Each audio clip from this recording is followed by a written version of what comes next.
Good afternoon. Due to COVID-19, Committee of Adjustment public hearings are being conducted virtually through WebEx Webinar, an online digital platform, and streamed on the Toronto City Planning YouTube channel. Participants who registered in advance will be able to make their presentations to the committee using WebEx Webinar, which is moderated by City staff, and anyone wishing to view the hearing can watch on YouTube. Participants who registered in advance will connect to the hearing by phone or with a compatible electronic device and have the option of participating via video or audio only. Participants will be muted automatically upon entry. When your item is called, each participant will be unmuted by the moderator, one person at a time. Please mute your devices until you are called upon to speak. Those participating by video will be temporarily upgraded to panelist when their item is heard, and during this time your camera will be enabled. You will only be visible during your 5-minute allotted speaking time. At all other times, your video will be disabled and you will be reinstated as an attendee. Committee of Adjustment staff will share presentations submitted in accordance with the written submission deadline. Members of the public and applicants are not allowed to use the share screen or any other panelist controls during a video appearance. The host will remove you from the panelist role if you fail to respect this instruction. My name is Nancy Oman and I will be chairing this hearing. Panel members participating via WebEx Webinar who can be seen and heard are Peter Reid, Larry Clay, and Carl Nipfel. We acknowledge that the land we are meeting on is the traditional territory of many nations, including the Mississaugas of the Credit, the Anishinaabe, the Chippewa, the Haudenosaunee, and the Wendat peoples, and it is now home to many diverse First Nations, Inuit, and Métis peoples. We also acknowledge that Toronto is covered by Treaty 13 with the Mississaugas of the Credit. In accordance with Sections 45 and 53 of the Planning Act 1990 as amended, this meeting of the Committee of Adjustment for the City of Toronto is called to order. The Committee of Adjustment considers applications for variances from the provisions of the zoning bylaw that apply to the property, permission to extend or alter lawful nonconforming uses, and consent to sever property to create new lots. Anyone in attendance today who wants to receive a copy of the decision of the committee on an application must submit a written request by email. Please include your name and address, as well as an email address. Committee of Adjustment and TLAB notifications will be sent, and appeal updates will be sent by email only. If you do not agree with the decision of the committee, you may be able to appeal the decision to the Toronto Local Appeal Body, known as TLAB, or in some limited circumstances to the Ontario Land Tribunal. However, the provincial government recently amended the Planning Act and generally removed rights of third parties to appeal Committee of Adjustment decisions. As of November 8, 2022, only the applicant, the Minister of Municipal Affairs and Housing, specified persons, and public bodies, as those terms are defined in the Planning Act, are permitted to appeal decisions of the Committee of Adjustment. Appeal instructions are set out at the bottom of the decision of the committee. I will call each item in the order listed on the agenda. Where an application is uncontested, the agent or applicant may proceed with their presentation if desired. When the committee does not require a presentation, applicants are to advise the chair should they wish to speak to the committee. The committee may ask questions and/or take the matter into committee for a decision. Each speaker, including the applicant or agent, will be given a maximum of 5 minutes to address the committee, and I will comment when you're reaching the 5-minute mark. When addressing the committee, please speak slowly, clearly state your name and address, and remember to confine your remarks to the matters outlined in the application. The applicant or agent will proceed first with a presentation of the application. Then individuals either in support or opposed to the application will be invited to speak. Committee members may ask questions of each speaker after they have finished their presentation, and when all speakers are finished, the applicant or agent has an opportunity to rebut only those issues that were raised by the speakers. This will mark the end of the discussion. The application will then be taken into committee for a decision. Please note that the committee may not entertain revisions to proposals at the hearing today, and the committee may decide to defer the application if substantially revised to ensure the revised application is accurate and that all those entitled to notice of the application are informed of the changes. Are there any declarations of interest, panel members or staff this afternoon? Seeing none. Are there any files to be closed this afternoon, Madam Deputy Secretary Treasurer? Good afternoon, Madam Chair and panel members. Yes, item number 34, file number A0386/23TEY, municipal address 7 Bristol Avenue. Okay, just give me a second. Okay, and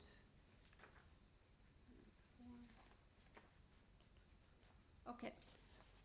All right, panel members, so we need to close that file, or can I have a motion, please? Mr. Reed, seconded by Mr. Clay. So that's for 7 Bristol Avenue, item 34. The file to be closed, moved by Mr. Reed, seconded by Mr. Clay. All in favor? That motion carries unanimously. Are there any deferrals? Yes, through you, there's Madam one. Chair. Item number 22, file number A0371/23TEY, municipal address 78 Benson Avenue. Okay, is Mr. Shakiri on the line? Is he holding? Okay, let's deal with item 22, panel members. It's a deferral request. Hi, Mr. Shakiri. If you can just identify yourself for the record, and if you can confirm that you're asking for deferral because there's an error in the notice and exactly what that is. It's Ali Shakiri, 326 Hubbard Avenue East. As you mentioned, yes, there is an error on public notice, and it needs to be recirculated here. What's the error? Just we have asked for 4 variances, Uh-huh. and only 3 of those are shown on the face of the public notice. Okay. All right. Panel members, we're in committee, so this is to the deferral. You've heard the reasons why. If I could have a motion, Mr. Clay, or I'm sorry, Mr. Nipfel. Thank you, Madam Chairman. I'd move deferral to allow for recirculation. All right. And do I have a seconder? Mr. Reed. So motion to defer, to correct the error and recirculate, moved by Mr. Nipfel, seconded by Mr. Reed. All in favor? That carries unanimously. Okay, we have item number 21, 75 Annandale Road. We have before us a copy of the plan of survey, site plan, floor plans, and elevations. No further correspondence. Only have the agent listed as a speaker. Do we have the agent on the line?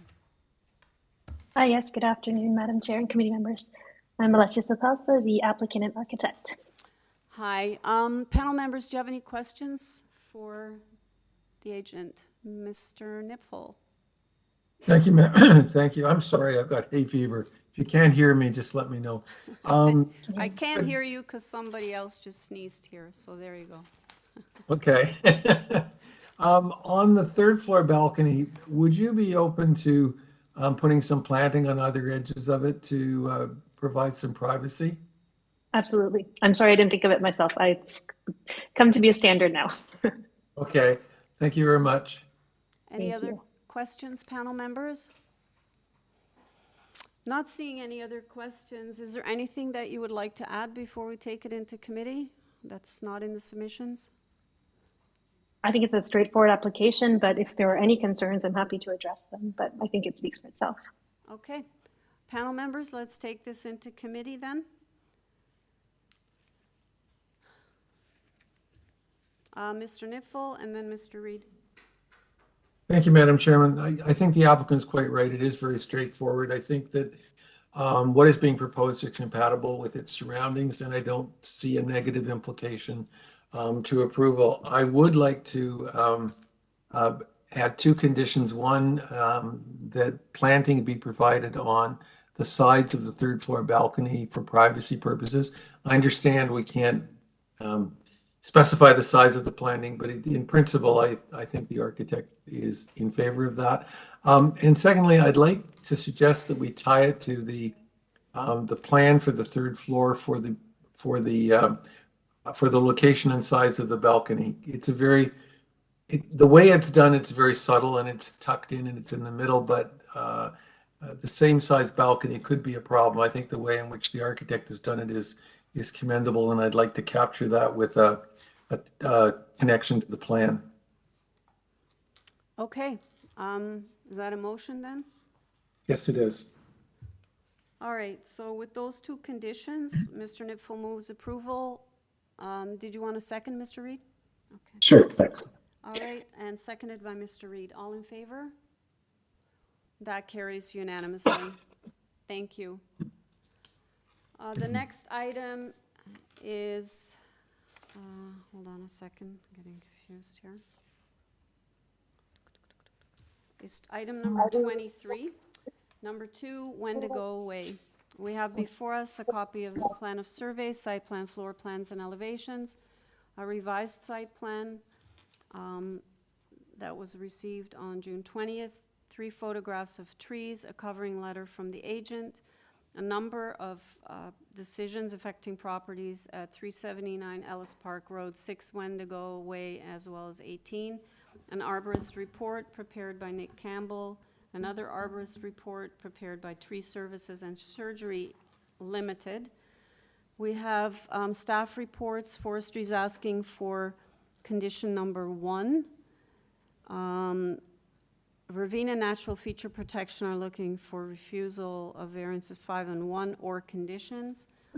And we have a 4-signature petition in support from residents on Wendigo Way and 357 Ellis Park, as well as a second 3-signature petition of residents on Wendigo Way and 359 Ellis Park.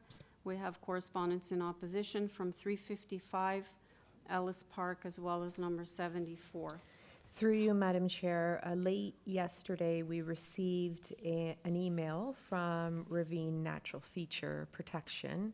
They're rescinding the denial memo Okay. for variances 1 and 5 Okay, and placing condition number 1. okay, so, So the members would not have received that. We can put that up on the screen. It's under the very late materials. can you put the condition up maybe? And then, so I'm just scratching out my notes here. I've also got that natural features asked for number 3 as well. This is really confusing because there were a lot of different conditions. Does anybody else have number 3? I have advisory comments that have 3 conditions, then it shows. Oh, 3 is the denial, sorry. Yeah, that's So the X they for were- the denial. Okay, so Yeah, the denial is number 3. Sorry, my mistake. no, it's okay. Chair, is there a reason why Ravine has rescinded their, I don't know, Sabrina is gonna put, or they're gonna put it up, here it So is. it's up on the screen now. It states, since the trees will require removal due to the construction of the dwelling itself. as opposed to just the porch structure? Okay. So then they place condition number 1. So if you go to their memo dated June the 21st, so that would be number 2. Memo number 2, sorry. F2. Number 1 is submission of a complete application for a permit to injure or remove.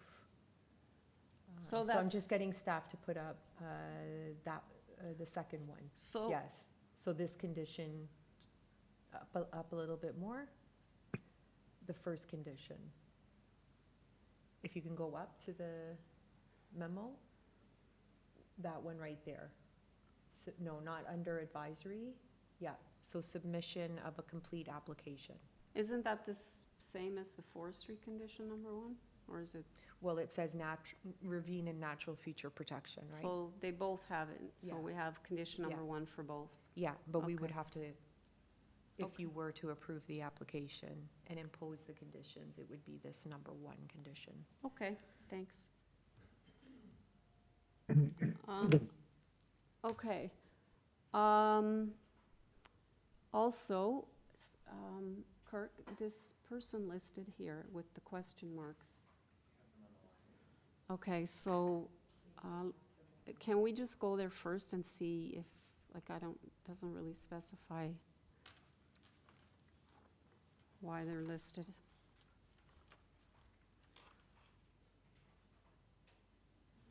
Joe, you've been unmuted.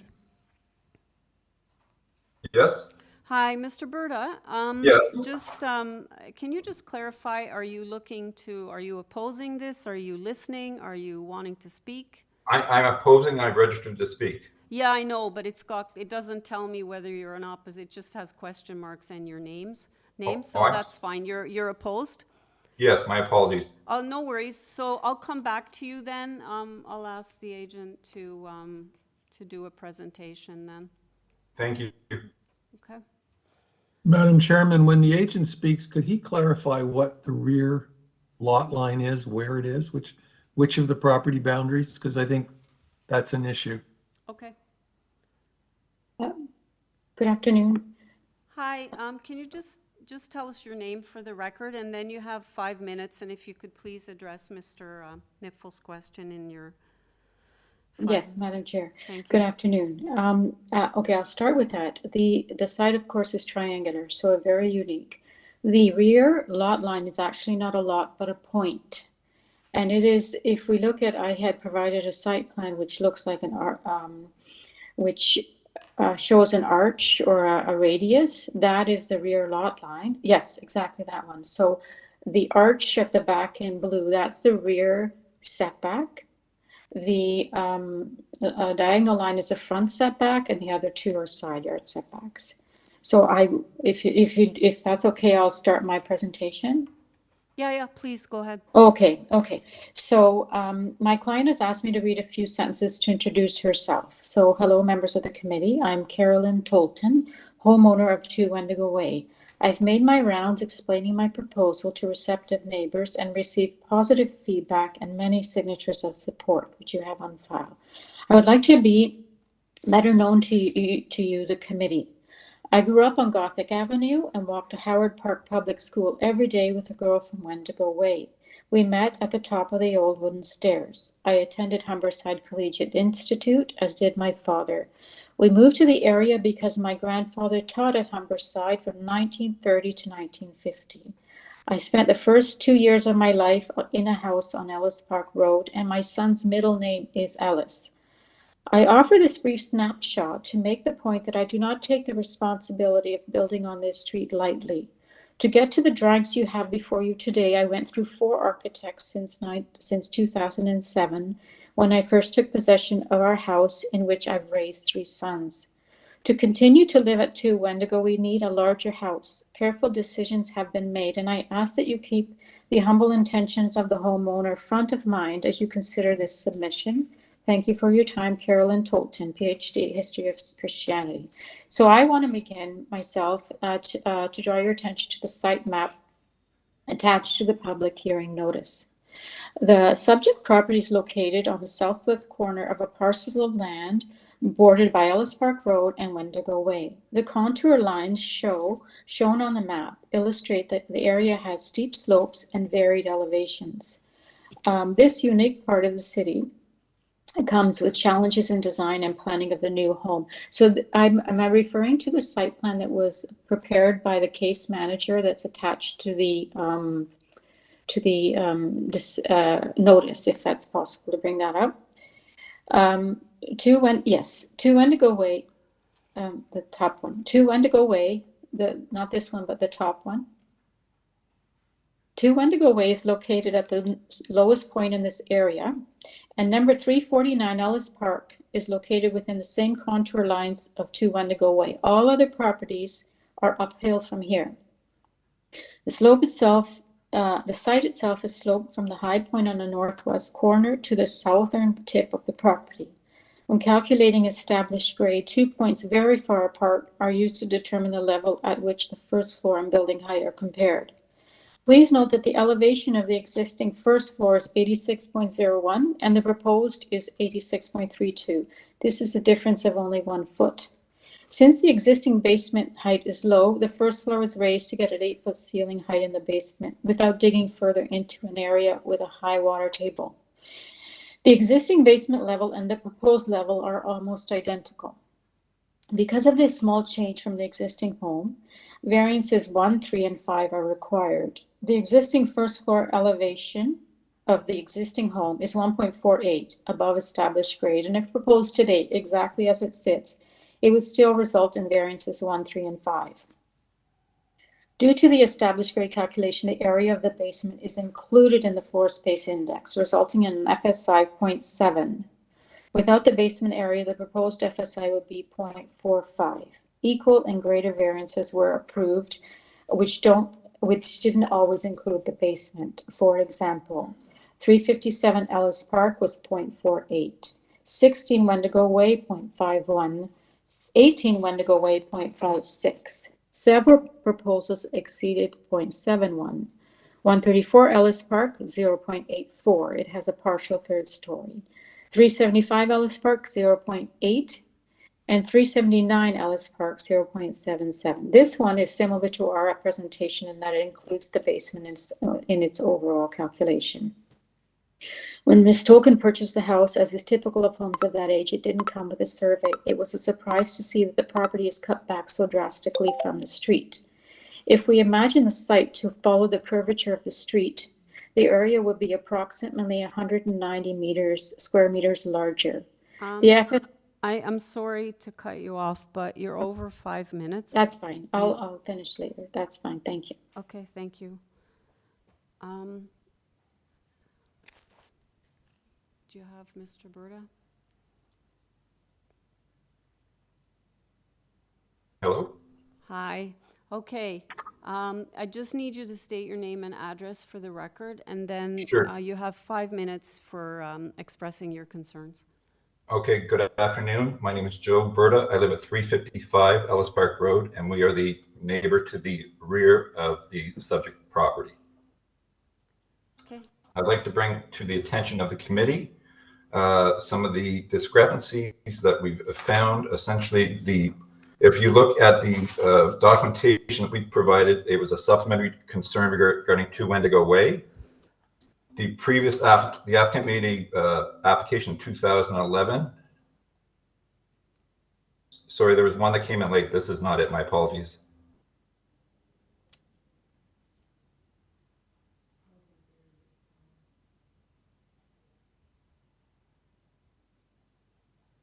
There's one more. If you want me to speak to these other ones first, I can.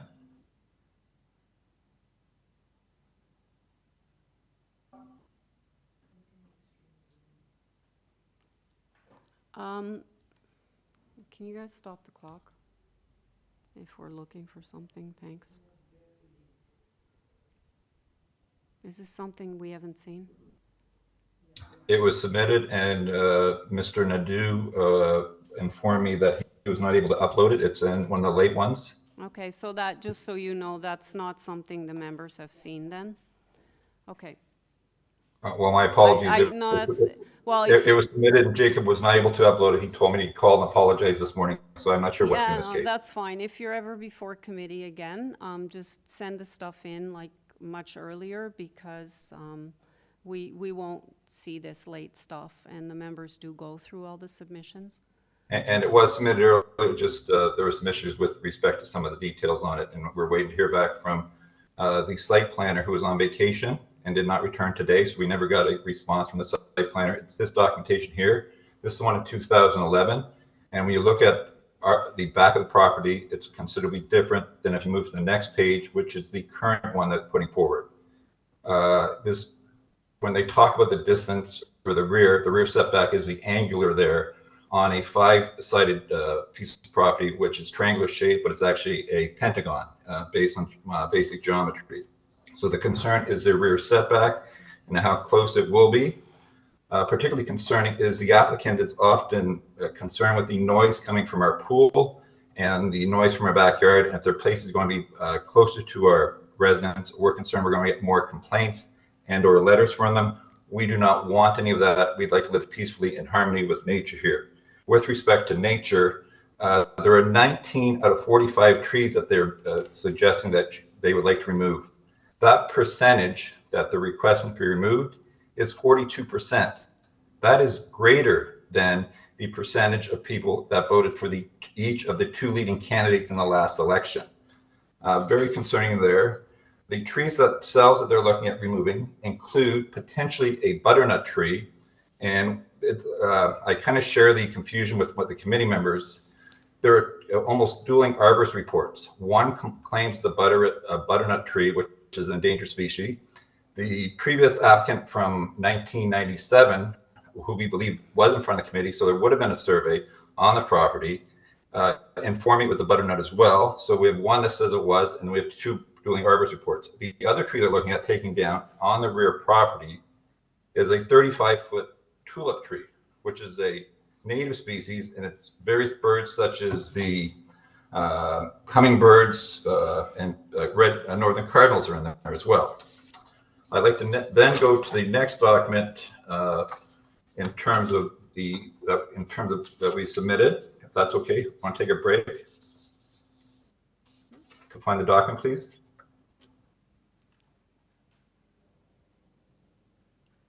Which document are you referring to? The document dated June 21st from myself. If you bring either one up, I can speak to both of them. One was for myself, one was for my wife. We can bring this one first. This is the one for my wife. This talks about the gross floor area. What they're talking about is from a 0.35 to a 0.70. They are doubling the permitted floor space. They're going from a 1.5 to a 1.5 story to a 3-story household. That has negative implication for my house in terms of loss of privacy and various other things. If we look in terms of precedent setting, there are various file numbers here that were in front of the committee that talks about the new floor space and the decisions that were made by the committee. The other portion of the this is the Committee of Adjustment application. There seem to be some discrepancies for what we found on various websites and what have you. And we wonder whether or not a minor variance is a 1.5 to a 3-story piece. The final piece I'd like to address, I know I'm running out of time here, is the other listing of opposition that I submitted concerning the height of the property and how it's going to impact my vegetable gardens, the rear setbacks, particularly with the noise and the other things that the applicant has concerns on. We live near a park, dogs bark, they have a dog, and it looks like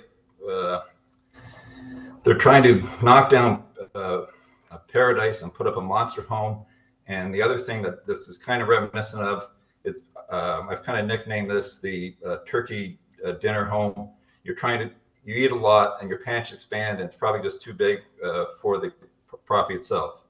And we were never consulted by the applicant nor the agent during this, and we were very disappointed, particularly with the City of Toronto neighbor policy, and we did a renovation. We consulted them more than 10 years ago. Thank you.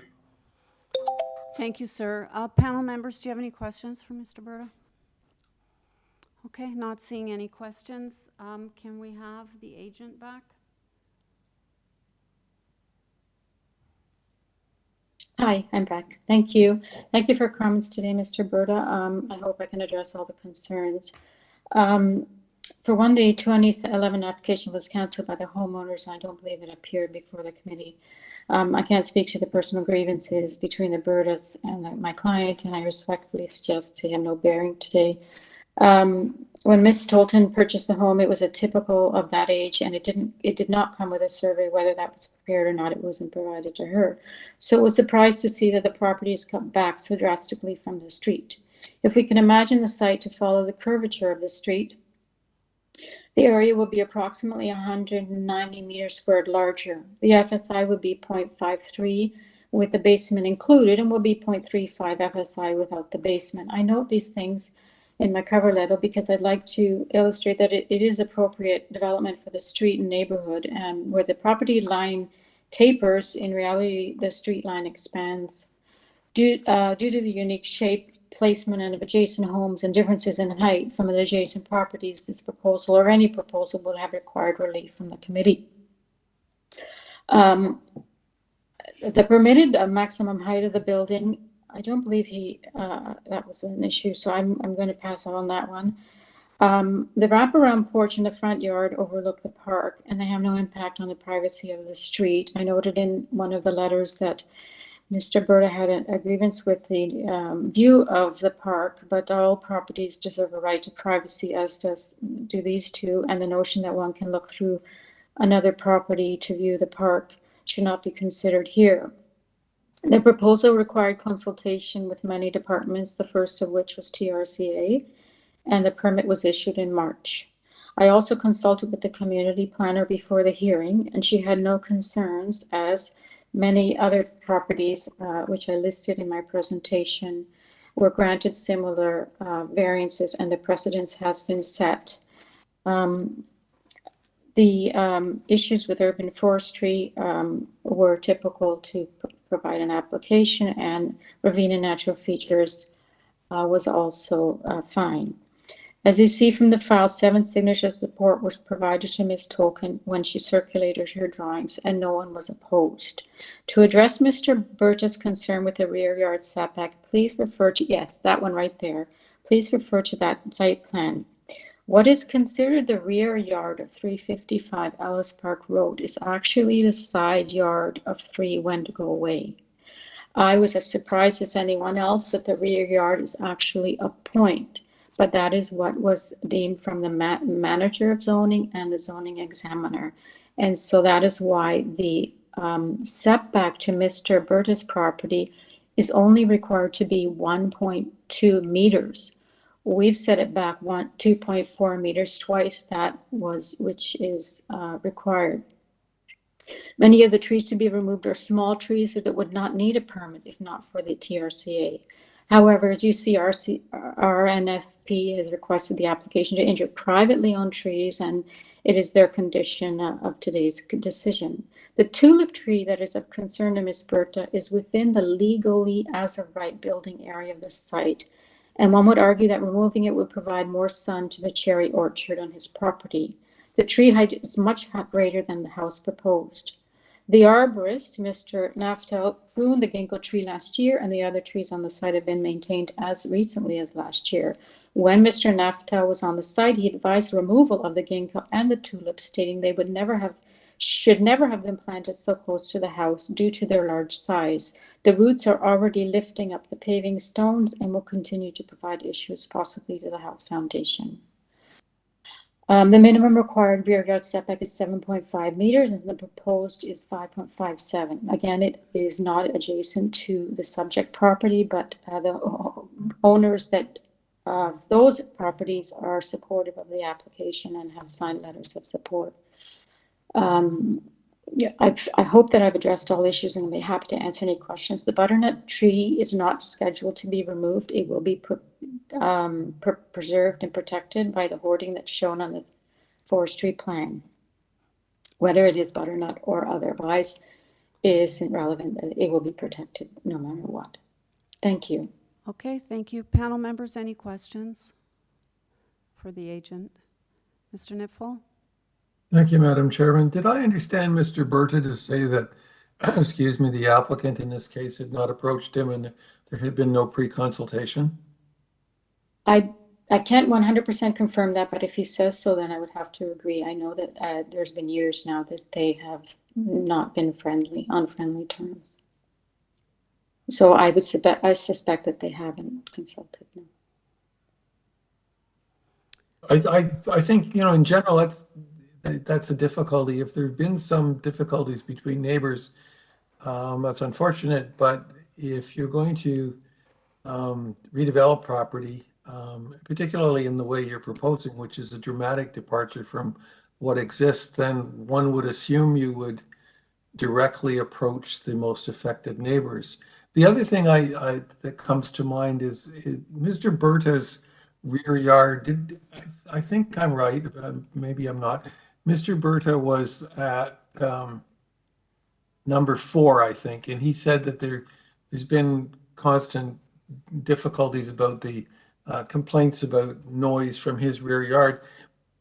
That being said, the proposal is to actually move this building much closer to his rear yard, which one might argue is going to only exacerbate the problem. Can you speak to that? Yes, they're aware that they wanted to get as far away from that property line as possible, but it's very challenging when the front yard cuts so far into the property and what is his rear yard is their side yard. So it's impossible to site a house of any shape here. The front yard setback was determined by the front yard setback of number 4. You see, even on the plan that's shown right now. Yeah. Yes. So it made it impossible to site it without, bringing it a little closer. Carl, just to clarify, Mr. Bird is at 355. Oh, okay, thank you. Yeah. Oh, yes, not number 4. Number 4 was not opposed. They just didn't sign a letter, but they definitely were supportive. Okay, thank you. Okay, are there any other questions, Mr. Clay? Thanks, Chair. I'm just looking at, so the description talks about the wraparound balcony as being on the second floor, but is it fair to say because of the grade elevation changes that from two sides of the house, it actually presents as sort of like the main floor? It totally does, yes, it does. There are no opportunity for basement windows on the north side. And as you see from the west, we only have one small basement window. Yeah, well, it looks like is it the west, there's doors. Are they entry? Those are a walkout. Right now, there's currently a walkout basement right there. So when I say that the old basement and the new basement, the old basement we proposed a new basement at the same level. They're really worried about the water table. Right. And they did enjoy the walkout. And so that's exactly in the same position. So this area is really quite low. It's almost surrounded by High Park on one side and Ellis Park on the other side. So drainage, I guess, is probably a big issue down there, is it? It totally is. That's why they were hoping not to have to dig it into the ground. Funnily enough, if we dug it into the ground and made the basement height 12 feet, it would be in the ground more than it was out of the ground, so it wouldn't be included in the area. It's a strange part of the zoning, but they don't want to do that, obviously, because they don't want to run a sump pump continuously. Right. And your FSI includes that floor, right? Which would It be a does. basement. Okay. Yes, it does. Any further questions, panel members? Okay, if there are no questions, let's take it into committee for a decision. Mr. Clay. Thanks, Chair. I'll start off with this one. This, I think everyone would agree, this is a really unusual lot in a unusual little enclave that's right adjacent to High Park. I know this area fairly well, and it's got a laneway, and it's got very unique style homes in that area too. And I would just note, and I'll defer to Carl's architectural background, but I do note that it is an interesting architectural design, which I would suggest actually conforms quite nicely with the other houses that are in that area, which are similarly quite architecturally unique. I think the applicant is really finds themselves bound a lot by the unusual configuration of the lot. My first reaction when I saw this was, why didn't they just move it forward closer to Wendigo Way? But I think the applicant points out rightly that the municipal property line limits their ability to bring that structure forward. So I think they're kind of stuck a little bit by those unique configurations. I looking at the FSI, the fact that it includes the basement, I think is a factor. It's really, otherwise the height is only very minimally above what's allowed. It really presents as a 2-story house with a high peaked attic. I don't think it's out of character with the others in that area. The real issues are the setbacks. And again, I think, the constraints that the unique nature of the lot provide suggests that there's not a whole lot of wiggle room other than making the house rather dramatically smaller. which I don't think is in the applicant's interest. So, now that Ravine has removed the refusal, which was specifically related to the port structure, my view is I think it's supportable, and I'm happy to support it. Okay, any other comments? Yeah, Mr. Nipfel? Was that a motion, Larry? I'm happy to move a motion, Carl. I always like to hear whether you agree with my views on architecture. I do. I know the area quite well as well, and despite the variances that are before us, the thing that amazes me is the courage of the applicant to go forward with the front porch, which is a pretty substantial piece of construction, and it defends the bylaw, but actually it's really quite appropriate to this area. So I applaud that. I think I really think it's quite an excellent proposal with a very constrained site. Yeah, very much so. And I struck the wraparound port was quite striking feature to the whole thing. And it actually looks out onto Harris Pond and High Park. So it's actually a perfect spot for one. So I'm happy to move approval of this application. I think we whittled away. Is there still a forestry number 1? Yeah, there's a forestry number 1 and an RNFP number 1. It's not the same thing? It's two separate? No, they're separate. Okay. So those are the only 2 conditions that we have on this one. So you're moving approval then with those conditions? I am. Thank you. And Mr. Nipfel seconds. All in favor? That carries unanimously. Okay, the next item is item number 24, 416 Dawes Road. We have before us a copy of the plan of survey, site plan, floor plans, and elevations, as well as a tree protection plan prepared by FRP Inc., covering letter from the agent, as well as presentation materials. We have a bylaw that affects the subject property. We have staff reports from the Director of Indigenous Affairs, as well as Community Planning. Both are in support of the application. We have Councillor Bradford is recommending approval, and correspondence expressing concerns from number 80 Chapman Avenue. I'm showing 2 speakers. Do we have them both? In addition to the agent? Yeah, okay. Do we have the agent on the line? Yes, I'm here. Hi. Well, it looks like we have 2 opposition speakers. Could I ask you to do a presentation no more than 5 minutes, please? Sure, no problem. Just for my name and address, Valeria Sokolenko. I am a planner with Jackie Planning, located at 227 Pape Avenue.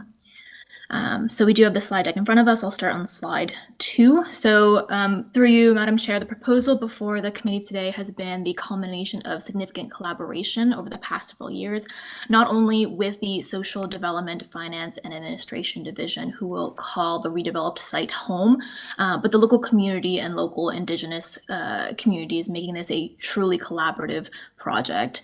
A site plan application for this development is currently under review at the city. A second resubmission was submitted in March of this year with all major comments from staff addressed in the current design.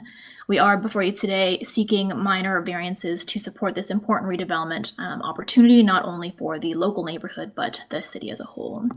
So next slide, please. The Dawes Road branch of the Toronto Public Library is located between O'Connor Parkview neighborhood to the west and the Taylor Massey neighborhood to the east.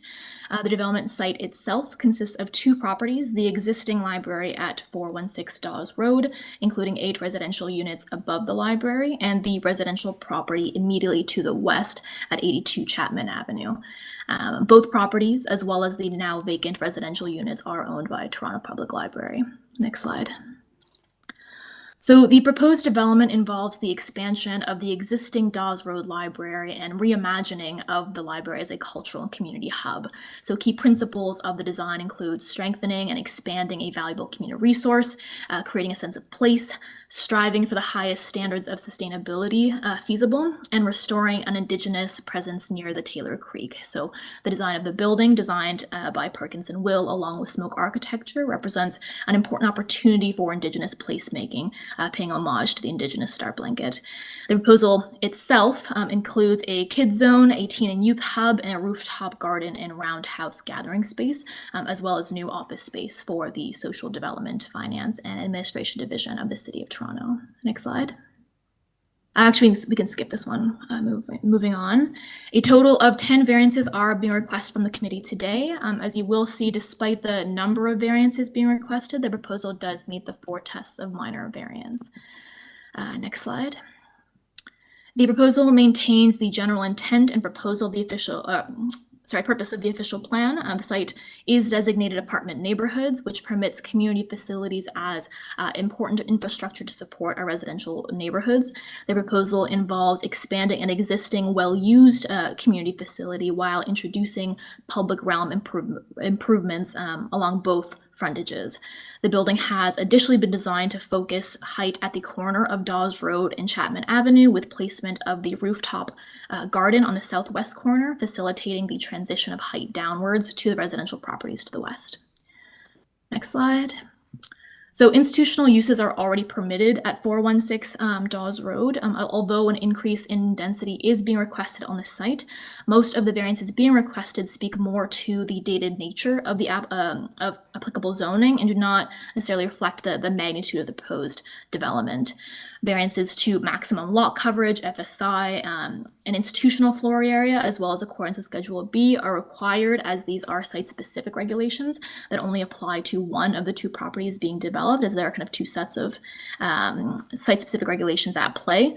As the proposed building's frontage is along Dawes Road, setback regulations at 82 Chapman Avenue are now applied to different side yards, reducing their relevance and efficacy as regulatory limits. And finally, the city's adoption of an Amendment 2 Bylaw 529/2013, removing parking minimums, suggests the parking requirement on the site is not consistent with city policy direction. So as the proposal seeks to expand an existing institutional use rather than introducing a new institutional use within an exclusive residential area, the general intent and purpose of the bylaw is maintained. Next slide. A community facility already exists on this site. So as such, and as kind of shown on this slide here, the anticipated planning impacts of the redevelopment compared to existing conditions are anticipated to be minimal. In this way, the requested variances are minor in nature. Next slide. Finally, the development represents an appropriate and desirable use of the land. Dawes Road Library and Community Hub capital project was initiated as a response to locally identified need for more community spaces in the Taylor Massey neighborhood, one of Toronto's neighborhood improvement areas. So finally, in the described ways, the proposal meets the 4 tests of minor variance. And in conclusion, the development proposes an expansion and reimagining of an existing well-used community facility, moving away from thinking of libraries as single uses to libraries as community hubs, providing important accessible spaces for people of all ages and backgrounds. Thank you. Thank you very much. If I could have the first speaker, and then we'll have you back after we hear from the opposition.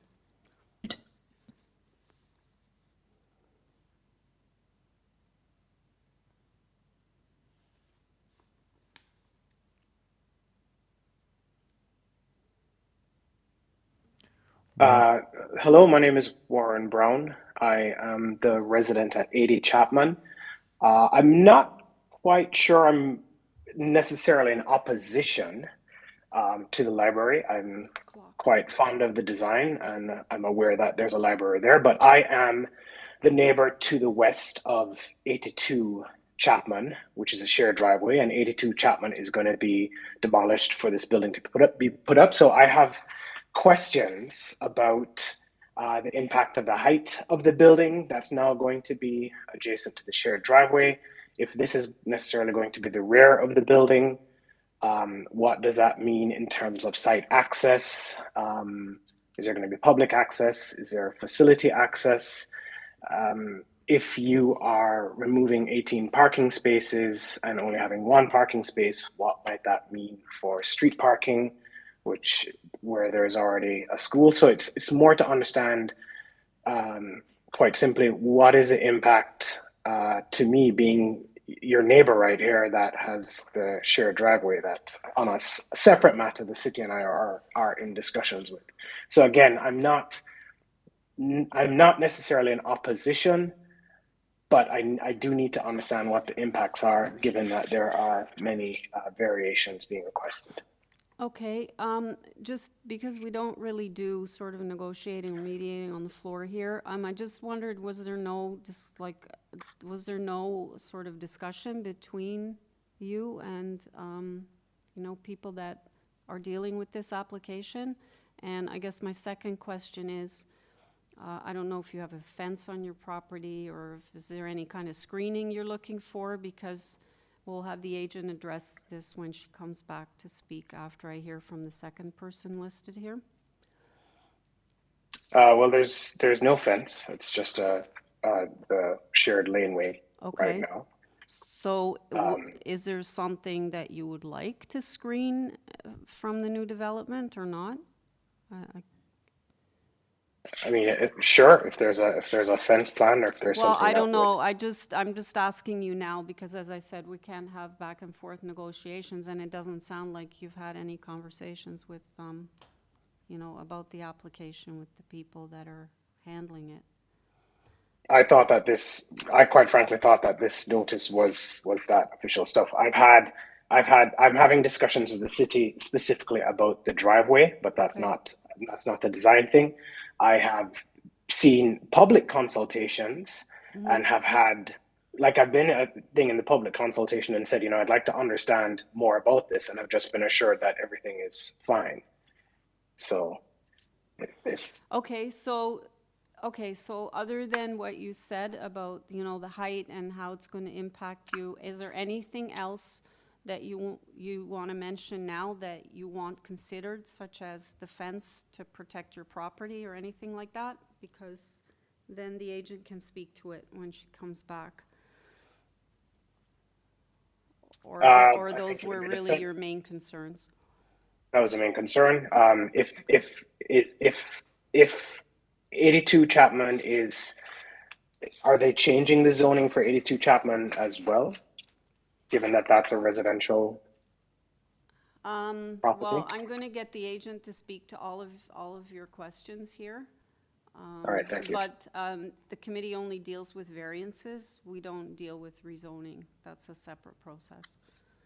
So I'm assuming the property, you know, is zoned in such a way it can be used for what the purpose is now, but the agent can speak to that after. Thank you. Okay. If we could have the next speaker, please.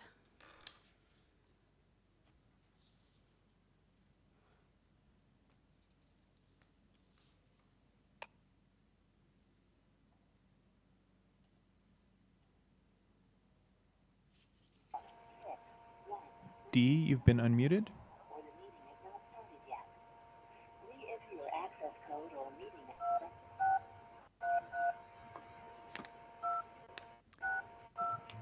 Hello, D, you've been unmuted.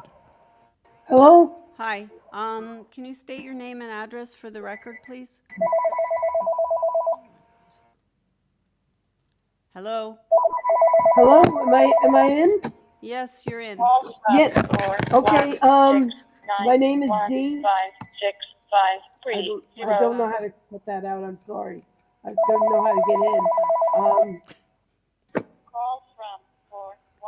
Hello? Hi, what's the phone in the background, or do you have a second line, or what's? Let me get rid of that. Please. Okay, my name is Dee, and I'm opposed to this library because there's nothing wrong with the pre-existing library. It's going to cost us thousands and thousands of dollars, and before we were able to have tenancy up there and have an income, and instead they're tearing down that income and they're not going to have it anymore. There's at least 9 of the libraries that are near us that are bigger, smaller. We don't need this. I don't understand why they can't do whatever minuscule renovations are necessary. When I see what they're proposing, it's a nightmare. It's going to block everything. It's just going to be this huge edifice that's going to take over the street. It's insane. I don't understand why we're doing this. We haven't had any kind of voting on it. Nobody's asked us what our opinion is. We lived here for 30 years. We have people living here more than 30 years, and nobody's even asked what we think. We don't even know why we're doing this. Why are we building something instead of renovating what is already there? We don't need something this big, and to take away the tenancy, it also says that there's supposed to be 18 parking spots. There's going to be one. So what is they're doing nothing but harm. I don't see any reason for this. So what do we do? How do we stop it if we can? Well, this committee deals only with the variances before it, so I understand you don't like what they're proposing, but we deal with the planning merits of the application, and from what I hear, you don't like the size of it, you think it's too big, and you'd like us to take that into consideration when we're making a decision on this. Yes. And also, I just need you to confirm your last name and your address for the record, please. Burns, and I'm at 404 Dawes Road. Okay, is there anything else that concerns you other than the loss of parking, the size of the building, and the fact that it's a waste of money? We don't need a brand new edifice when we have a perfectly good one. There's nothing wrong with it. There's nothing wrong that cannot be renovated if they need some kind of slight improvements or renovations. There's no need to tear it down and start over when it's a perfectly good building as well as houses tenants. So libraries are notorious for not bringing in any money. Here you have a tenancy that would bring in hundreds of dollars a month, and we're doing away with it. Why? There's no explanation for why they're doing this. Well, they have the right to make an application, and as I say, this committee deals with the planning merits. We don't deal with the financials on this. We only Well, that's deal with the fine, but they have a variances. right to do what they want, but they don't have a right to do it without even consulting the neighbors. This is Well, our neighborhood. It's not their neighborhood. It's our neighborhood. And they don't respect us enough to even ask our opinion or let us know they're doing this. They're just all of a sudden they're doing it. It's wrong.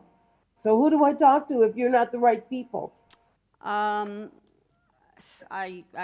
could contact your local counselor, but I do believe public consultations took place, so No, they did not. They did Okay, not take well, place. And they took place for something else when they were building a building and they asked us our opinions. We said no more than 7 stories. It's now almost 20 at least at Main and Danforth. So public consultations means they pretend they're listening, but they're not. So and Bradford, he just lost being mayor and he's endorsing this. He put in a stoplight where he got he asked for the approval and they said, no, you don't need a stoplight there. You already have a crosswalk and a crossing guard, and he went and did it anyway. He doesn't listen. They don't care. We need somebody who cares. And this thing is, I just looked at what it's going to look like. It's disgusting. It's absolutely hideous. No offense. Okay, you're almost at your 5 minutes, so if there's anything else, you have 29 seconds left. Well, who other than my counselor can I approach? Yeah, I guess you can send a letter to the mayor's office if you like. I mean, look, I don't know what else to tell you. We're screwed, basically. Well, I mean, listen, you're talking about people who don't give a damn about us, the people. We the people. We don't matter. I hate to say it, but it's true. We don't matter. Okay, well, I'm sorry you feel that way, but thank you for your opinions, and I am going to go back to the agent now. So again, thank you for your comments and input. Can I have the agent, please?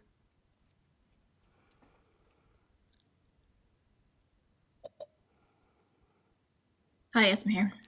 All right, if you could speak only to the issues raised and, specifically to the adjacent neighbor and the public consultation, I guess, that took place. Just to confirm, Madam Chair, do I have 5 minutes to address both Yeah, sets of? yeah, you do. You have 5 minutes to address whatever you heard. Sure, okay. That you feel needs to be addressed. Great. Thank you, Madam Chair. So I would like to start off by saying the Dawes Road Library and Community Hub project was initiated in response to the need for community spaces. It was identified as an important capital project to help support the Taylor Massey neighborhood. As mentioned, it's a neighborhood improvement area. To the most kind of recent comments at 6,840 square feet, the branch has actually significant state of good repair issues and is substantially undersized and does not meet the library's kind of service delivery models with regards to the provision of these services. With regards to the comment on public consultation has been happening for 3 years with 15 public comment opportunities just within 2021. There was a public meeting, there was a meeting with the local councillor.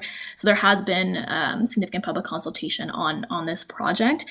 Speaking to Mr. Brown's comments, as far as I understood, there was a meeting that was had with him and his lawyer in 2022, walking through the design of the new building, speaking to the impacts of height.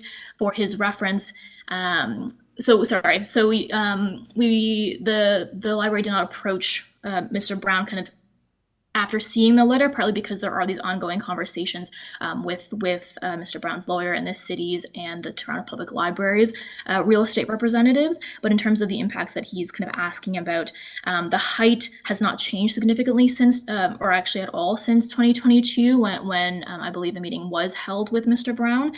The only kind of possible confusion is that the height variance on the 82 Chapman side, it was measured differently than the 416 Dawes. So it is possible that there is some kind of confusion in terms of what the extent of the height variance is.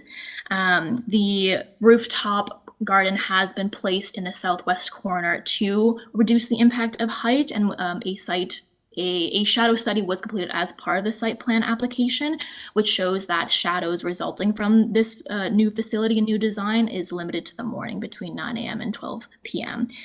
With regards to the question on access, so the library is in negotiations with Mr. Brown to develop an easement agreement for a shared access driveway, so that easement is for use by the library itself in terms of deliveries or operations. It's not kind of for public access. With regards to parking, currently, although there are certain parking spaces provided, they're only for the residential units above the library. They're not actually for visitors or employees to the library itself. So the current proposal doesn't propose any additional parking spaces. There is no anticipated impact on parking, partly because the patrons of a library are usually defined by the catchment area, which is not anticipated to change despite the increase in size and the increase in facility. It's purely to support the local community better in terms of the services being offered. I believe I've covered all of the issues and questions. Although I'm happy to answer or kind of go into more detail on any issues. Okay, panel members, do you have any questions? Mr. Nipfel? Thank you, Madam Chairman. Mr. Brown, yes, Mr. Brown did not seem to understand what was happening immediately adjacent to his property. So, and I'm now confused now that I look at the details. Could we pull up the site plan, and could you walk us through what happens in that corridor? You said there's a negotiation for a combined entrance. As I see it, there's a driveway that's got a parking space in it, and the driveway leads to a refuse area, which presumably some vehicle or something goes to the refuse area to pick the refuse up. And then the refuse presumably has to be brought down that corridor, and I assume it's left on the street. And then there's a strip of land immediately adjacent to your west boundary. I'm assuming that's landscaping, but I might be totally wrong. I don't understand the parking space and how access driveway can work with there's a car there. So maybe you could walk me through that whole west side. Sure, if it's possible to zoom in on the drawing. I would also like to ask whether Michael Blois is on the line. He's the architect on the application.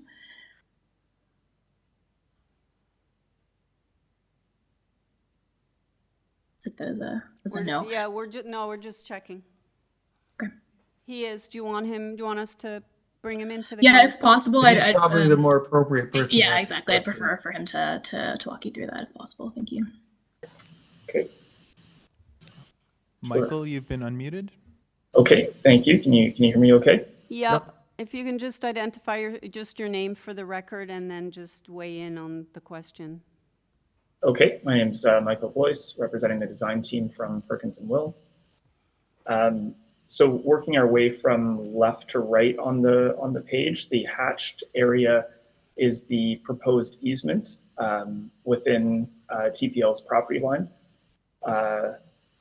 Yeah, just on the west property line, just inboard of that, there's a diagonal hatch. That's the proposed easement. So that's paved in for access, is that correct? Yes, that's Okay. being provided to Mr. Brown for access. Essentially, the line there of what's becoming a retaining wall, noted there as a retaining wall, that's the edge of the existing residential house that's on that lot right now. So we're maintaining the same position. You can see the dashed outline of the existing house. So we're maintaining that same line and then providing an easement so that he still has access to the backyard. And then that way, really, TPL's not making use of anything on that side of the line. That's just a driveway for him to access the back. So the retaining wall there is needed because the grade drops off quite significantly to the north. So down where he has that shed, and we're showing where it says neighbor's parking space, we're just using a standard Toronto parking space footprint to kind of represent a car there. So all of that area is quite a bit lower than Dawes Road, where we have our main entrance. So along the edge of that easement line is a retaining wall and a fence on top of that, like a guard across due to the grade change. And then that the kind of pathway that's resulting there between the retaining wall and the library building is for access to the garbage and recycling room, to an exit stair, to the staff spaces, staff workroom in the back. And garbage is picked up at the street. So bins are just rolled out manually and left at the curbside. Okay. So the parking space that's shown there as well is not on Toronto Public Library's side at the front there along Chapman, is not a space that staff will use for any length of time. The library staff often have somebody who kind of drops in and visits the branch and then heads out again. So really this is, in case street parking can't be found, they can pull in there temporarily, but it's not a parking space that somebody would occupy for the full day. So we're really having that space there as a bit of a, kind of reserving that for that use if needed. And the only other thing that I'd highlight there is it isn't labeled, but just to the north of that parking space, you can see what is a planter. It kind of veers out a little bit along a radius and is a long kind of narrow strip along to the back, to the lining up with the rear of Mr. Brown's house. And the intent there is that's a narrow planter that will have tall grasses and shrubs and to act as a screening element along that edge for anybody who's inside the children's area of the library is on that side. And that gives a bit of a buffer and a bit of privacy to the neighbor. Thank you, that's really helpful. Are there any other questions? And Peter and Larry, I cannot see you, so if you have a question, please speak up. Yes, Chair, this is Peter. I have a question. Okay, go ahead. I'm not sure who's best to respond to it, but in relation to the former, or I guess now vacant residential units, I'm just wondering the nature of those and if they were rental, if the rental replacement policy kicks in. I believe through you, Madam Chair, I believe the units were condo units. They were not rental properties, and so rental replacement were not required. Okay, thanks. Mr. Clay, do you have a question? I can't see you, so just checking. Yeah, Chair, just thank you. Just a quick, it's not even, I don't think, germane to the variances, but the roof garden, is it for the public or is it for the employees, or who? How actively is that going to be used? Sure, I could field that question. It will be publicly accessible. TPL is still working out to what extent, at what hours, and that sort of thing. But similar to many other library branches around the city that have a reading garden, that's the intent here as well. And it does have a fire pit and some other kind of ceremonial features that are meant for special events. And it's tied directly to an indoor community kitchen that's next to it. So it's kind of intended for both purposes. And it has quite a high guardrail around its perimeter to, again, provide that kind of a level of privacy from neighbors. Yeah, I noticed the guardrail. I guess I was just saying, would it be used only then during library hours then? Yes. As far as we understand, and it would, in terms of special events, fairly infrequently, and we're not aware of the kind of nature of those events right now. But it's not a very large space, so we don't anticipate it being a large number of people up there. Okay, thank you. All right. Any other questions? If not, let's take it into committee for a decision. I can't see Mr. Niffel, so if you can please put him in. Yeah, it's me. Did you? Okay, so. I'm going to bring forward a motion. Is that okay? Yeah, go ahead. This, Madam Chairman, in my view, is a remarkable application. A really, really inspiring treatment of a public facility to both enhance the community, enhance the streetscape, and also reflect some Indigenous meaning into our community. I'm very enthusiastically supportive of this application. It's not often, if ever, that the planning department report is not that if committee approves something, we recommend you put these conditions on. The report we have this time basically says we recommend that you approve this. I think that this idea of the it's almost like a book wrapping the building with Indigenous art is remarkable. I think the architectural treatment is quite frankly spectacular. I'd like to move approval without condition. All right, do I have a seconder for that motion? Mr. Reid. So motion to approve, moved by Mr. Niffel, seconded by Mr. Reid. All in favor? Okay, that carries unanimously. Item number 25, 13 Yarmouth Gardens. We have before us a copy of the plan of survey, site plan, floor plans, and elevations, a revised site plan, photograph of trees on the property, supporting materials from the agent. We have email correspondence from transportation. They don't have any concerns. They only want them to get a construction permit from them. And then we have a lot of support from 20 Palmerston, 6 and 11 Yarmouth, as well as number 4 and 17, and number 8, 10 Palmerston. Initially, we had number 15 adjacent objecting, but that has been retracted. And I don't believe there's any opposition on this one. So, yeah, can I have the agent on the line, please? That'll be me. Okay, and your name is? Jeanette Lokman. Okay. Okay, I do have a note here that Brian Abbey wants to speak first, but I don't know that we need a presentation. I think panel members, do you need a presentation? No, do you have any questions? Yes, Madam Chairman, there is in the expressions of concern, one person suggested that variance number 3, the side yard setback appears to intrude into a right-of-way. I frankly didn't understand the point, but perhaps the applicant or the agent could speak to that. Yes, my neighbour's father didn't really see the drawing correctly, and he didn't understand the setback. So that's why I had a conversation with him about what his concerns were, because he filed them without talking to me, and I've been very good at talking to all my neighbours about what's going on, and that's why he withdrew. He misunderstood the drawing. So he's satisfied now? Yeah, he's satisfied now. Okay.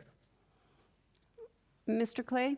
Thanks, Chair. I'm just looking at the front and rear elevations, and the third story, it just sort of has a blank that says extent of proposed windows. Is that like one great big window, or are you putting a series in there? Originally, it was to put a series of windows in, but that's actually going to be quite reduced. So what do you mean? So the extent of the windows, like the two sides, it's not going to go as far as what is on the elevation? No, it's more likely going to be very similar to the second story with, I'm hoping to have a window that I can open up potentially with a Juliet balcony. Just, I want airflow from north to south. So it wasn't, the full window thing wasn't, it was more kind of an idea of a design, but that's not what we're going to do. Guys, is that okay? Are we allowed just to kind of leave it like that, or do we need more detail in the elevation? I'd like a better elevation.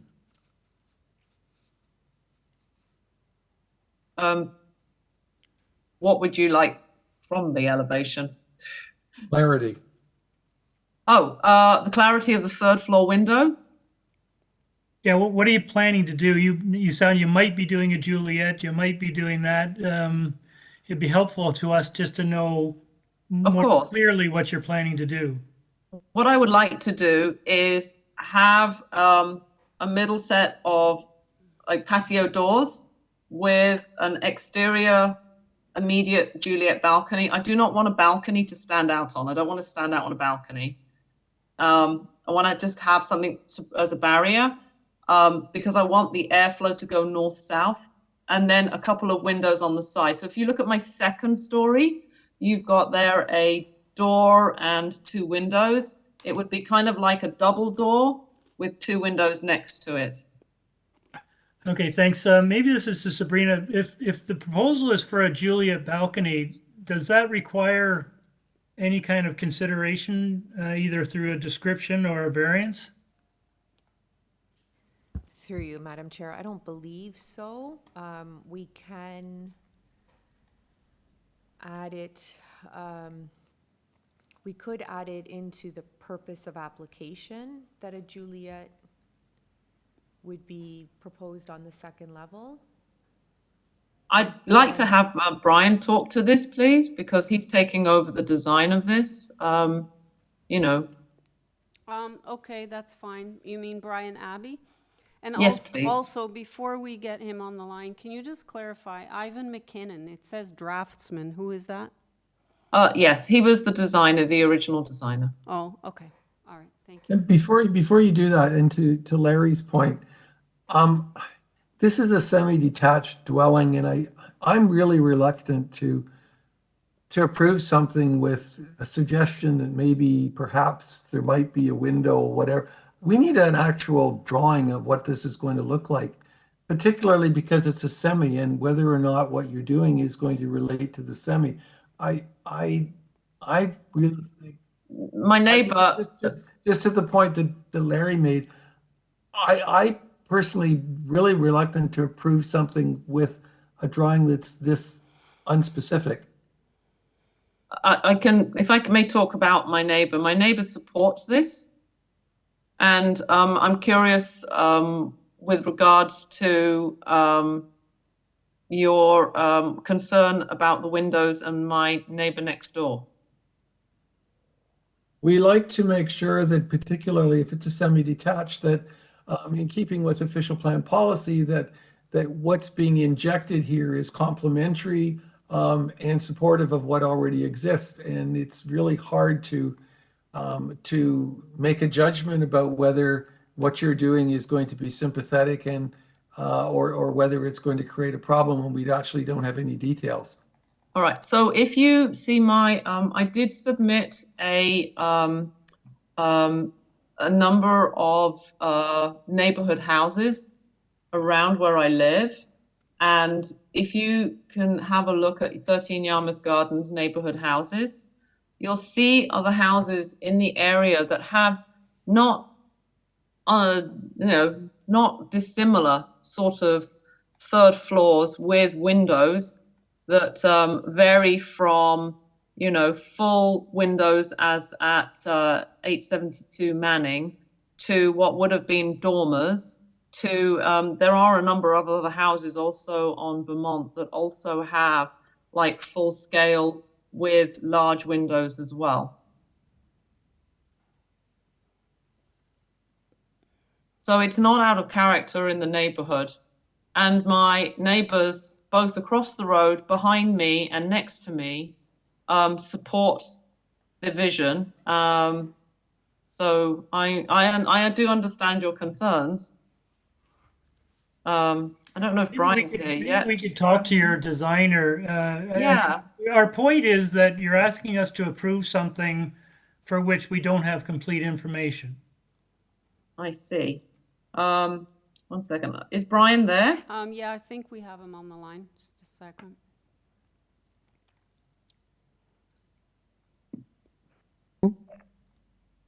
Brian here.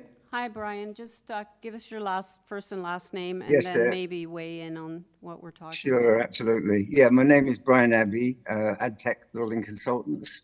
I've just recently been taken on by Jeanette to carry on with this project into the working drawings and finally apply for the permit. But your question about the windows, I think that I think Jeanette has actually explained well enough that, that the neighbors have been very happy with and supportive, and that we can make sure that whatever we do finally draft up will be in a compliance with what the neighbors wish to approve. And as far as the Juliet balcony, it's not actually a balcony. It's more of a guard, because you won't be able to step out onto it. So I don't think it applies as a balcony. It's regarded as a guard. So can you describe what it is you're planning to put there? Well, as Jeanette mentioned, I think that it would be like a patio door, sliding doors, with 2 fixed lights either side of it. I don't think we'd be more than, not the drawing currently shows the full width, but we'd be far less than that. In fact, one of the reasons for the change in the window is because I don't want to go out and I don't want that much exposure. Okay, unfortunately, I was brought in at the very last minute, and if I'd had the chance, I'd have worked with Jeanette to have actually got a revised elevation to you. But would it make sense for us to?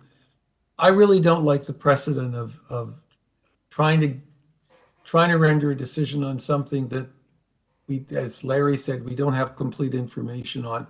That's a very dangerous precedent. Would it make sense for you to defer this application and to come back to us with more complete drawings? What would that mean in terms of timing? Would be a delay, and I'm not sure that anybody can guarantee when you come back. Ask Sabrina, where are we at now with getting things back on the agenda? Is it still 3 months? Through you, Madam Chair, we're currently scheduling for August the 16th. No. No, that doesn't really work for me. Would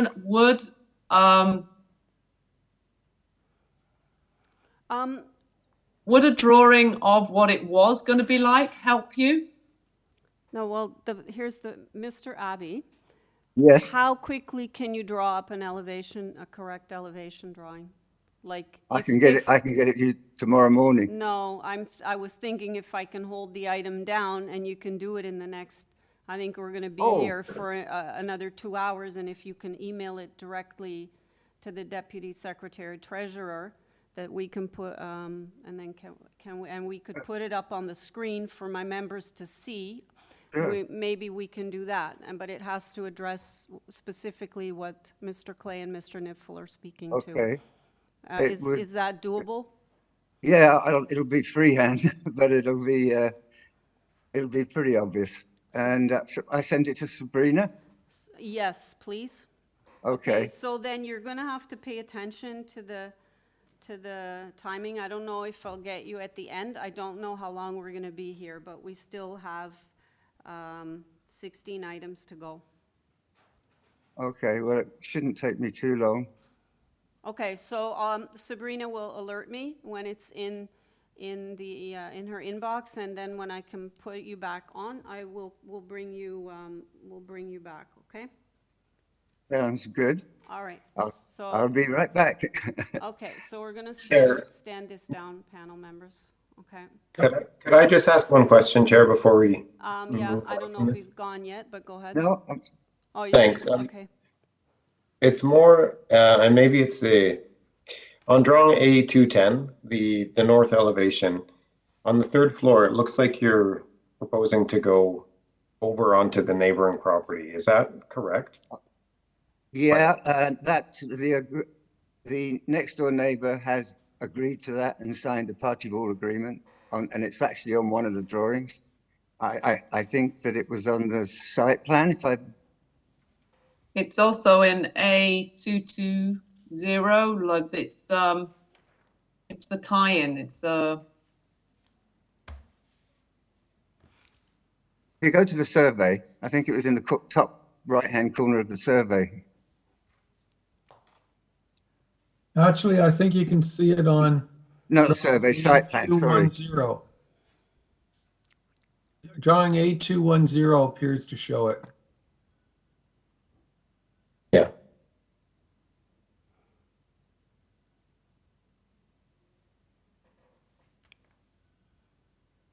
Down, down, down.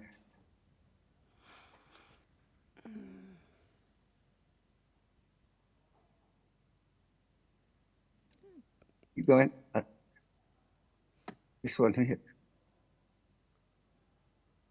I thought you said 210. Good. Yeah, it shows on 210. But anyway, so you're saying it shows it, but I'm saying that the neighbor has agreed to the encroachment because they want to do a mutual party wall because they may do the same thing in due course. Okay. And that's why. But there is on one of the drawings, and in the top right-hand corner, I think it was on the site plan where he signed off on it.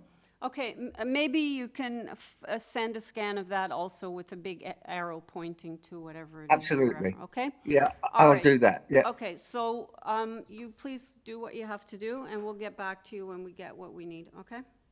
I'll be back. All right, thanks. Thank you. Item number 26, 34 Marlow Avenue.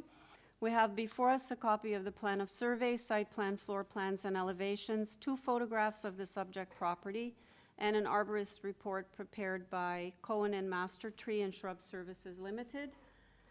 We don't have any opposition. Do I have the agent on the line? Madam Chair, it's Enzo Lacasano. I'll be representing this file. Okay, good afternoon. Panel members, any questions for the agent on this one? No? Okay, Mr. Locasano, looks like we are ready to make a decision on this one, and we don't have any questions. Anything you want to add before we go into committee? Well, just that we're in discussion with the neighbor with regards to the party wall, and We are working with an arborist and Toronto Forestry for the very large tree that is at the rear and kind of a boundary tree between the properties. Other than that, it's a very straightforward application that we feel meets the 4 tests and is well in keeping with the neighborhood. Okay, thank you. Panel members, we're in committee. Mr. Nipfel. Thank you, Madam Chairman. I'd like to move approval of this application with a condition. As the applicant indicated, it is in compliance with the general character of the area. It's a modest addition to a house. The variances are reasonable, and I don't see that there is any negative impact on the application. Okay, do I have a seconder for that? Mr. Clay, so motion to approve, moved by Mr. Nipfel, seconded by Mr. Clay. All in favor? That motion carries unanimously. Item number 27, 78 Hubbard Boulevard. We have before us a copy of the plan of survey, site plan, floor plans, and elevations, 2 photographs of existing 3rd story and rear of the subject property. We have email correspondence from TRCA, and I believe that they're okay. We have support from 15 Selwood, which is behind number 80, and which is adjacent, number 20 McLean, 86 and 82 Hubbard. Correspondence in opposition from number 76 Hubbard. And okay, I'm showing 1 speaker, and it's showing in support, yet my sheet says in opposition. So I will check with them. Okay, so if I could have the agent first, please. Hi, Hi, and you are? Lenny Stambojanos Riley, owner of 78 Hubbard Boulevard. Okay, just give me a second because I'm showing conflicting things on my sheets here, so. Sure. Okay, can you give me the, I think it's opposition, but.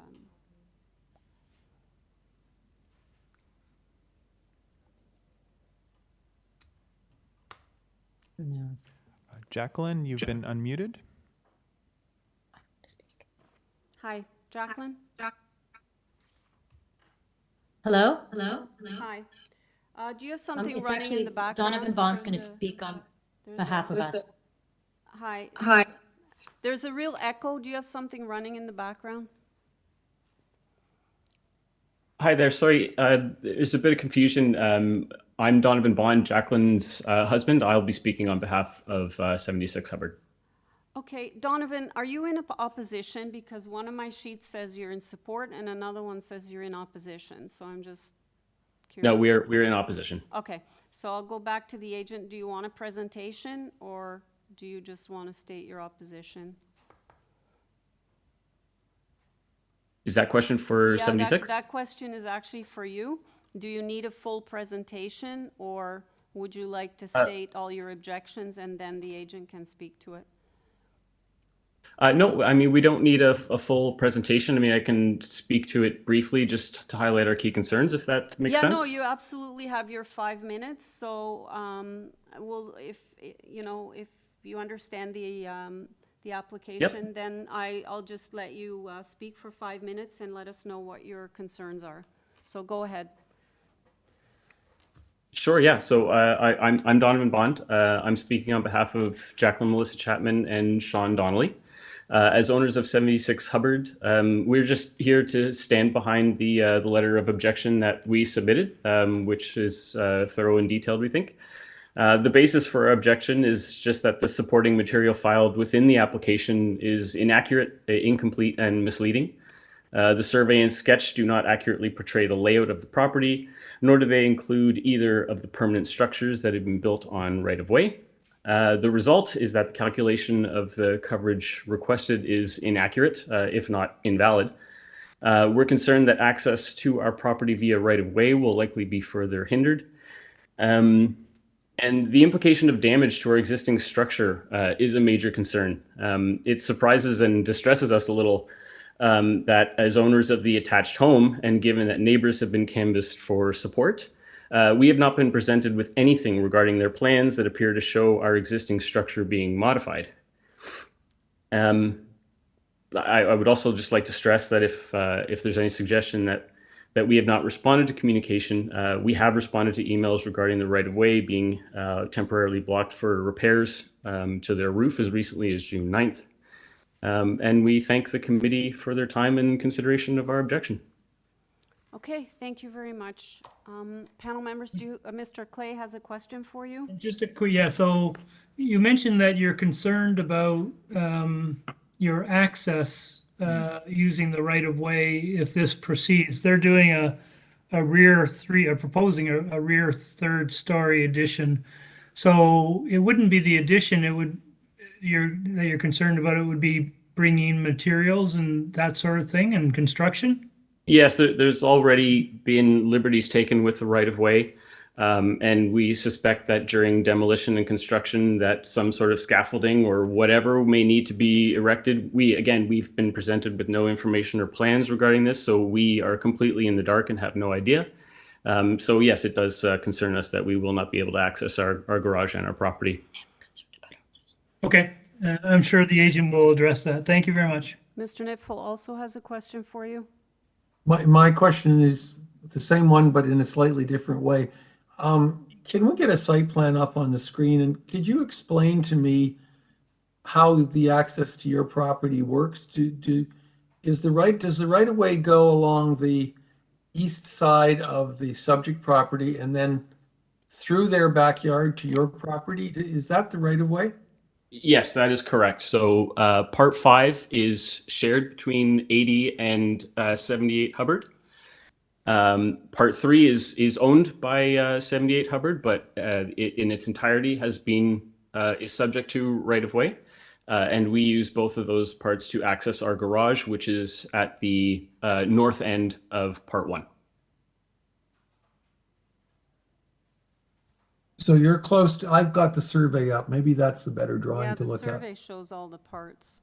So the right-of-way goes along Part 3, across Part 3 to your property, and then your driveway, your garage is just to the south of the boundary between Part 1 and Part 4. Is that correct? Yes, that's correct. Okay, thanks a lot. Okay, any other questions, panel members? There's the survey now. Okay. So we'll go back to the agent then.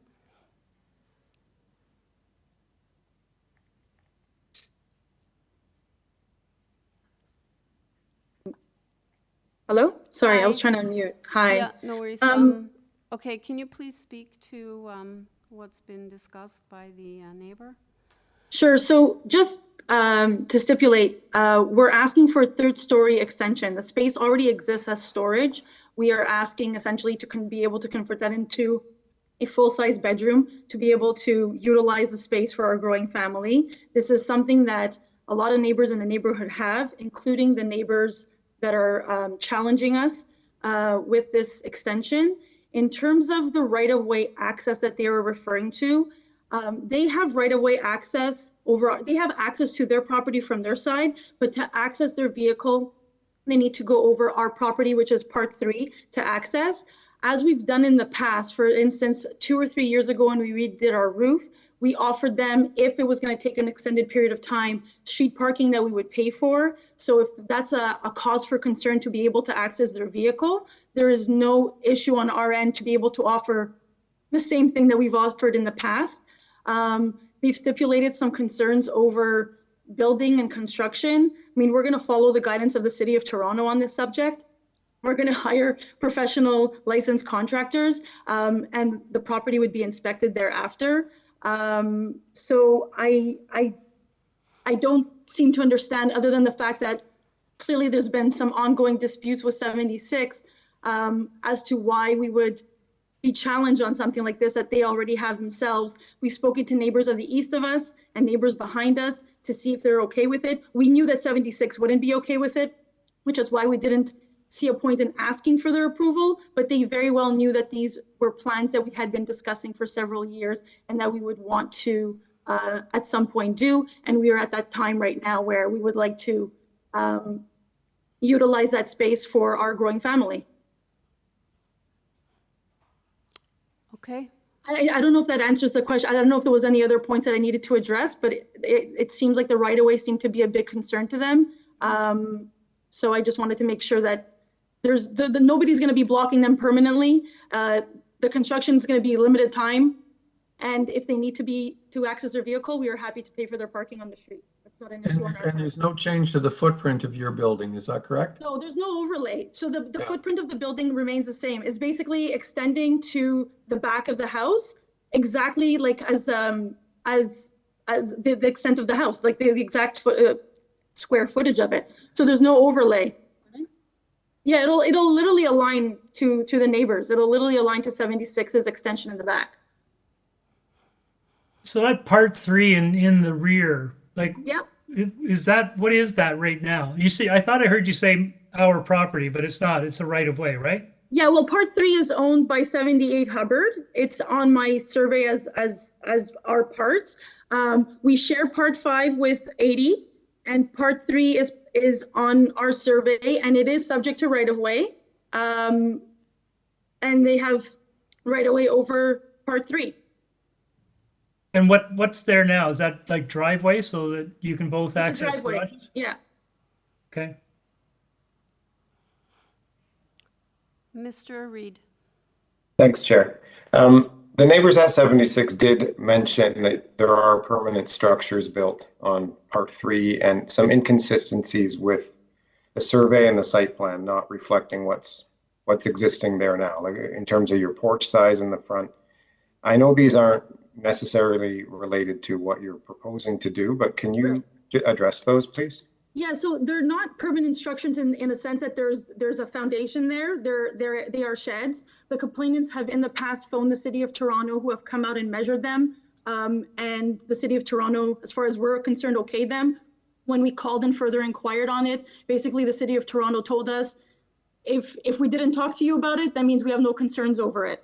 So as far as we know with the legalities is we've contacted 2 real estate lawyers who have told us that we're able to use that space so long as we don't build a structure that inhibits their access to their garage. There is no permanent structure that is blocking their access to the garage. Nothing, even when we've used the space to play basketball, I mean, we're playing basketball. We can move our bodies over and they could access it. There's nothing blocking them from being able to use that space. All right, thanks. No problem. Okay, any other questions, panel members? Okay, seeing none, let's take it into committee for a decision then. Mr. Clay, I don't know, Mr. Clay, Mr. Reed, you both had your hands up at the same time. Sure, we're probably going to say the same thing. I think the actual proposal before us is really quite minor. It's simply an extension of the 3rd story, and in fact, it's going to match up and marry up with the existing semi. So I don't see any real issue there. My sense is that there are a number of conflicts associated with the use of the right-of-way. I think that's beyond this committee's ability to sort of weigh in on. And it sounds like, if there is a remedy to this, it would have to either be through the city or perhaps legally. But, we don't have any jurisdiction over construction process or materials or access. All we can do is deal with the variance, and in my view, the variance is really quite minor and wouldn't have a negative impact on the neighborhood at all. So I think it's a supportable application. I would, recommend the neighbors to see if they can get a mediator or some sort of way to resolve their conflict, because it doesn't sound like it's a particularly pleasant way to live. But other than that, I think I'll sort of move to approve this application with no conditions. Okay, do I have a seconder?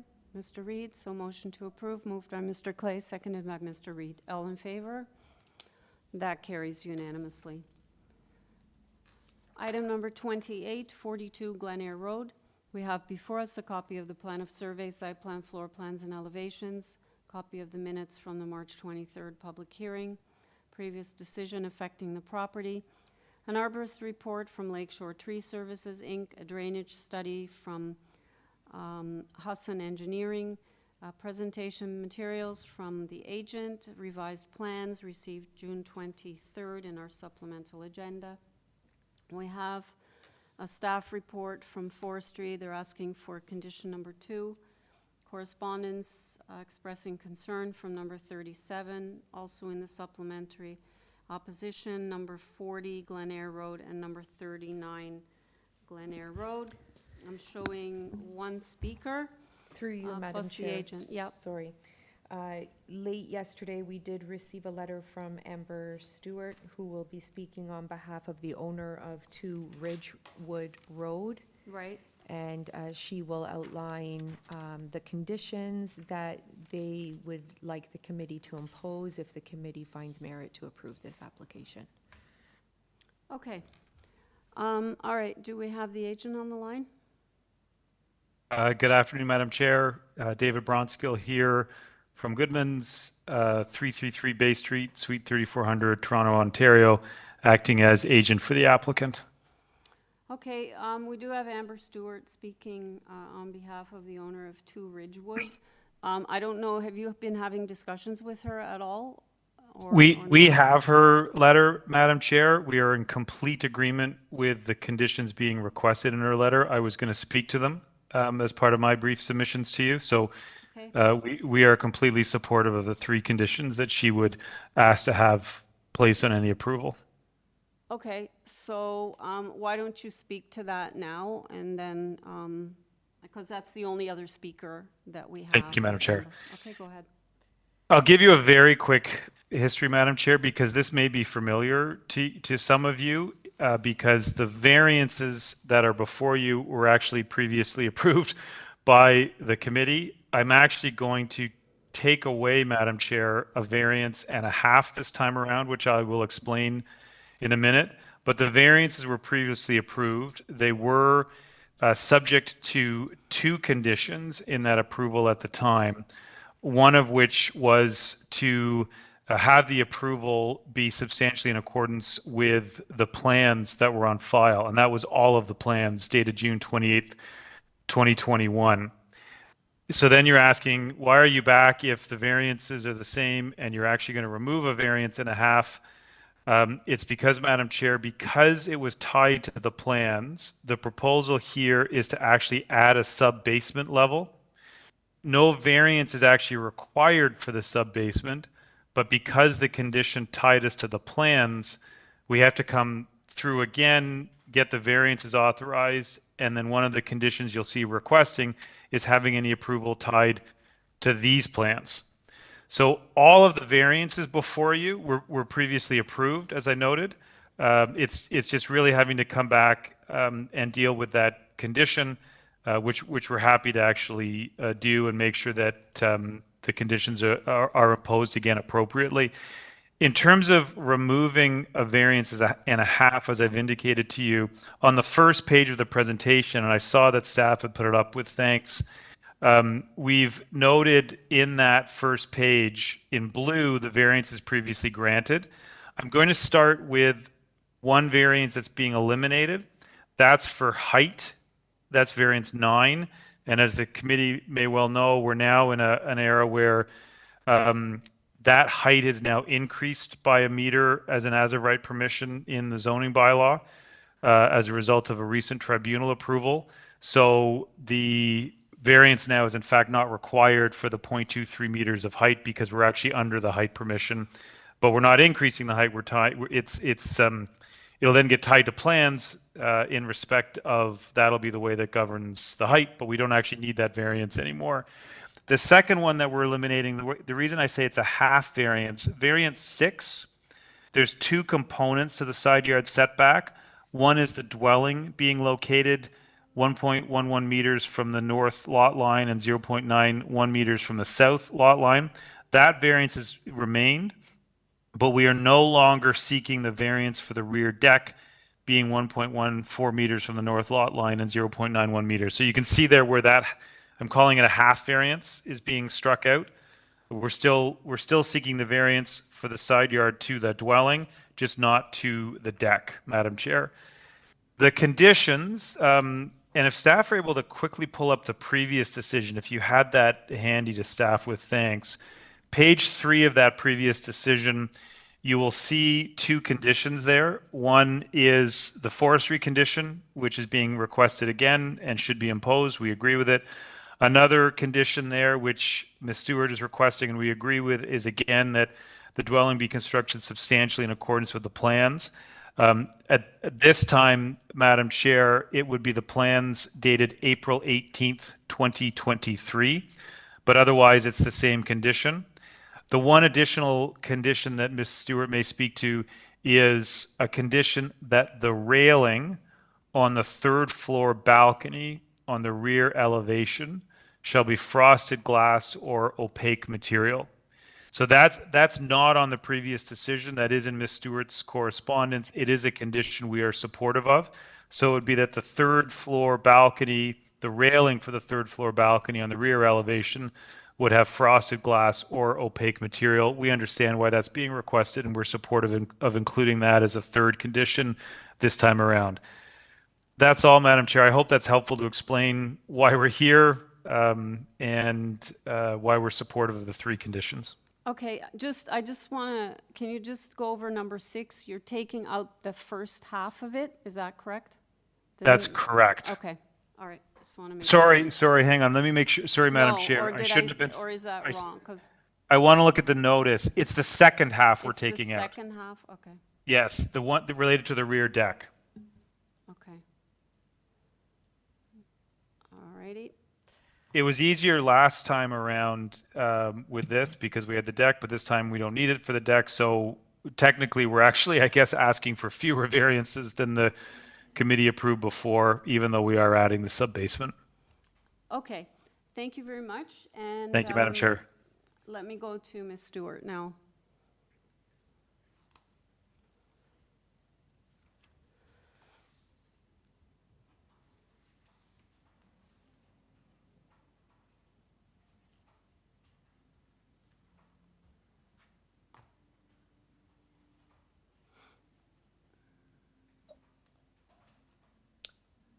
There we go. I think I'm unmuted. Can you hear me, Madam Chair?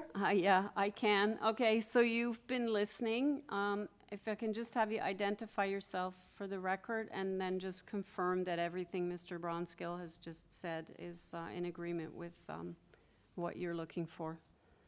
Yes, thank you, Madam Chair. It's Amber Stewart, and I represent the owners of 2 Ridgewood Road, which is the property that it's a bit of an irregular lot, but it shares 2 lot lines with the subject property. So may I begin, Madam? Yeah, please go ahead. Thank you.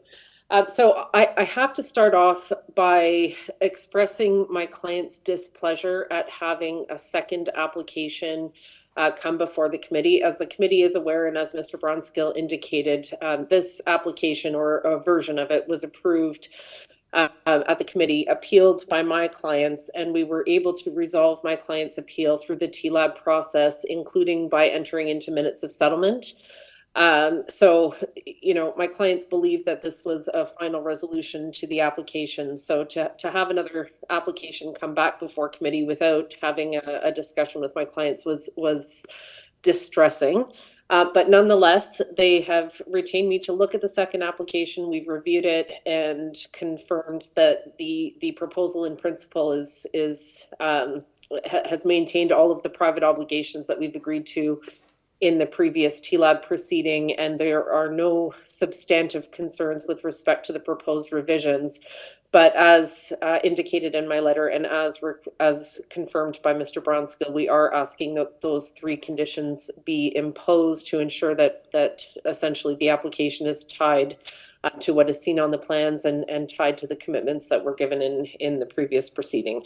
So I do thank Mr. Bronskill for acknowledging that those conditions are appropriate and jointly requesting them, and subject to any questions that you have for me, though, that's all I'll say in my comments. Thank you very much. Panel members, do you have any questions for either Ms. Stewart or Mr. Bronskill? Mr. Nipfel? Thank you, Madam Chairman. Just to clarify, the entire sub-basement plan which is drawing number, sorry, I just lost it. Come on. The sub-basement plan that we have before us, and I'm sorry, I don't have a drawing number. That whole floor has been added. Is that correct? There was no sub-basement at all before. I don't know if Mr. Bronskill's unmuted, but I can confirm that's the case. There was no sub-basement, so that plan is new. Okay, thanks. Okay, any other questions? Okay, if there aren't, Mr. Clay? Chair, just the technicality. So the conditions that you want, are those contained in some sort of agreement between the two of you, or are you expecting this committee to impose those conditions? Through you, Madam Chair, a version of the conditions are contained in a private agreement in relation to the previous application, the minutes of settlement that we had executed. However, the conditions that we are asking for are new, and we are certainly asking that the committee impose them. And part of the reason is this is an entirely new variance application. So consistent with the last approval, I think it's very important that the committee reimpose the condition requiring construction substantially in accordance with this new set of plans that's been submitted, so that I know that the variances are the same, but it's still a new variance application. So it's important that condition be updated to reflect the current set of plans and imposed on any decision of the committee. The second condition is an urban forestry condition, and that was imposed last time. Urban forestry has requested it again. Oh, thank you very much for bringing that up.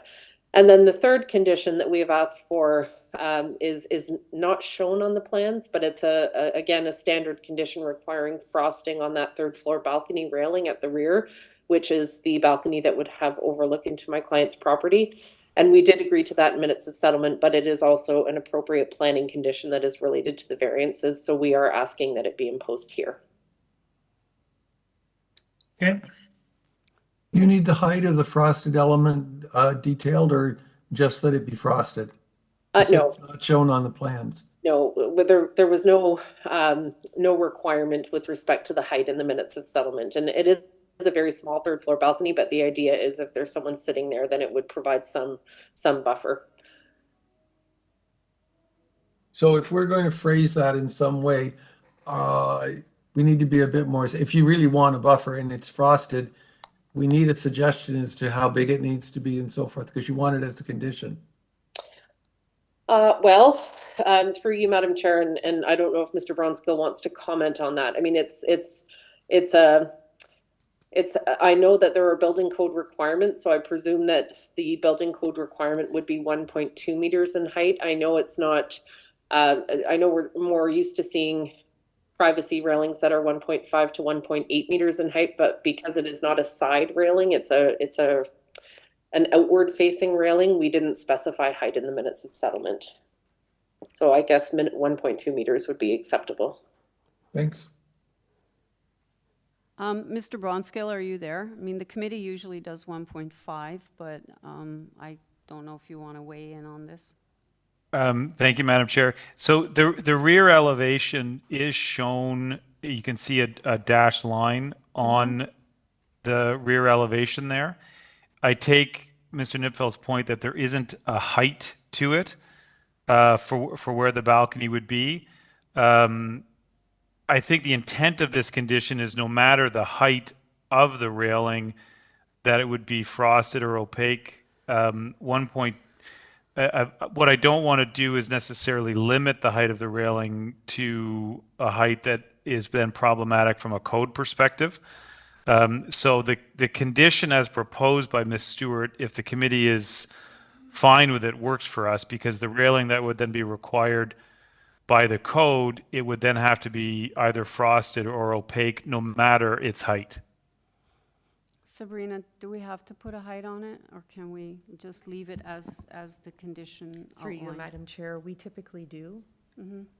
So if the committee sees fit that it's 1.2 is suffice.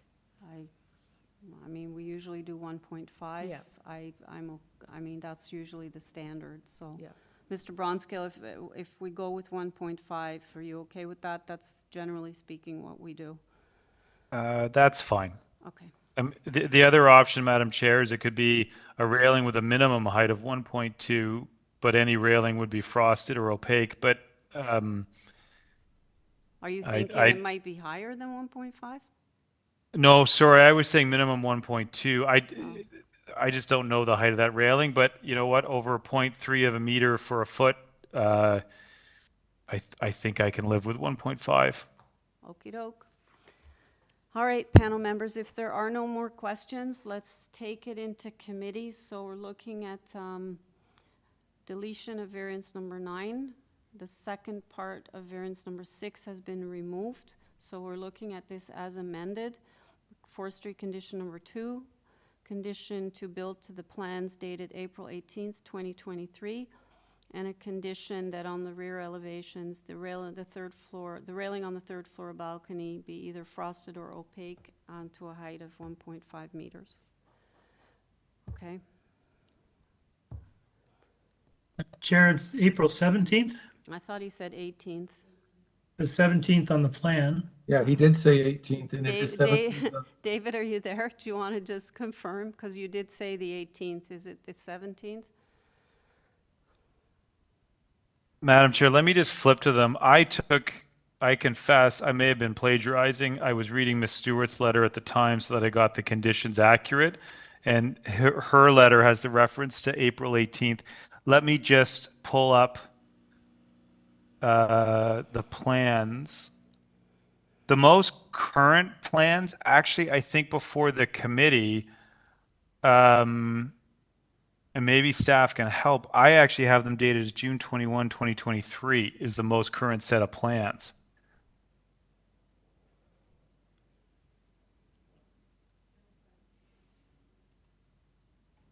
Yeah, they're June 21, 2023. Through you, Madam Chair, we typically mark them when they're received, and so we have them in the minutes as June the 23rd, 2023. Thank you, staff. 23 June 2023. Okay, so then it would be to build to plans, stamp dated, received by C of A, June 23rd, 2023. Okay? Thanks, panel members. So now I need a motion and comments if you have any. Mr. Reed. Thanks, Chair. Thanks for putting the motion together. Saves some work. I think we agree this is a sensible solution, and almost a technicality getting it back here. I move approval of the application with all the conditions listed. Okay. As amended. And do I have a seconder, Mr. Clay, so that the motion as outlined with all the conditions and amendments, moved by Mr. Reed, seconded by Mr. Clay. All in favor? That motion carries unanimously. Item number 29, 155 Grenadier Road.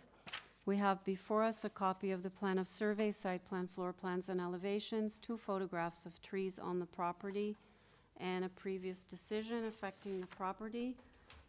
And I only have the agent listed as speaker. Do we have the agent on the line? And we have one variance before us. Good afternoon, Madam Chair. Can you hear me? I can. My name is Dan Achimovich. I'm calling from DA Design. We're located at 1185 Queensway East, Suite 3A in Mississauga, and I'm the agent and the architect for this file. Okay, let me see if there are any questions. Panel members, any questions? There are no questions, sir. We're ready to make a decision on this one. And yeah, anything you want to add before we go into committee?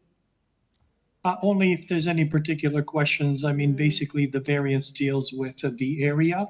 And if you take a look at the floor plan, this is a 1-story parking garage. The reason we made it slightly bigger is in order than allowable is in order to allow for 2-car parking inside. So it's 20 feet by 21 feet, if you will. Very tight conditions trying to get in and out because of the lane width. And that's really the only reason we're slightly over by 4.2 6.89 square meters, which is about 75 square feet. Okay, sounds reasonable. We have no questions, so let's take it into committee. Panel members, Mr. Nipfel. Thank you, Madam Chairman. This is, as you know, very minor. The variance is very minor. There is no negative implications. I move approval without any conditions.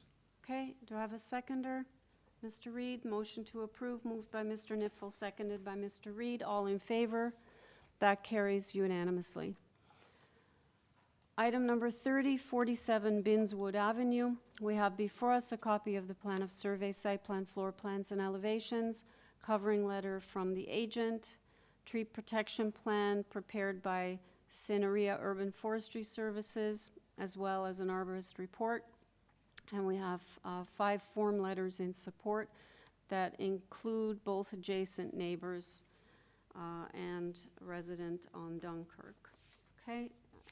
Do I have the agent on the line? Good afternoon. Hi. I'm Cindy McVie. Hi. No opposition speakers. Panel members, do you have any questions for the agent? Okay, Cindy, we don't have any questions. We're ready to make a decision on this. Anything you want to add that's not in the submissions? No, we have submitted everything we believe for the panel. Thank you. All right, thank you very much. We're in committee, panel members. Mr. Clay. Thanks, Chair. I think this is a very simple, straightforward, modest rear one-story addition, which has very few minor variances, and I don't think have any negative impact. There's no opposition. I will move approval of this application with no conditions. And that's seconded by Mr. Nipfel. So motion to approve, moved by Mr. Clay, seconded by Mr. Nipfel. All in favor? That carries unanimously. Okay, item number 31, 44 Grandview Avenue. We have before us a copy of the plan of survey, site plan, floor plans, and elevations, a revised site plan, arborist report prepared by Phoenix Tree Care. We have a staff report from community planning. They're asking for a condition to plant a tree. 5 form letters in support from residents on Grandview and 1 resident on Hogarth. Correspondence in opposition from 151 Hogarth Avenue. And I showed 2 speakers in opposition. Do we have them both? Okay. And I believe the owners are speaking rather than the agent. Do you have the agent? No, we're speaking, the owners are speaking on behalf of our application. Okay, who's speaking right now?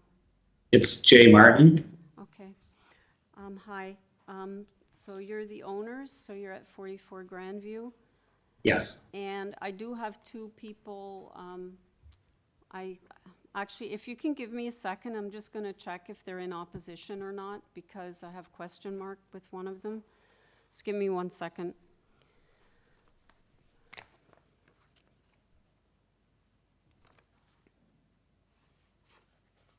Judith, Hello? you've been Yes. unmuted. Hi, Judith. Just quickly, are you in Can opposition? you hear me?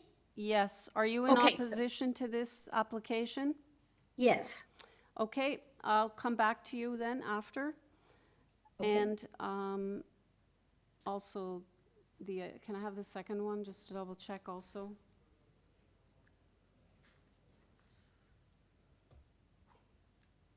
Denise, you've been unmuted. Yes, hi. Hi, Opposition. hold on a second, Denise. I'm just checking. Are you speaking in opposition to this application? I was just going to say, opposition is a very strong word. I do have a concern I want to bring forward.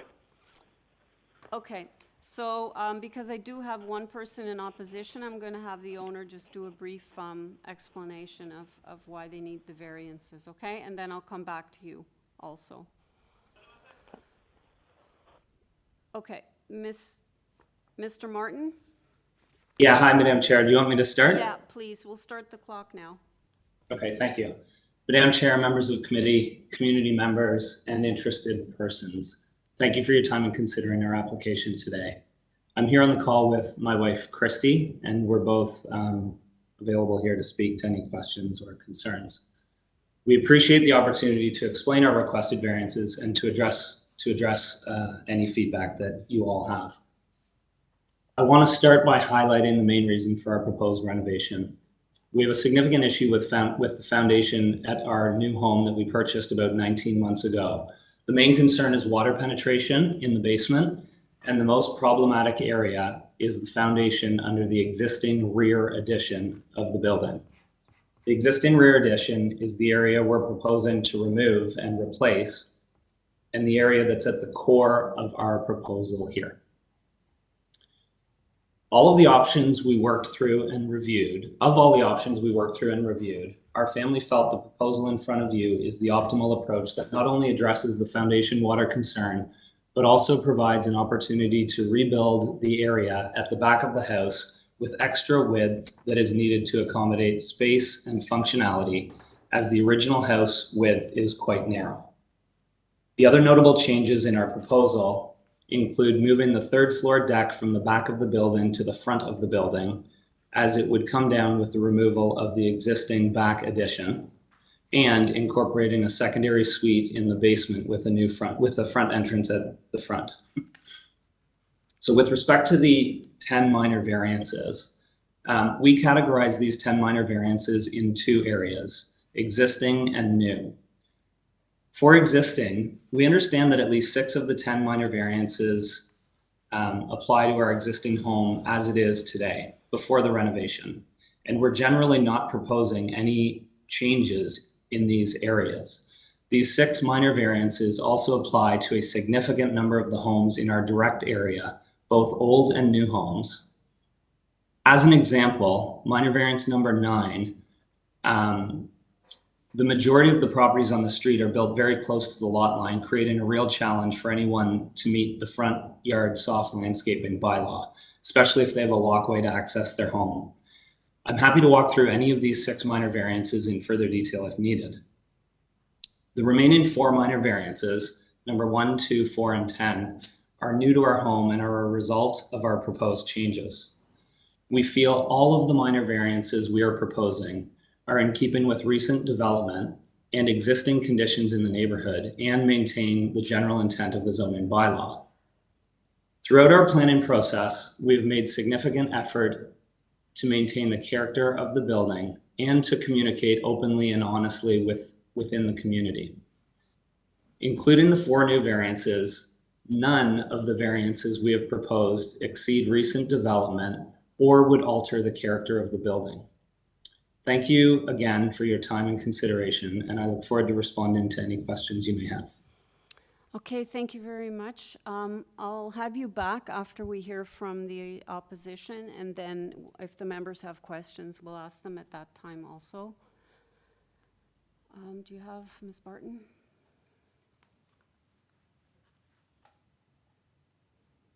Hello? Hi, if you can just give us your name and address, and then you have 5 minutes, okay? Go ahead. My name is Judith Barton. I'm the owner of 42 Grandview Avenue, the neighbor to the west of 44 Grandview Avenue. I'm a resident here for 28 years. Before I start, let me apologize for not getting my concerns to you in written form. I am a novice in the ways of the Committee of Adjustments. By the time I learned that what I could do, valuable time had been lost. I did not receive any advance notice prior to receiving the variances in the mail. So let me begin. I contend that the proposed variances to the bylaws, 10 in all, which is a lot, are not minor. I will address items 2, 7, 9, and 4 in the list of variances. I will be recommending that the application for minor variance for this property be denied and the design be modified to more closely follow the bylaws. I have a document with 18 signatures from neighbors who agree with that. Grandview Avenue is a short, quiet, one-way street lined by a mix of modest, detached, and semi-detached single-family houses, mostly built in the early 1900s. Many of the homes are 2 stories high. Many of the residents living in the street have been here for 30 years or more. Now to look at the specific items. And the main one, I would say, the floor space requested is 50% more than the bylaw permits. That is, the proposed house would be 1.5 times larger than the largest house allowed under the bylaws.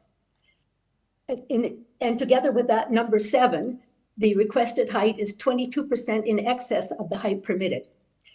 These two items together, the additional height and the extra floor space, result in a 3-story solid wall on the west side, impacting the sunlight, view, and privacy of my property. The beautiful 44-centimeter Norway maple will be gone, and a solid 3-story wall will replace it. Sunlight in the back bedroom and kitchen will be reduced. Okay, the requested front yard soft landscape, number 9, the requested front yard soft landscaping is 83.7% below the minimum required. Result, the street appearance is degraded and water absorption into the soil is lessened. Number 4, the reduction on the west side setback to 0.5 meters might seem small, but the setback could prevent workmen from doing their work. For example, cleaning the eaves by ladder. Ladders have to be 75 degrees for safety. The distance between Grandview Avenue and 44 and 42 Grandview Avenue at the base is currently 1.4 meters, and that does not include the overhang of, of the roof and the eaves. So I have other concerns are digging could damage the foundation of my house, that's 1. 2, water could get in the basement during construction. 3, the fence and gate could get knocked down. The fence is right on the property line. 4, the changes to the backyard landscape could direct water to my house. I do not have any water in my basement now. 5, the removal of 2 large trees will mean less water will be absorbed and more runoff to my property. I'm also worried about the damage to property along the property line. Okay. In summary, the adjustments requested are not minor variances. Rather, they are very significant variances. The proposal is not appropriate for this neighborhood. The house was designed not to keep within the bylaws, but to exceed the bylaws wherever it thought they could be pushed through. The construction would negatively affect the streetscape, the neighbors' enjoyment of their properties, the environment, and the value of my home. The proposal does not follow the general intent and purpose of the city bylaws and official plan. For these reasons, I, with the agreement of 18 neighbors, request that the application be rejected and that revised plans be submitted, which more closely adhere to the bylaws. Thank you for your attention. Okay, thank you very much. Panel members, do you have any questions for Ms. Barton? Okay, seeing none, if we could have, thank you. If we could have the next speaker, please.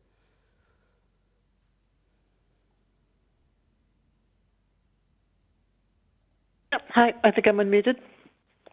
So my name is Denise LaRose. I live at 46 Grandview, just to the west, the east of 44.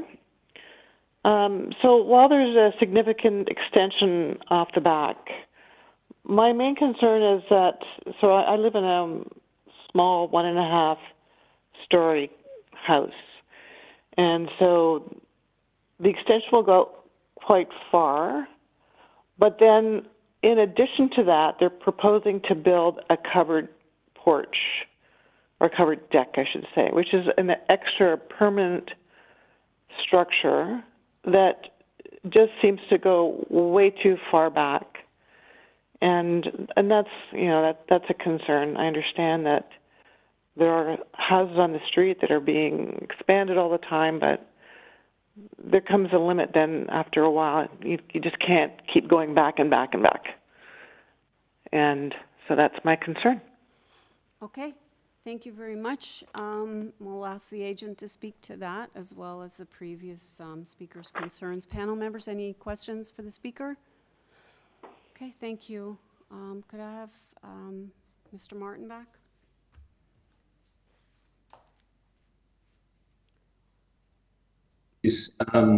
Judy's, oh, sorry, can you hear me, Madam Chair? Yeah, I can. So you have no more than 5 minutes to speak to the issues that were just raised. Okay. With respect to the minor variances that Judy brought up, number 2, based on our review, the vast majority of examples in our area, the requested floor space index is equal to or above 1 times the area. And we were proud to be significantly under that. So we feel that not only every single example that we looked at was above 1%. So we understand that that's very standard with new renovations and new buildings. With respect to the soft landscaping, the irony about this is the houses, the way they're built today, so this is number 9, all of the houses on our street are built very close to the property line with only few exceptions. Our neighboring house, Judy's, is built the exact same way as ours is, and we both have approximately 12% currently. And with our renovation, we are not taking away any of the soft landscaping at the front. As it relates to the backyard, we are removing the tree that she mentioned. And I too love that tree and I don't want to remove it. Unfortunately, it's one of the core causes of the issues we're having with the foundation, and it's directly in the way of the proposed renovation. We have more than 5 large trees on our property, so we do have a lot, and we're also proposing, with the guidance of the committee member or the individual who called us representing the committee, we've agreed to plant a tree at the back of the property. We're also a family that loves trees, and we intend to do what we can to encourage that. What else was, the 18 signatures is a complete surprise to us. Not only did we make a good effort to speak to anyone who's raised concerns, we also spoke to the individual who registered their concerns with the committee, and it's on file here.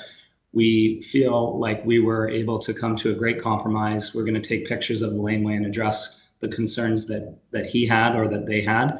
And we left that conversation very positive and quite happy. The 18 signatures is complete surprise and news to us. So I'm sorry to hear that that's happened. We spoke to Judy as early as yesterday, where we sat down for well over half an hour. This wasn't brought up.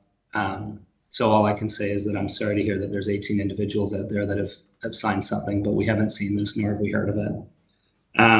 Not only did we get the 5 written letters from many neighbors, we also got confirmation and had discussions with many, many more who generally support what we're doing, and they feel it's consistent with what's happening in the neighborhood. Was there anything that I missed that you'd like me to address, Madam Chair? I don't know. Let me check with my panel members. Any questions, Mr. Nipfel? Thank you, Madam Chairman. Can you clarify the difference between the original site plan and the revised site plan? All I can see is the removal of a tree from the backyard, but it appears to have been moved to the other side of the east property line, and that doesn't seem to make any sense. That was based on the discussion with the committee. We documented on the revised one that the tree would be added, and this was the vicinity of where the tree would be put. Otherwise, it should be consistent. No, the tree that I'm talking about is actually, if you look at your original site plan, there's a little tree in front of the parking space on the west, and there's a big tree in front of the parking space on the east. And then if you go to the revised plan, the tree that's in front of the parking space on the east is gone, and the tree in front of the parking space on the west is still there. So the original plan didn't have the correct trees in the correct placement. The big change was the one on the left, like where it's documented new tree to plant. The 2 trees that are being removed, if you can see toward the back of the new renovation, the replacement renovation, they're lighter in color. So those are the ones you can see how close to the existing foundation they are. But one thing I want to point out to the committee is that, and to the other parties, is that the the addition that we're proposing to tear down and rebuild, the new one will be built 7.3 feet further back. So that's fundamentally the additional space. It's also wider, but in terms of how far it moves back, it's 7.3 feet. Thank you. Mr. Clay, you had a question? Thanks, Chair. A couple of questions. So the original addition off the back that you're tearing down, was that 3 stories as well, or is that something different? That addition is 2 stories with a rooftop deck on top of it. The proposed plan we have, when we tear all of that down and rebuild it, our proposal is to not have the deck at the back any longer, but instead put the deck at the front of the house. This was done both because privacy in the backyard is important to people. It made a lot of sense when we built the 3-story addition to build it fully consistent with the rest of the main house. And it also allowed us to put the deck at the front of the house, which just takes away from the bulkiness of the front of the house. So we're essentially moving the deck from the back of the house to the front of the house. We're removing the space on the front that's currently on the front of the house and adding it to the back of the house. But I acknowledge that it's being expanded by 7.3 feet at the back, and it is wider. So when you say the deck, it's the rooftop deck that you're moving to the front, not the ground floor deck. Sorry, yes, that's correct. So it sounds then like your existing FSI is probably not a whole lot less than what you're proposing. Would you know what your existing FSI is? I'm sorry, I don't, but I do know that the proposed structure is 7.3 feet further back, and then it's a little bit wider. It's one foot or so wider on the west side, and about 3 or 4 feet wider on the right side. So both your neighbors have talked a little bit about, going back deeper into your lot and with a 3-story structure, particularly 46, because there's a bit of a grade change there, right? So they're a little lower than you are they? No, I think we're all even? Yeah. Oh, it looks like there's a slope to Grandview right where you are, but I guess not. Okay, fair enough. But I am interested in the covered deck because it's not only covered on a roof, but it looks like it has sides on both sides, which kind of presents like an additional addition.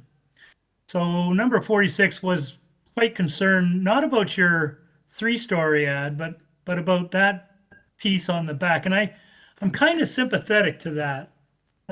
Because that does really extend you quite deep into the lot. And in fact, because it's covered, it actually probably is hurting a little bit of your rear landscaping numbers as well. So are you wedded to keeping that covered, or was that something that you might be open to maybe just having a ground floor deck?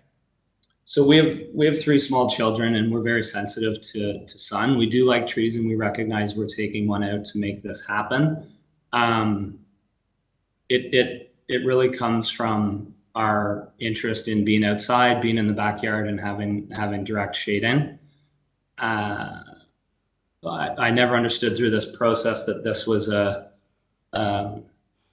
this impacted our minor variances, and frankly, it's a new concern to me. Well, hasn't your neighbor, have you not talked with 46? Yes, we have. And this wasn't raised? No, we haven't. And I have to also tell you that we had conversations, but what I learned in speaking certainly with Judy, is the level of conversation and the depth of conversation that we had didn't align with what her expectation was. We shared that we were doing work and generally what we were doing, but we didn't sit down and go through the plans with her. And the first opportunity we heard from her that she wanted to was Sunday, so we were able to do that yesterday. So though we communicated what we were doing even before the committee news came out, in retrospect, I think we could have been better at doing a far more detailed review with both of them. And this did not come up in our discussions with our other neighbors. So it does speak a little bit, I guess, then the related issue is your rear landscaping. I totally understand your front landscaping challenge with, you know, where the property line is and some of the infrastructure you have in the front, but you seem to be quite light in the rear as well. Yeah, so again, the rear landscaping is not going to change materially because there's a big deck that's not covered with a hot tub there now. So the soft landscaping isn't expected to change materially. And the discussion I had with the representative from the committee, that was one of the concerns, and they wrote the documented letter, and that's where we agreed to plant the tree. And the feeling was that because we're maintaining old the way it is, it was not a concern. That was at least my understanding. Okay.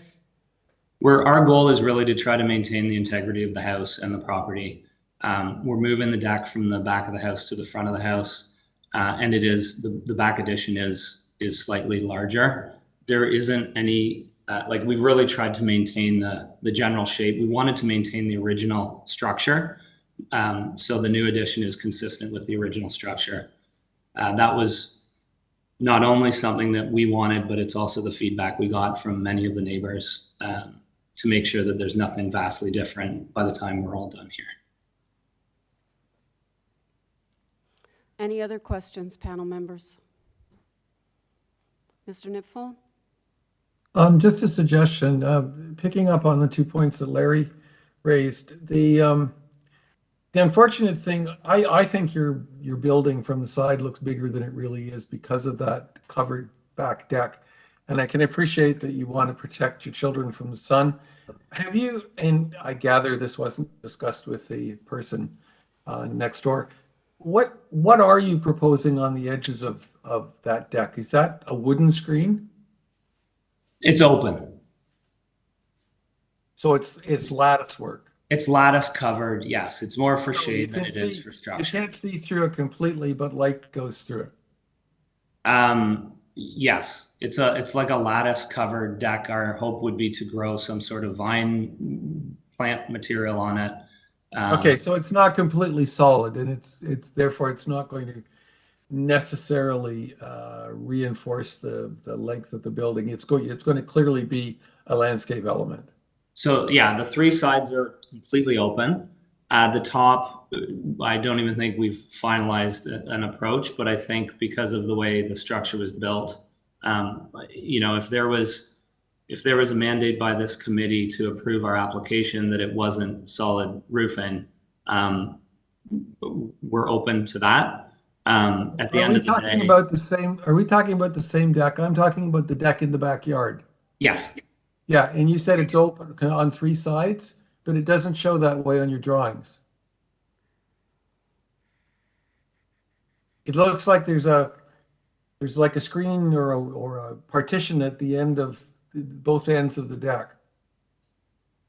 It only looks open on the one side. Yeah, on the back. So if it's open all the way around, I think that already addresses. That's a good picture. If you scroll up, I apologize for interrupting. If you scroll back up one, that's the front. So yeah, if you scroll up, I think 3 or 4 pages, that's the front of the. Okay, there. Whoa. There. The side elevation. Go back. Go to the side elevation. Right there. There. Right there. So there's a screen there. Yeah, there's no screen. If you can scroll up, I think it's better depicted in the other side elevation. Right there. Sorry, scroll down. Yeah, right there. So there is a roof, but there would be posts and it would be open. We have no interest of closing in that area, and we are more than happy to confirm that the back deck won't be closed in on 3 sides. It will be open air. The issue is whether it's a solid roof or it's lattice work, and we haven't. That wasn't a firm criteria. We understood that we just had to put this in the drawing because there would be a cover in that area. Fair enough. And so that's helpful. And then on the rear yard landscaping, if we could get the site plan again, you've got 2 parking spaces and a driveway. Is that whole area one rectangle of paving? It's gravel. Okay, all of it's gravel. Yeah, it's sort of mud and gravel. Yeah. And the thing that you call the driveway, is there a part, would it make any sense to have that as soft landscaping? Would it would increase the amount of soft landscaping on the property, or is that because you need that space to get in and out of the cars? Yeah, that is the width of the lot is 25 feet, and Oh, that's okay. exactly how it's really just for 2 parking spots, and that's it. Okay, and since it's gravel, the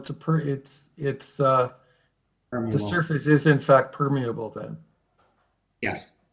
Okay, thanks. Thank you. Any further questions, panel members?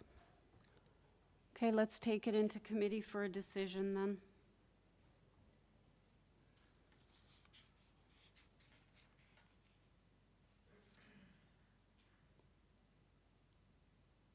Chair, yeah, I'll start. I think I was originally concerned mostly, I mean, I get the structure and it's not dissimilar from what is being demolished, and it is going back 6 feet, so it is a bit of an issue, but I think overall it's probably acceptable. My bigger concern, frankly, was that covered deck, because I was under the mistaken impression, because of the side elevations, that it was actually enclosed all the way around. And I think maybe that's what number 46 also thought by looking at the drawings, because that was the concern I think she raised as well. So if this is an open deck, then I'm a little bit more comfortable, because I think it doesn't have the same kind of visual impact on both sides. So, you know, I don't see this one necessarily as being dramatically that much more than what is already there. There is support. It's too bad we didn't get the petition that 42 spoke about, but we don't have that before us, so we don't have that to consider. I think, you know, as long as that back section is open, and it looks like there's frosted glass on the front porch, rooftop porch. I think I can support this now. This street is in a lot of transition. There's a lot going on in this area, not surprisingly. But I'm reasonably comfortable with that change.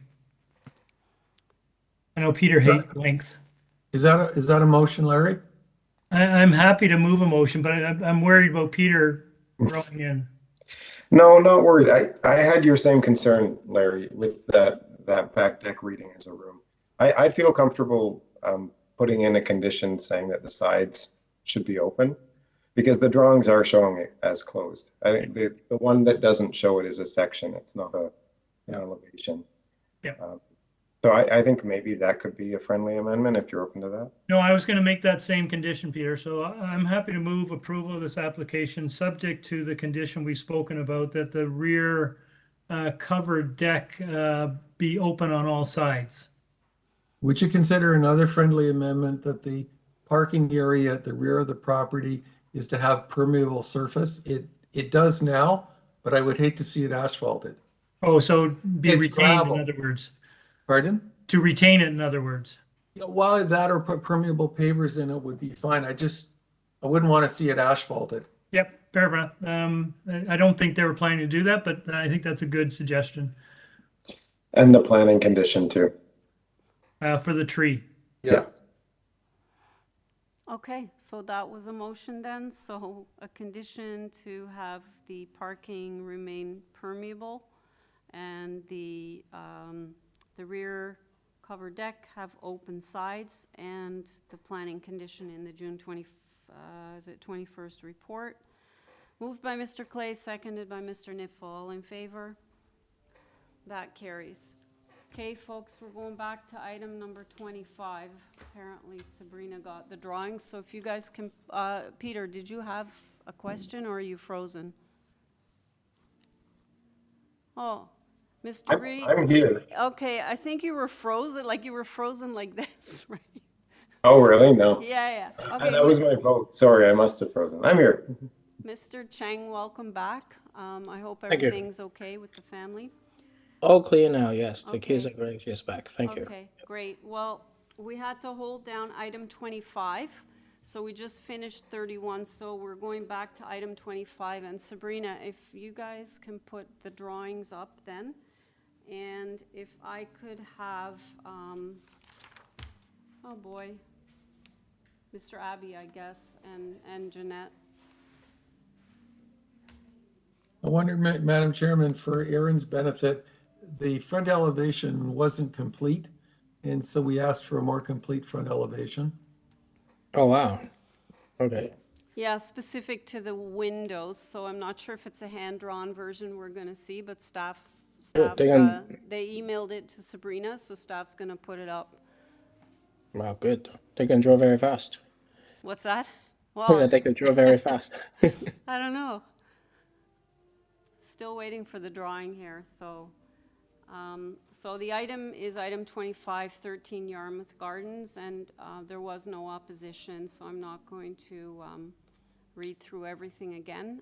We merely held this down to potentially avoid a deferral here.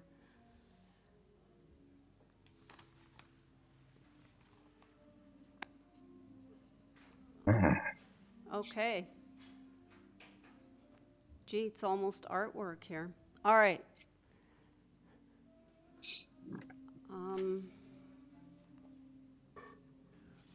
Brian and Jeanette, you've been unmuted. Okay. Okay.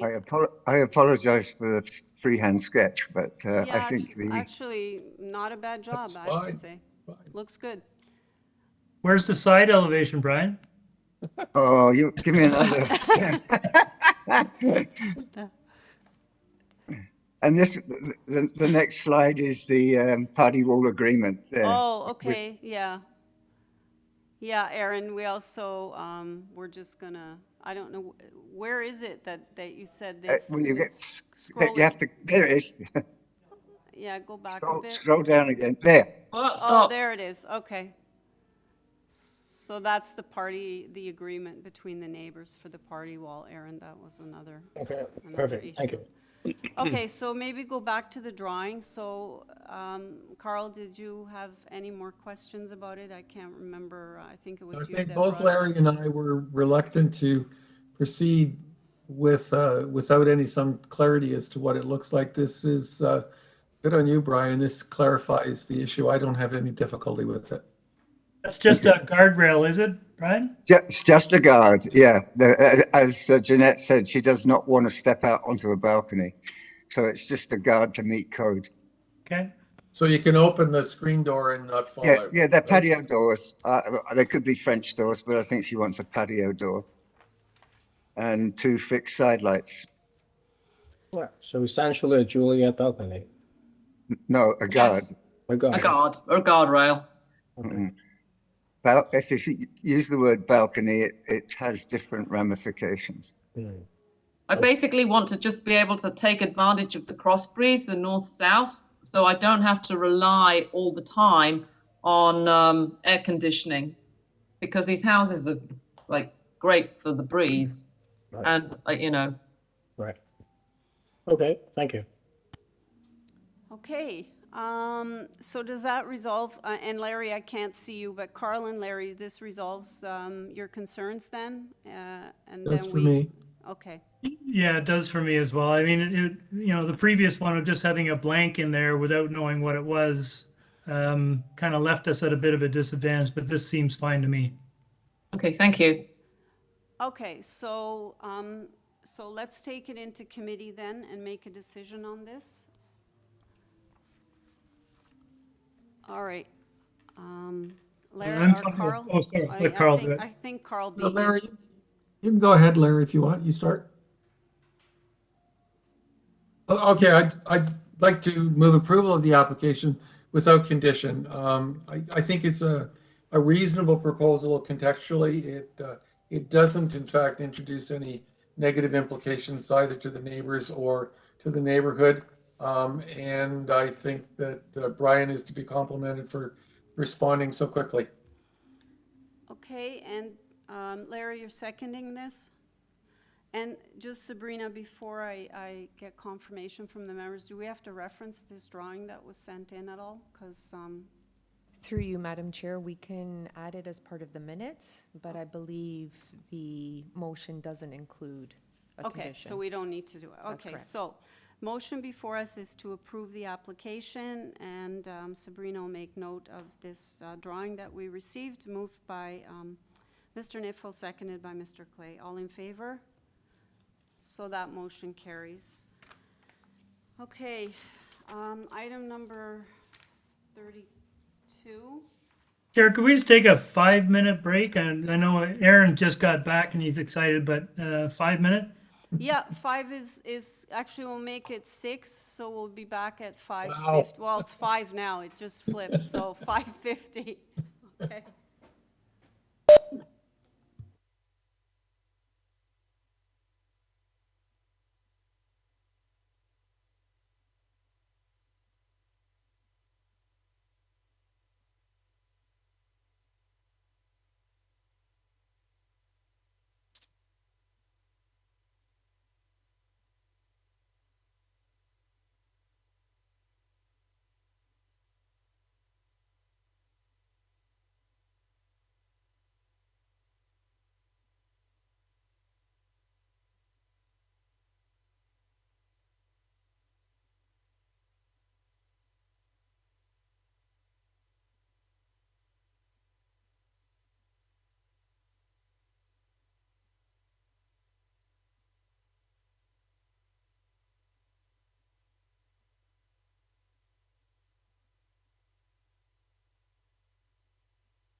Okay, item number 32.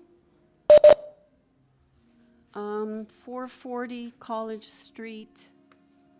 We have before us a copy of the plan of survey, site plan, floor plans, 3 photographs of elevations of the property, a previous decision affecting the property at 499 Bathurst, email correspondence from the agent that was sent to the heritage planner, covering letter from the agent, planning rationale from consultant, and presentation materials from the agent, although they are different agents for some of these things that were submitted. Email correspondence from our planning department, and let's see, I believe that's it. So I have 2 people that are, it says, are interested. Does that mean? Yeah, I'm gonna have to ask them to clarify. In the meantime, if I could have the agent on the line. Good afternoon, Madam Chair and members of the committee. My name is Ida Asanya. I'm the VP of Development for Queen's Corp College, Inc. We are the owners of the property. Hi, if you could bear with me for a minute, because I have 2 speakers listed as interested, and I'm not sure what that means, whether they're just listening or in opposition. Sure. Thanks. Mark, you've been unmuted. Yes, how are you? Hi, are you just listening or are you in opposition? No, just observing. Just observing. Okay, thanks. Yeah, I'm actually with Queen's Corp College, Inc. Okay, is the same go for Mr. Sarek then? Correct. Okay, thank you. Okay, Mrs. Sonia, let me see if there are any questions for you. Panel members, do you have any questions for the agent? Okay, I'm not seeing any questions. That means we're ready to make a decision on this. We've read all of the materials, including the covering letter and presentation materials. Is there anything you want to add that's not in the submissions we already have? Are you there, Ida? Yeah, sorry. No, everything is straightforward. It's straightforward, so we're happy with it the way it is. Okay, thank you very much. So there's nothing else you want to bring to our attention then? No. Okay, great. Panel members, we're in committee. Mr. Cheng. I think it is very straightforward. That location is supposed to be a restaurant or bar. So even though the residential is pretty close, I have no problem supporting the application. Alrighty, is that a motion then? I think Kyle have some comments. I was going to second your motion. Okay, good. So it will become a motion. I don't see any conditions. I think there might be some heritage, not included in the white variance. So I don't think there are any conditions. No. Okay, so Okay. Motion to approve, moved by Mr. Cheng, seconded by Mr. Niffel. All in favor? That motion carries. The application's been approved unanimously. Item number 33, 190 Ozington Avenue. We have before us a copy of the plan of survey, site plan, floor plans, and elevations. 2 photographs of the subject property, a covering letter from the agent. We have email correspondence from planning. They have a condition and a staff report as well from planning, and correspondence in support from 213, 162, 194 Ozington, as well as 14 Roliat Street, and 5 form letters in support from 188, which is adjacent, as well as 201, 203, 210, 211 Ozington Avenue. And I don't show any speakers other than the agent. Do I have the agent on the line? Yes, I'm here. And you are? My name is Kira Clarkson. I'm the agent for the owner and the architect. Okay. Panel members, do you have any questions for the agent? Mr. Niffel? Thank you, Madam Chairman. This is a very straightforward application except for accessibility, and you indicated that you've addressed accessibility partially by having washrooms on the main floor And then there's eating areas on the main floor in the basement. So if a handicapped person was to come, they could actually use the main floor and use the main floor washrooms. The actual distance from sidewalk up to the main floor of the building is very minor. Am I not correct? It looks like it's very minor and the sort of thing that could be accommodated with a temporary wooden ramp that could be moved in as necessary. Am I reading that correct? I don't see the need for the planning department condition because it's a bit meaningless. But it seems to me that a temporary ramp might actually work for you if you could put it out when somebody that needs that kind of assistance arrives, and you could put it away when you didn't need it. So I would love to do that. And we definitely looked at different accessibility measures. We don't actually have any eating space in the basement. That's it's only the first floor and it's only 30 people. The idea is to keep it sort of sparsely populated, which actually will help with accessibility. We kept the washroom at the first floor, even though plumbing is already provided in the basement. It'll cost my clients some more, but we thought it was the best way to provide the most accessible space possible. Absolutely. So we've made one larger stall, as you'll see. If you go back to that plan, you just passed it too quickly. There you can see we have a shared sink and then a larger stall and a smaller stall. And so I love the idea, Carl, of having a ramp from the sidewalk. The problem is we're only 17 inches from the sidewalk. And because the existing floor is 0.5 meters above grade, it's a very steep and dangerous ramp, and it's a very well-traveled street. In fact, some of the properties do have little ramps, but very few, and only when it's a very slight ramp up. So we have generous steps. We've tried to make them wide, but it didn't seem like a safe proposal. We considered actually renovating the inside of the building and lower, but it was so expensive. It's very, very difficult to start accommodating that within the property. So we took a survey of we're the only property on Ozington in those few blocks that actually still has residential at the first floor. It's all commercial. And we've taken sort of survey of all of the other properties, and you'll see that in my cover letter that shows all of the steps that lead up to the retail establishments. But when we talked to planning, they were very comfortable with what we're proposing within the space. So we are concerned about creating a tripping hazard out there that'd be quite steep, because we have to actually have 2 steps or 3 risers to get into the space. Mm-hmm. It must be one of the oldest buildings on Ozington, actually. Thank you. There's an email from planning that seems to reflect that very conversation, right? Yes. Yeah, we had a really good conversation, Simon and I, a couple of weeks ago. And then he sent the staff report and I asked him for clarification. So he wrote that email yesterday to say that, yes, city planning considers that we have fulfilled the condition in their report. Okay, are there any other questions, panel members? Okay, seeing none. Anything else you want to add that's not in the submissions, Kara? No, I mean, I think my client's just really trying to keep the character of the existing building. We have this lovely sort of arched window that he's turning into the entry door. It'll be a wide door opening, and that will actually help with accessibility. It's just over 4 feet wide, so it's quite a generous entry. But apart from that, no, I welcome you to talk about it in committee. Thank you. All right, thanks. Okay, panel members, we're in committee. Mr. Clay. Thanks, Chair. I think we'd all agree this is quite an appropriate repurposing of this site. I was actually surprised that there were still ground floor residential on Ozington. And Kira points out this is the last one, so maybe it's a passing of an era.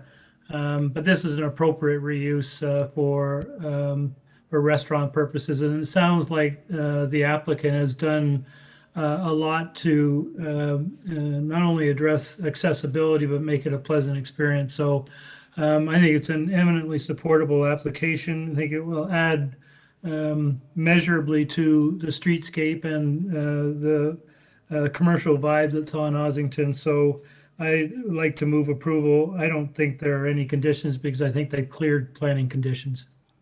All right, do I have a seconder? Mr. Nipfel, so motion to approve. Madam Chairman, Yep. could I just add in seconding? One of my very good friends is handicapped, and I didn't realize until he became handicapped how difficult it is to go out for lunch and actually use a restaurant on the street because of his handicap. So the point that was made by the architect about going to considerable expense to keep the bathroom on the main floor, I think is a very sensitive and welcomed change. So I'd be very happy to second the motion of approval.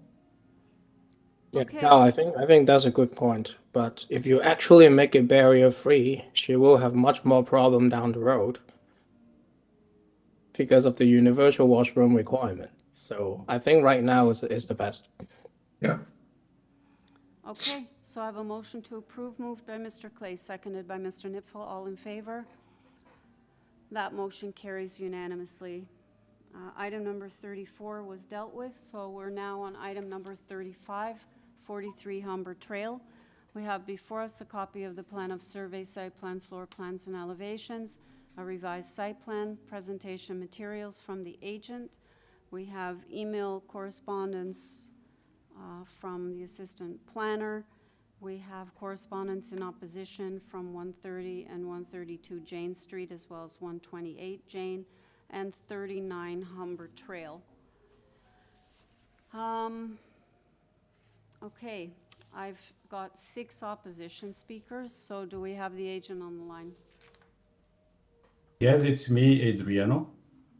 Okay, good afternoon. You have 5 minutes, sir, and to do a presentation, so we'll start the clock when you start speaking. It's a garden suite, 31 square meters. I have 5 items as minor variation request. However, after consultation with the city planning, just 2 remained because the recommendation was that I reduced, actually that I increased the landscape and keep the permitted 4 meters height, which I accepted and submitted these conditions last week to the city planner, which remains 2 variances, which is reduced setback from 1.5 meters from the fence, and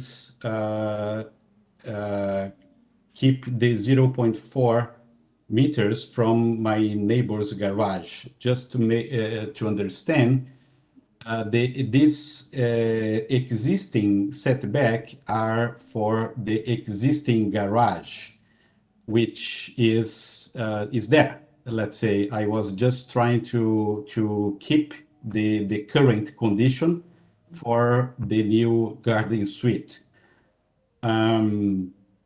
As I said, all from the 5 requests, minor variance requests, the conversation with the city planner was that I could keep the permitted 4 meters height, what I have, and to increase the landscape area that I did. And the city planner accepted and decided to proceed. Okay, so as it stands here, so the variances before us are correct then. So what you're saying is you made changes to variance number 1, you made it 40%, and then variance number 5 is 5 meters, or are you deleting variance number 1 and 5? Because I have a note in my like after reviewing this. So are you making any adjustments to the variances from the notice that went out or not? I am deleting Is it 1 and request. 5? Because that's what I have in my notes. I'm not sure if Correct. So Correct. that's correct. Okay, so you're deleting variance number 1, which is the rear yard softscape, and you're deleting variance number 5, which is the height. So you're going to keep the height at 4 meters. Correct. And there is this setback from the main house, which it's deleted as well, the 5 meters, because now with the increased landscape, the size of the garden suite reduced. So now I am in compliance with. Okay, so I'm sorry, I'm not, which variance is it then? Is it 4 that you're also deleting, or which one? 4. 3 or 4? 4? Let me see here. I just want to make sure we don't delete the wrong one. Let me see here the correspondence, just a moment. I think it's 4, but just to be sure. Correct, number 4. Okay, so the only variances we're dealing with now is variances 2 and 3. Correct. Okay. Chair, can I ask a clarification? So at 4 meters, are you still proposing a 2-story garden suite or a 1-story garden suite? No, I really don't know who wrote 2 stories, because it was never 2-story. It's 1 story. Okay. Oh, so we need to change the description as well? So we'll just take out 2 stories, Sabrina? Yeah, we'll just take out 2-story. It'll be to construct, so do we leave, are you still doing a mezzanine? Yes, it's a very small mezzanine. It's a storage area, basically. Do we need that still then, Sabrina, or I don't know. I think the person thought this mezzanine will be a 2nd story, but it's just a storage area. We're just gonna say to construct a 1-story garden suite in the rear yard of the property, no? Through you, Madam Chair, we can revise it to read to construct a 1-story, including mezzanine garden suite in the rear yard of the property, containing an existing 2-story detached dwelling, and the existing garage will be demolished. Well, you would still keep 2-story detached dwelling? That's the house. That's the main house. Oh, sorry, I'm losing it. I'm not reading it right. Okay. It's been a long day. All right. So is that okay with you then, sir? Yes. Okay. Have you discussed any of these changes with the neighbors? Because I've got 6 objectors. Just one neighbor had some concerns at the back of my property, and he was worried about the height that was 5 meters before. Now I'm back to the permitted 4. And he was concerned about his tree, because it's a tree in the radius for the tree protection zone I had to comply with, which I attached arborist report.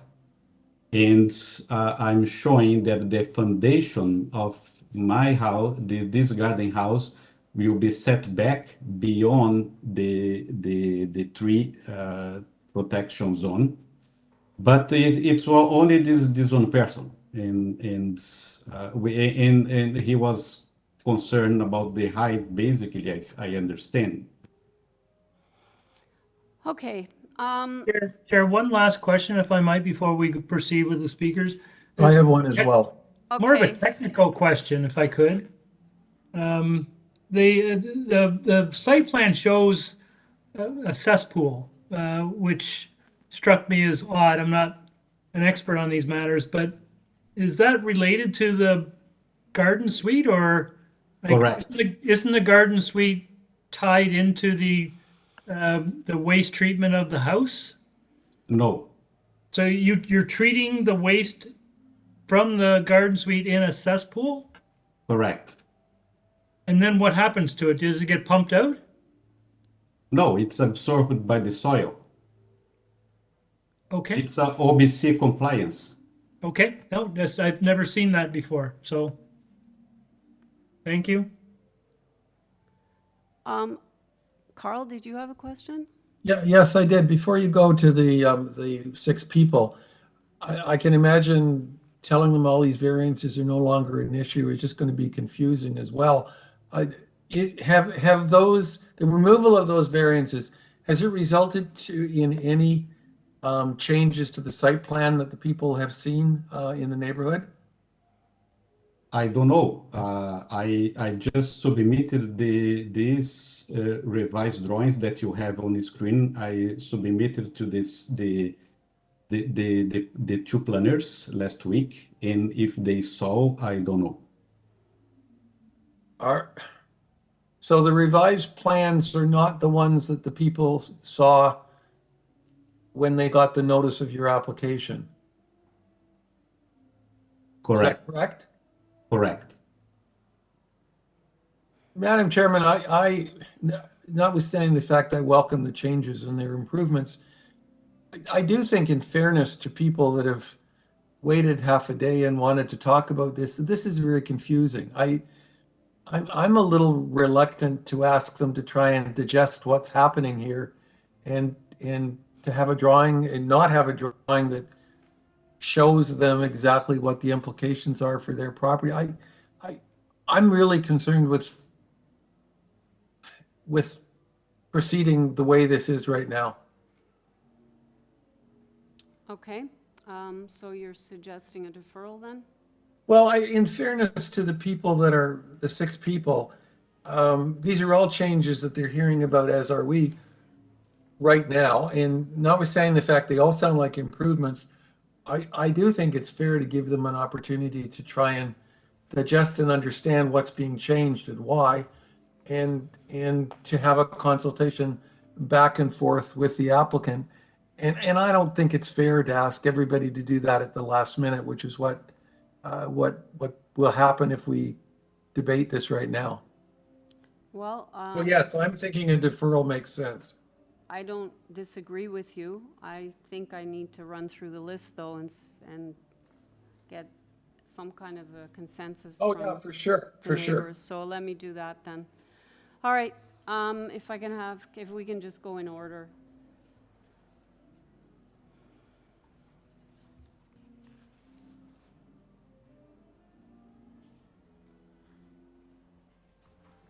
Margaret, you've been unmuted. Thank you, Madam Chair. Hi, Margaret. I just need your address for the record. The only thing I'm going through the list of speakers on right now is how you feel about having this matter deferred. I assume that everyone has been listening. You've heard that several variances have been deleted, and that you haven't seen the plans with the changes. So I just want to see how you feel. So 3 variances have been deleted. So we would, if we proceed, we are only going to be looking at 2 variances, which is for the rear east lot line setback of 0.6 meters and the 0.23 meters from the side south lot line. So if you can just let me know how you feel about deferral. Thank you, Madam Chair. I would appreciate the opportunity to defer, not just with respect to that, but also because the arborist's report is also new information, which I'd like to specifically respond to because I don't believe it's accurate. Okay. All right. Thank you. If I could go to the next speaker, and it's for the deferral only, and I just need your name and address and whether you support a deferral. Through you, Madam Chair, I've been unable to reach Peter Jacksa and Darina Larga. Okay, so just go to the next one then.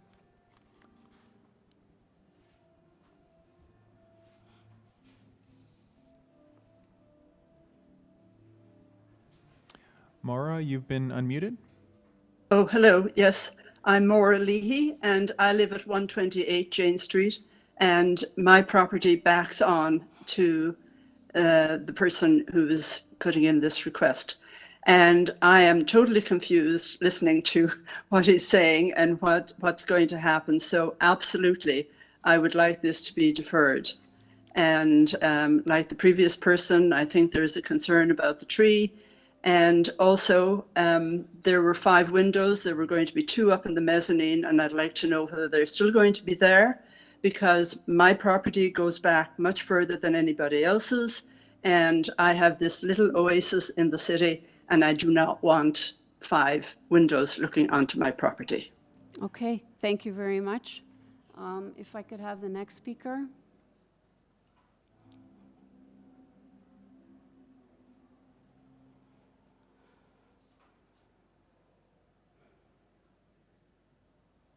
Hello, can you hear me? My name's Henry Jeans, and I'm the owner of 130 and 132 Jane Street, the other properties that are behind this application. Okay, sir, just to the deferral, are you in favor of a deferral?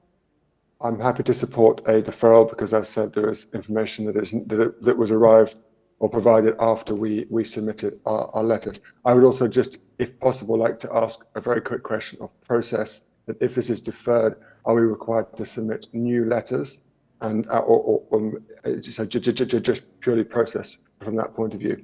I think it's probably in your best interest to submit a new letter, in particular because the, you know, the variances, there's less of them, and you may have different concerns. I mean, I'm going to certainly, on behalf of all the members, encourage the agent to have a meeting with the residents, you know, to hopefully work through things. So maybe you don't have to come back at all. But yes, if you do have opposition or concerns, you should submit another letter.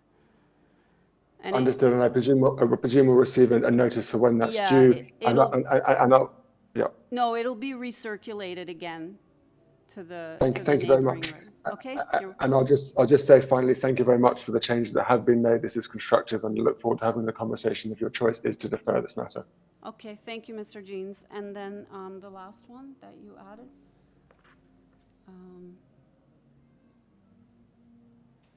Michael, you've been unmuted. Mr. Pastuszak?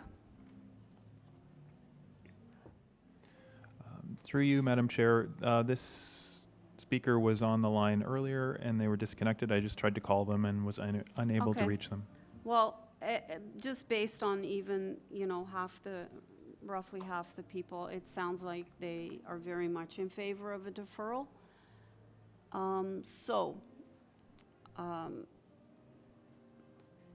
Panel members, I think we should just take this into committee and make a decision here, because it sounds like this is the best way to go. As part of the, you know, if we do go ahead with the deferral, I think we can all agree that, you know, given the amount of opposition here, that it would be in the agent's and the applicant's best interest to maybe have a meeting with all the residents, and they should have all these, the names from the AIC. So with that, I will put it back in your hands. So Carl, since I'll go with you, was your idea? Thanks, Madam Chairman.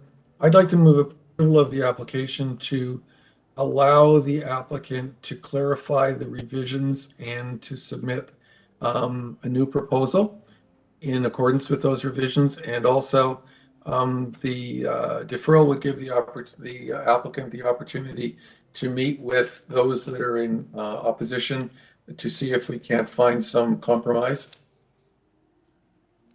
Okay. Do I have a seconder for that motion?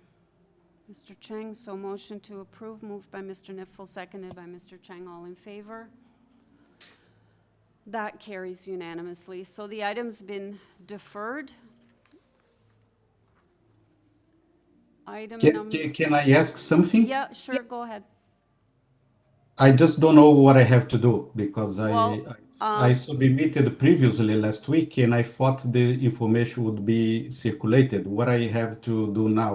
Resubmit? So the information that's submitted late or changes that are made late that can't be put on the notice are not circulated again, like in terms of mailing out, once the notice has gone.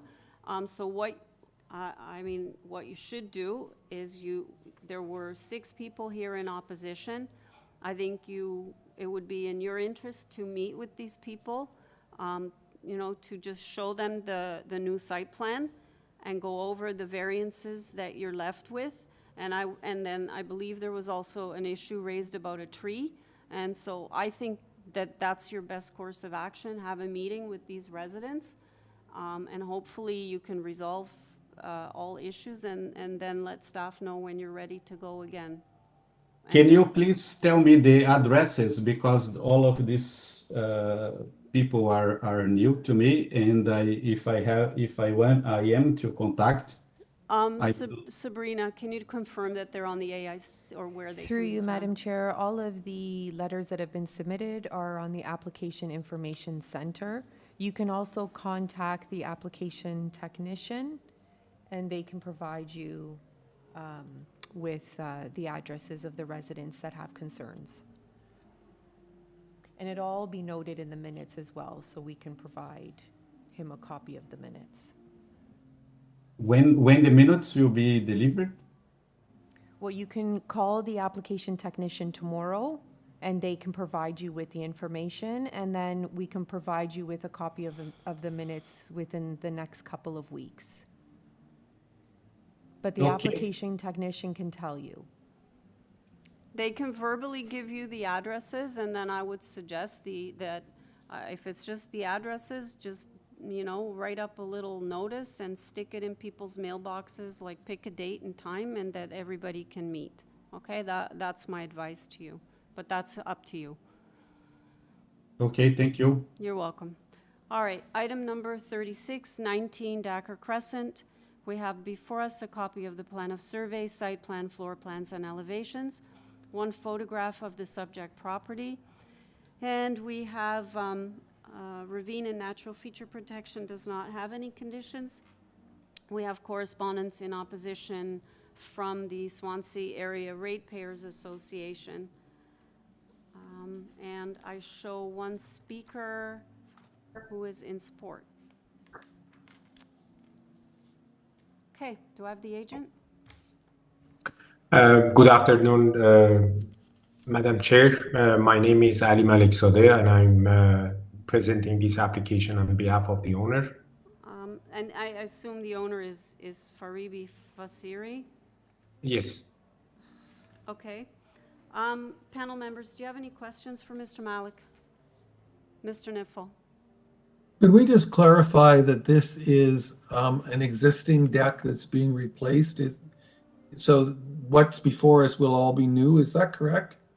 Yes, this deck is existing many years ago, even before the current owner bought the property. The deck was existing, and it was destroyed due to the higher slope that is on the side of the property on the north side. And so there is no use and then it's not safe at all to walk over it. So we just wanted to get the permit to resurface actually the deck and the structure that is damaged by amount of the water. And then we came across these variances because it's as based on the new bylaw. And the way that the technically they define the height, and then the first story and then second story, it become the second story deck, and the area of the deck is not complying with the minimum requirement. When you're all finished, is it a brand new deck, or are you just repairing the deck that's there? We're just repairing the existing plank. We are not adding to the footprint and an area of the deck, existing deck. So you're just repairing the planks that are damaged? Yes. Okay, because I think that Swansea has an issue with that, and I wanted to clarify what the circumstances were. Thank you. No problem. I thought I saw that you're actually rebuilt. You're making it small. There's a portion of the deck which you're not rebuilding. Is that? No, we are not rebuilding any. We are not building or adding to the existing deck at all. So actually, this deck is a backyard of the house. There is no backyard whatsoever. and it's just over the existing slope of the in the backyard.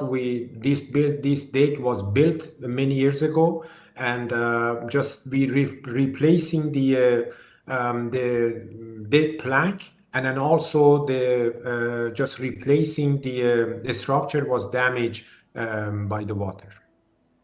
Oh, okay. I looked at your site plan. I was just under the misunderstanding. I thought where on your site plan you speak to the proposed deck, and then you've got the outline of the existing deck.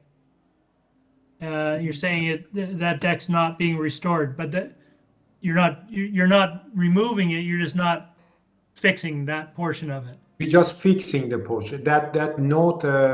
I mean, I didn't. My office didn't provide the drawing, so it was a contractor that provided the drawing and then put the application. But I took over the application and I'm presenting it. But it's not a proposed new deck. It's actually a replacing and then repairing the existing deck. Oh, well, that's why our confusion is because on the site plan it talks about proposed deck, so that would lead us to believe you're building a new one. But if you're just I understand and I apologize for that. No worries. Any other questions, panel members? Carl, did you understand what Sarah's view or problem was with this? It was because it's coming off. I didn't. I read it over a couple of times, and I really didn't understand it. Nor did I. I don't know if any. Peter, did you get that? Yeah, I don't know. I think just generally they oppose most applications in their area, but I think they were saying, right, that part of the justification for this is that it's being considered as a second level. But they're saying if you consider it as a second level, then apply. If you would consider it as a first level, then apply the regulations that would apply to a ground floor deck, which is, I think, 50% of the coverage, which this is under anyway. So I think they just wanted to be on record, I guess, as opposing it. But because it's their view that it's not a ground floor deck; it's a second floor deck. It would technically be a balcony rather than a deck. Right. Or a platform. I guess that's their point. The other thing that's a bit confusing, on the site plan, there's a hatched area that says that it's the area of the deck that won't be restored. Now, I don't know, does that mean, basically the applicant said he's just replacing planks that you walk on. But according to the site plan, there's a section of the deck that he's going to take down. At least that's how I read the hatched portion. So I'm actually confused. He says not restored, which I think is just he's not fixing it. If you look at to the note that it's just in the middle of the deck, and then it was a bubble, again saying proposed deck footprint to match existing deck, existing foundation to remain. So the person that prepared the drawing and actually is part of the contract, I mean, he was a contractor, he was mentioning that I mean, they planning to reconstruct the deck exactly as based on the existing footprint. But after I took over the application and I visit the site and I saw the condition, some of the post it has to be just reinforced because of the damage of the water surface, but most of the surface plank was destroyed. So actually in this application we are replacing the plank and then we keeping the existing structure and then just repairing part of the structure. We are not adding anything to any area to the existing deck. In the hatched area you're not doing anything to that. Is that this correct? hatch area is the existing retaining wall. No, on this drawing here. That area, no. That exactly existing trees exist, and then we are not extending the deck on that area. No. Right. But that's different than. Is there a deck there now where the hatching is? If you look at there's a picture. Yeah. I don't know I don't know exactly. It's just before the photos. You can see the old boards and then there's some new stuff over it, and then there's the tree with some boards to the side there. Yes, you see that. That's exactly the existing deck. So you're replacing the rotting boards on the side there?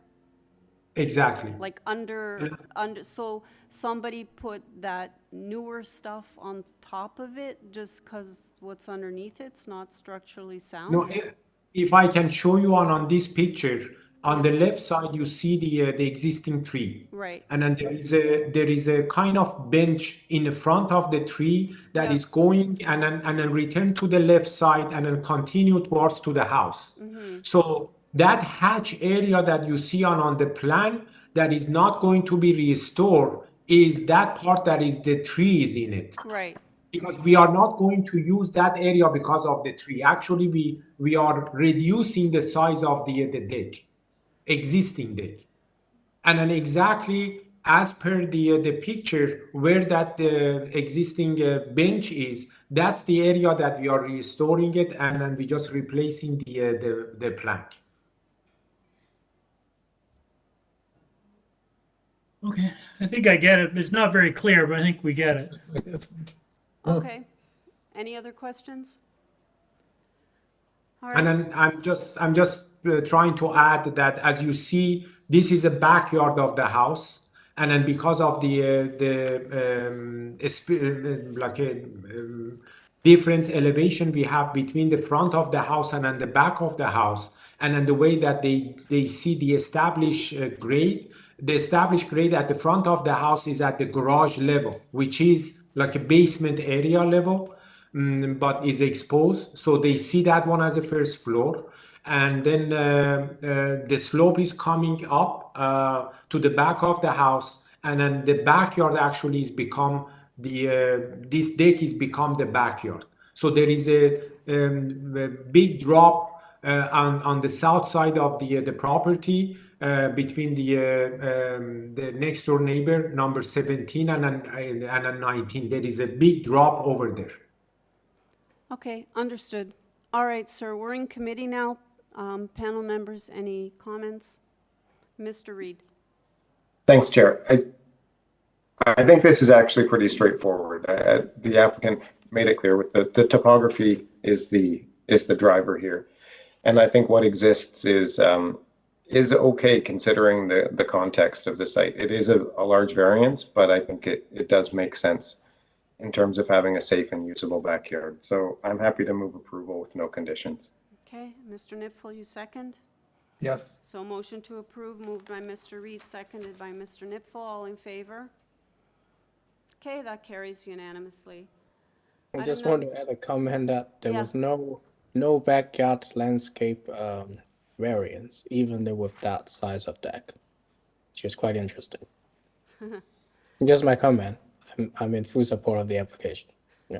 All righty. Item number 37, 90 to 92 Witchwood, or is it 90? My sheet says 90 to 92 for some reason, but I'm going to go with 90 Witchwood Park. I have before us a copy of the plan of survey, site plan, floor plans, and elevations, revised site plan, floor plans, and elevations, 12 photographs of trees on the property, covering letter from the agent, revised plans, covering letter from a different agent, arborist report prepared by P&A Urban Forestry Consulting. We have a staff report from Heritage Planning asking for their standard condition, 3 form letters in support from 88, 94, and 96 Witchwood Park. So adjacent neighbors. Don't have any opposition speakers. Do I have the agent on the line? Oliver, you've been unmuted. Yeah. Hi, Madam Chair and members of the committee. My name is Oliver Dang, address 155 Evelyn Avenue. I'm the architect and agent for my clients of this property. Okay, you're aware of the heritage condition? Yes, we are aware. Okay, panel members, do you have any questions for the agent? Mr. Nipfel? I don't want to belabor this because I'm tired like everybody else, but the existing condition, as I understand it, is an asphalt backyard, and there is already a garage attached to the house, but access to the garage is from, oh, and I don't know which way north it is. I think it's from the south. Correct. In your new proposal, the access to the garage is from the east, which makes it difficult, if not impossible, to introduce a substantial amount of rear yard landscaping. So my question simply is, had you considered the possibility of having the vehicular entrance of the garage on the south rather than the east, so that you could introduce a substantial amount of soft landscaping in the rear yard? And I'm sure I'm missing something, but that just seemed to be such an obvious thing to do. Right, yes. So you're right. So it's a shared driveway. So the property at number 94 and 96 use that driveway as well. So they drive along the south of the property around the back to access their garage at the back. So even if we did that, we won't be able to have any other soft landscaping, if you understand. So the driveway that everybody uses along your south property line? That's Along right. your So east that is property an line. existing right of way, as indicated in the bottom left. Yep. And it goes the whole length of the property and then up the east side of the property. So we were maintaining that driveway, and then they drive into their property. Is there anything that you can suggest for, because the landscaping is really low, is there anything you can suggest to increase the amount of landscaping? Yeah, possibly. So we're maintaining way on the east side. There are a bunch of trees there, right near the property line. So that is being maintained. We are essentially just keeping what is there, but rebuilding the garage. So currently, as existing, there is no soft landscaping other than that portion of trees. That is just to maintain the right-of-way access for the neighbors to the north. Sorry to interrupt, but I just have a quick question. When the examiner calculate the landscape percentage, did he or she include the right of way or no? Within the right-of-way, yes, they did. So the examiner will, because the right of way in theory is still owned by your client, but it's not allowed to be used, right? But I'm trying to see why the percentage is so low. That 23.3. It's so it's of this neighborhood, as this being a heritage and historic neighborhood, all the houses are really, really far set back from the front property line, just to maintain that very park-like atmosphere. So along this this portion of the neighborhood, all the garages are set at the back, and because if we didn't have to have that right of way, then we possibly could have done something more. Yeah. Right, because I see that the right of way is already taking about 25% of your rear landscape. And this is, I'm not sure if it is indicated or noted, the reason why it's number 90 and 92 is that it is actually a duplex. So we are required to have 2 parking stalls as well. Okay, thank you. Okay, any other questions, Mr. Reed? Thanks, Chair.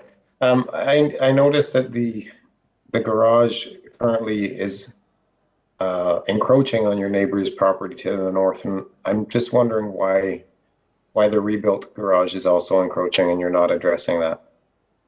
We're just maintaining that wall as is. So we're keeping it in place. We are not touching it. And everything of the garage that we are rebuilding is going to be on our property side. Okay, and I assume there's an agreement, an encroachment agreement? For that existing piece? Yeah, existing and proposed, whatever's not on your property. I'm not sure if there's an existing agreement for the existing encroachment. But we have spoken with the neighbors and they have signed the approval or their letter of support for it. Okay. Any other questions, Mr. Nipfold? Have you, you must have had discussions with your neighbors about the privacy issues of the roof deck? And are you providing screening around the roof deck? Yes, there is going to be a fence all the way around the roof deck, as maximum as we can go, and they are fine with that. Okay, thanks. Any other questions? Okay, if not, anything else you want to add, Mr. Dang? We're ready to take this into committee for a decision. Nope, I'm okay, thanks. Okay, all right, panel members, we're in committee.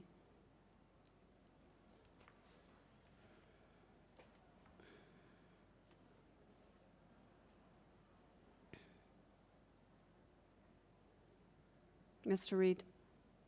Thanks, Chair. Even though I have concerns with the rear yard soft landscaping, I do think that this context is a challenging one to work within, particularly with the right-of-way. I would have hoped to have seen more soft landscaping being provided, but I can understand why it's not. It also is a bit of a shame, I think, that the encroachment issue is not resolved at this point. It's just always nice to see that get cleaned up whenever it's possible.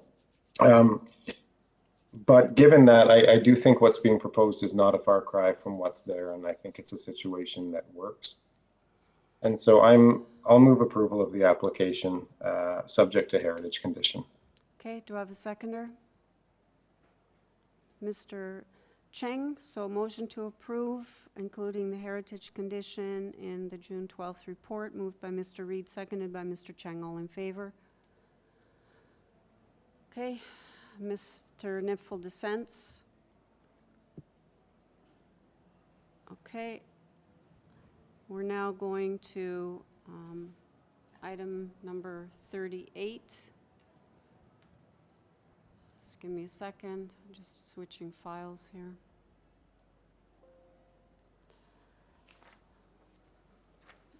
Okay, item number 38, 688, 688B and A,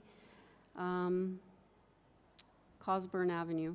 We have before us a copy of the plan of survey, site plan, floor plans, and elevations, a draft R plan of the survey, supporting materials from the agent. In our sup we received last night, site plan with details, comparables, and presentation materials from the agent. We have email correspondence from community planning. We have staff reports from engineering asking for conditions, and we have forestry asking for condition number 3, I believe, on both parts B and A, or actually part 2 and part 1. We have support, 21 form letters in support signed by owners and occupants on Binswood Avenue, Virginia Avenue, and Cosburn Avenue. Correspondence in opposition from 60 and 58 Binswood, and a 23 signature petition in opposition from residents on Binswood and Cosburn Avenue. I'm showing 2 speakers in opposition. Do we have them both? Sorry, through you, Madam Yeah. Chair, we did receive a late report yesterday evening from community planning. Okay. And they are imposing conditions for both part 1 and part 2 if the committee finds merit to approve the application. I will have staff present that report. It's under the very late materials. Yeah, if they could put it up And we'll on the just- screen. yeah, just present it on the screen. Yeah, so we can see what the conditions are. All right, in the meantime, when that's being looked up, do I have the agent on the line? Yes, Good afternoon, everyone. My name is Leo Mastandrea. I am the agent for the owner, and I reside at 817 Cosburn, just around the corner from the proposed application at 668 Cosburn Avenue. Okay, have you seen these planning conditions? Can you scroll down? Yes, we're in agreement with the planning conditions, the engineering conditions, and the forestry conditions. Okay. All right, so you know all the conditions you're seeing on the screen here for parts 1 and 2. Okay. So I do have 2 opposition speakers, so if you can do a presentation no more than 5 minutes, that would be great. Yes. So, we revised our drawings to address the planning concerns, and we submitted a waiver on May 10th, which shows the revised concerns, which number 1 was the building height reduced from 9.14, which is the application you have in front of you, to 8.84. They wanted me to reduce the FSI, which I did as well, from 98% to 95%. And they wanted me to improve the front yard landscaping, which I did as well. And in order to do that, I set back my building 4 feet towards the rear of the property to increase my front yard landscaping, which changed it from 44% to 58.72%. And so when we submitted our waiver to the committee, we also submitted the revised drawings to the zoning examiner. And basically, we just received that revised notice. And this is a question I have for you, Madam Chair, because in conversation and in talking to in regards to the revised zoning notice, when we set back our building, we improved variances number 8 on part 1 and number 7 on part 2. And in part 1, if you look at variance number 8, we would like to change the number from 47.29 to 61%. And from 15. Hang on. Okay, so variant, I don't have much space here. So variance number 8, you're changing it on part 1. Yeah, you're changing it from. Okay, that's part 2 right there. So we can talk about part 2. So on part 2, variance number 7. Hang on a sec. Well, I'm looking at my own screen right now, so I don't want to get confused here. So on part 1, or actually part 1, variance number. On part 1, variance, so that's the second half, right? So variance it's the second half of that 8, same. So variance number 8, what are you changing it We to? changed. We're improving the front yard landscaping from 47.2% to 61%. And that's how much in square meters then? From 15.49 to 22.93. 22.93 meters squared. Okay. Correct. So hold on, just give me a second to mark this here, just so I know. All right. Now, going back to part 2. Does number 9 change as well, though, while you're there? No, number 9 doesn't change, but in number 8, the 100% does change because we set back the building, so we increased our front yard from 32.81 to 37.46 square meters. Okay, I'm totally confused. Like, are we so if you read number 8, hold on, are we 100% on part 1 here? Okay. Part 1, still on part 1. Yeah, okay. The 100% is 32.81 is now changed to 37.46 square meters. We improved it by setting the building back. Can I ask a question? You moved the buildings back, which is, you moved them north. So that Correct. decreased your rear yard, is that correct? Because you increased your front yard?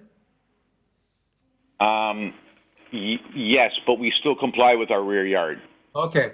But it was in order to achieve planning But just concerns to improve hold on a second. Hold on a second. So the drawings that the people got with their notification, do they show the building where you now are proposing it or where it used to be? Correct. No, everything is correct. The drawings are already set back as the people have it. Okay. As the neighbors received it, as the public notice. The drawings haven't changed. Just that when I got the revised notice from the examiner, he told me that these variances change. So the drawings do not change. They're exactly the same. But you keep saying you pushed the building back. You can't push the building back without there being a change to the site plan. I changed the site plan. All the drawings were revised. Everything was resubmitted on May 10th. Okay, so this was before circulation. Yeah, so on May 10th, I revised the drawings and I submitted a waiver. Okay. So there's no change to the drawings. Okay, can I just stick right now to the changes? Because originally, so variance number 9 on part 1 goes to 60, is to 6, or am I looking at the wrong? I'm looking at part 1, which, okay. Part 1 is number 8. Yeah, that becomes what? It's changed.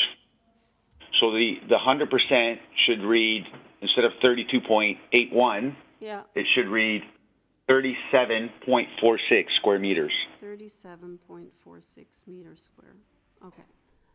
And then are you changing, and variance number 9, are you changing that also to 61%? Oh, 9 stays the same. 9's okay. Okay. 9's okay. But the 47 changes to 61 and the 15.49 changes to 22.93 as we discussed earlier.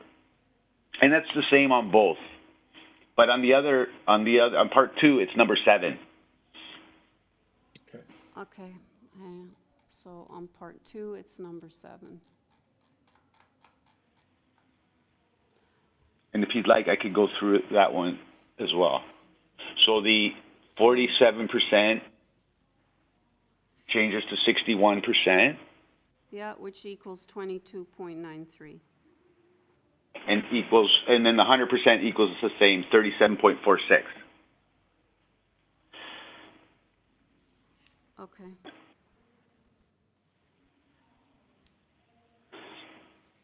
All right, anything else that's changing here? Yeah, so we submitted 21 letters of support.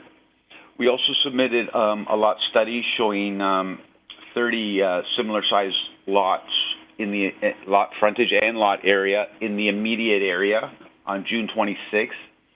And then I took your advice this morning and created a one-page report and submitted in the late submissions that shows the decisions all on one page. Okay, I don't know if staff has that or not in the late. They should. I saw it on the AIC. Oh, really? Can you guys pull it up, the chart? Okay. Yeah, it was submitted. It was in the late submission, June 26th, I believe, or June 27th. Okay. And so we agree with planning, development and engineering, and one thing I'd like to add. So to address some of the neighbors' concerns of the overlook on our third floor, since in reducing the FSI, I actually just reduced my third floor 4 feet from the rear. So we're proposing to put privacy screening all the way around and set it back in that same 4 feet so that it's not seen from the neighboring properties. Okay. And we'd like to do that with either frosted glass or opaque material on all 3 sides. So we wouldn't be able to see out. It would just be an enclosed balcony that's set back 4 feet in. And you can make that a condition if approved. Would that be true of the second floor balcony as well? the second floor balcony, we could do screening on both sides. If it helps our application, I'm willing to do all three sides as well. Like, Yeah, 'cause I'm the willing overlook to. is actually to the north. Correct. But in reading the neighbors' concerns, they said they didn't have an issue with the second, they had an issue with the third. So that's why I thought I would do the third. And if you think I need to do the second, I will as well. Okay, I would like to go to the two opposition speakers and see what they have to say, and then I'll come back to you, Leo. So I think Sure. hopefully they understood some of these changes. Okay.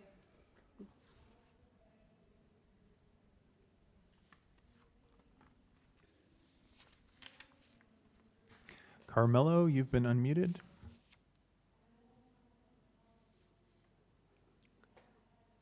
Mr. Pericone, are you there? Hi. Hi. Hi, can you hear me? I can. I just need your name and address for the record. Yep. And then we'll start the clock. You have 5 minutes, okay? Okay, yeah, my name is Carmelo Pericone, and I live at 60 Binswood Avenue. Go ahead. Yeah, I abut the rear of 688 Cosburn, and we've lived here now for 9 years. As you know, this area north of Cosburn, this area bounded by Woodbine, O'Connor, and Greenwood is made up of mostly post-war bungalows. And you know, many of my neighbors are retirees and have lived in their homes for decades, given the you know, proximity to hospitals and an easy mobility with the bungalows. Again, we were very surprised to receive this notice for 688, especially the request to sever the lot given into two undersized lots and construct a 3-story semi-detached dwelling with rear first and second, third floor terraces and a front yard parking in light of the similar past proposals by 686 Cosburn, which were rejected in 2018 and 2016. I included 23 names of neighbors that are actually directly impacted, not the names that this other individual included, which have no relation to this area. He's including areas on Virginia, which is very far away, and he only collected 1 or 2 names on Binswood, which is directly impacted. So I would really discredit what he provided in terms of the petition. And again, these people are opposed to this because this would be a very dangerous precedent for this area. It's designated as a neighborhood as part of the city's official plan. The application, this application is not minor as it violates, you know, 10 different zoning bylaws, specifically 1, 3, 5, 7, 8, 9, 10. I mean, severing 688 Cosburn would create such a precedence that it's never been done for this specific area. What he's showing you is everything south, which these are not post-war bungalows, with the exception of a couple of semis that were, you know, designed back in the 50s. And these are not undersized lots. So you have to be careful what he's providing as evidence. So basically, you know, under the land use designation policy, this would be a violation of the prevailing size and configuration of lots. The request to have front pad parking would be a contradiction to the official plan, which calls for attractive tree-lined streets, which contributes to the health and natural environment and cleaner air. The building of the 3-story semi-detached dwelling would basically tower over the neighboring bungalows at 58 Cosburn and block much of the natural light and any privacy. We enjoy spending time in our backyard, and however, this 3-story dwelling would be dramatically impact our enjoyment. We would lose much of our privacy given the terraces, especially the 3rd and 2nd floor, as well as all the sunlight and shadows on our property. As well, the proposed terraces would also greatly impact the privacy of the children and their families over at East York Collegiate Alternative School, as well as the football soccer field that are nearby. The building of these buildings where one existed would only benefit greedy contractors, developers, as they would look to maximize profits by severing lots all throughout the area. If this a proposal was approved, it would destabilize the area, as contractors would outbid any young family or individuals looking to buy their first home. You know, again, the official plan requires development that establishing the respect and reinforce the existing physical character and surrounding neighborhood, including scale, massing, and buildings. Again, the requested variance of the zoning bylaw includes permitted semi-detached dwelling. The proposed lot area, I mean, there's so many, the fact that it's 95 times the area versus the maximum permitted for is very egregious. This is not good planning to permit oversized homes on undersized lots.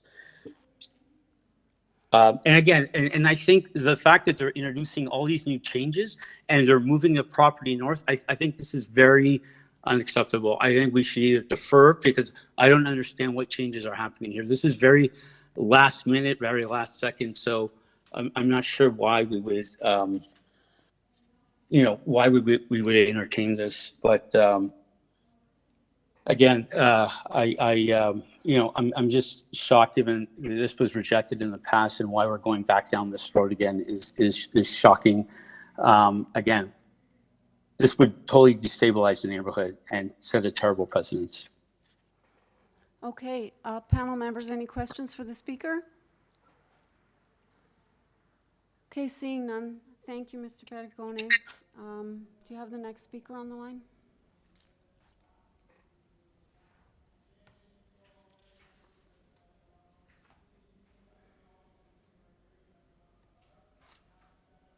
Hello.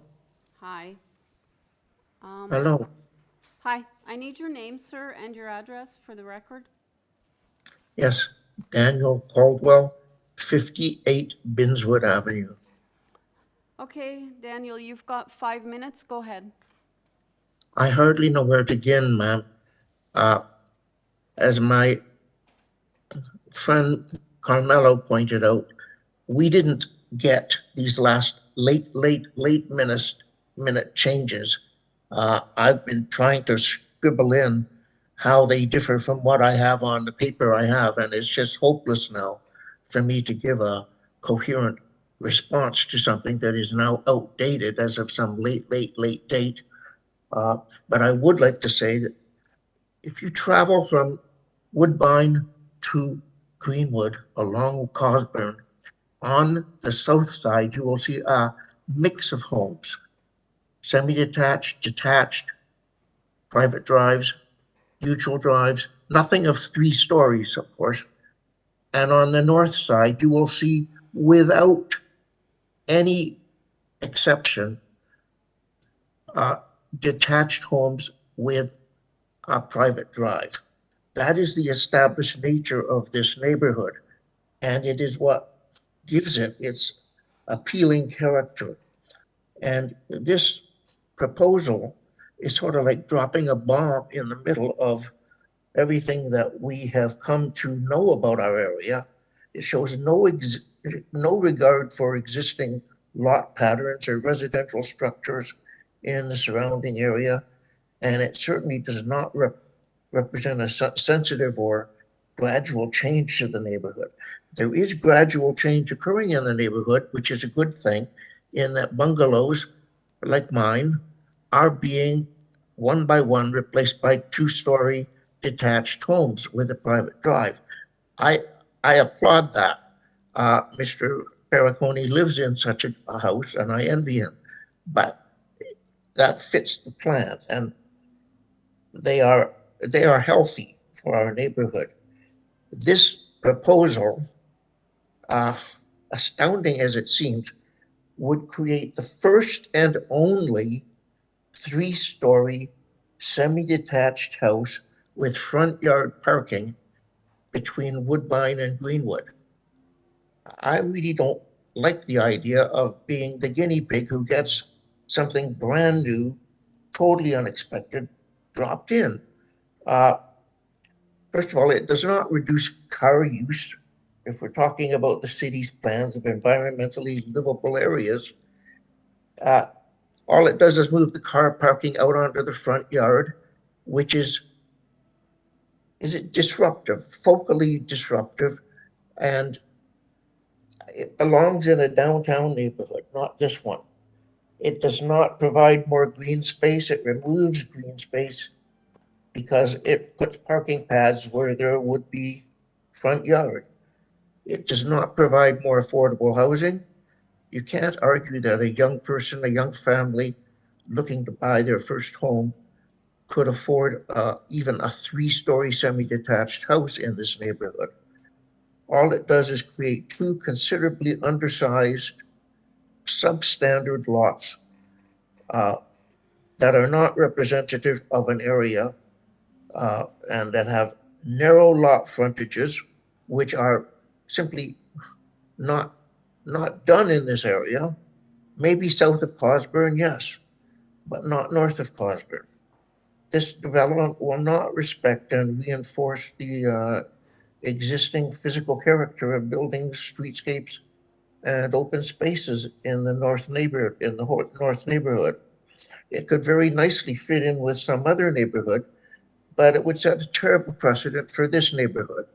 And I understand someone went around asking neighbors back months ago whether they would oppose a severance to a lot. As Mr. Perricone pointed out, their neighbors 686 tried to sever their lot and put up 2 3-story houses, and they went through the Committee of Adjustment twice and were refused, and then they went to TLAB and they were dismissed. I have the dismissal order. It's pretty brutal. That's sort of like the end of the end. So I would like to just say, this is nuts. Okay. Thank you, Mr. Caldwell. Panel members, any questions for Mr. Caldwell? Seeing none? Okay, Mr. Mastandrea, are you there? If you can speak to the concerns raised. Yes. I believe we're in need of housing, and I do think this is a good opportunity to create a lot. If you could pull up my photos of my submission of my supporting material, I have 4 pages of photos, which are all on Cosburn, and page number 1 is 302 Cosburn, and as you can see, I believe it's a nicely placed building. Below that is our property in question. Page number 2 has actually my dwelling at 817 and 815 Cosburn, 3 levels. The one below it is at 645 A and B Cosburn. Page number 3 that's a photo looking directly across the street, and they're semi-detached. On the second part of number 3 is on the same north side, as our neighbor said there was nothing on the north side, but those are clearly semi-detached, and those are on the north side. Page number 4 shows this at the corner of Gleamount and Cosburn, and it's a similar proposal. And beside 2 doors over from that is 281 Gleamount. So I believe the severances and the activity contributing to evolution and improvement to the neighborhood, the development that respects and reinforces the existing physical characters of the neighborhood, reinforces neighborhood stability and character. Physical character is created by variances which are approved, and what's going on in the area. Our neighbors in the rear at number 60 Binswood got approved for 88% FSI, and a list of other variances, which I also have it submitted. So I believe, in my opinion, this does meet the 4 tests of the Planning Act. Planning has no concerns. They have some conditions. Engineering has no concerns and conditions. And forestry has no concerns and conditions. So, in my opinion, I believe this meets the 4 tests of the Planning Act. And if you have any further questions, I can answer them. Panel members, any questions? Okay, I don't think we have any more questions. All right, panel members, we're in committee.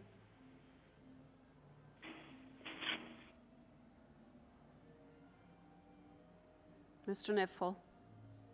Thank you, Madam Chairman. I think, and I compliment Mr. Mastrandea for giving us a lot analysis. He knows that we have pestered him for that for years, and I was happy to see it. And he's right. There are a lot of semi-detached houses. They are on the south side, not the north side of the street, but nonetheless, they're in the general area. I don't personally have a lot of difficulty with the consent application. I do in fact have difficulties with, and the variances, I should say, are basically relatively minor. With all the discussion about height, the variance related to height is actually quite a minor one. I have serious reservations about the implications of these two dwelling units on the privacy of the people to the north, particularly the gentleman on 60. I think Mr. Mastrandea has suggested that there is a screening mechanism that would perhaps make that problem less severe on the top level. And he's right, the top level is set back. And as it's set back, the screens would not be as imposing. And I basically, I could accept his proposal for the third level, but not the second level. I don't see any merit at all in the second level balcony, particularly on, and I'm going to get the units wrong. I think looking at the site, the property, the building to the west, which is I think that's part 2. I may be wrong. I think that privacy issues are more severe there, and I don't see any merit in a second floor balcony on that unit. I could accept one on the property to the east because it doesn't have the same amount of overview. And the problem's made worse by the negotiations he's had to accommodate a front yard parking space, which required him to push the building back, and the building therefore is closer to the rear property line. So I don't have trouble with the consent. And I don't think most of the variances are unreasonable, but I do think the privacy implications of the proposal are really severe, and I have real problems with the second floor balcony. Anyone else? Mr. Clay? Thanks, Chair. I'm a big proponent, frankly, of gentle density and bringing more accommodation into established neighborhoods. But I'm struggling a little bit with this one because of the lot frontage and lot size. You know, there's a requirement in the bylaw for 9 meters. And while that may sound like a lot, that's relative to this neighborhood. The applicant's asking for 2 lots, 5.64, which is kind of insignificantly less than what's allowed. And I take it that there are semis in the neighborhood. I don't know what their lot frontages are, whether they're comparable to this. But it just strikes me as putting a lot on a very narrow lot in a neighborhood which is not necessarily characterized by that. So this is kind of going against a little bit what I would normally feel, but I think in this context, I'm struggling with lot size and lot frontage, and you know, the amount of density being proposed on each of these lots. So I'm not too sure where I'm going to land on this one. Oh, Mr. Cheng? well, I just want to share some of my observation across the city. I think the smallest I've seen is probably 15 feet wide. In some, especially on the east side where it used to be the Eastern Avenue, Carlos, the east side of the train tracks, northeast side of the train track used to be so-called the workers' home, the Leslie Field area. many years ago in the 60s, 50s, that's how those houses were built after the Second World War. So those are the small little town row houses. Then when it comes up to the north, where to the Danforth, houses are bigger, they becomes a bungalow, and that's why we have the context we have now. And so I think the question is with the new, and I just want to respond to some comments from the neighbors that the application is changing the context. In fact, it is the new bylaws and the new call for density from the growth plan. That's basically the main force that triggers all this intensification. You know, we have to basically you have 10 meters to build across. You're gonna have 4 units in every dwellings nowadays. So it will change the character across the whole city of Toronto, not just in this neighborhood. And I think the question right now is more about whether this development does not fit in the existing context, but it will fit in the future context, given what the bylaws and the trend of how the city is evolving. So for that reason, I think it is acceptable. The privacy issue that Kyle mentioned is an issue, so perhaps maybe Kyle can suggest not allowing the second floor to have balconies could resolve the problem. But the massing and the density, it is tight. It is a tiny small home, but it's not the smallest I've seen.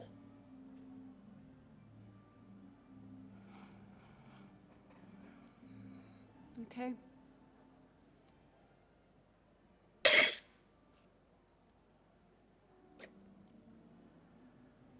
I'll jump in, Chair, just with a couple comments, if that's all right.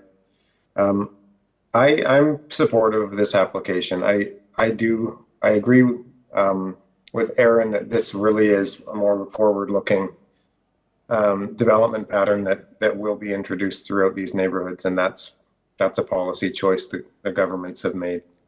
I do think that the massing of these buildings being stepped significantly on the second and third floors is a meaningful gesture by the applicant. I think that's good.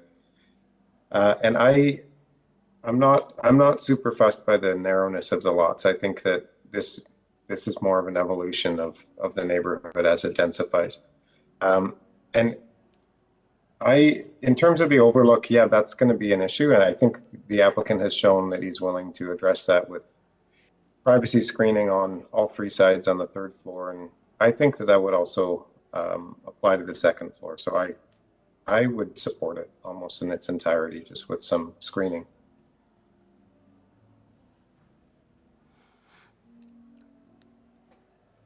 Okay, I'll just weigh in that I do share Larry's concern with the lot size, and I respect what Aaron said, that, you know, it doesn't, and it clearly does not fit in with the lot pattern that exists now.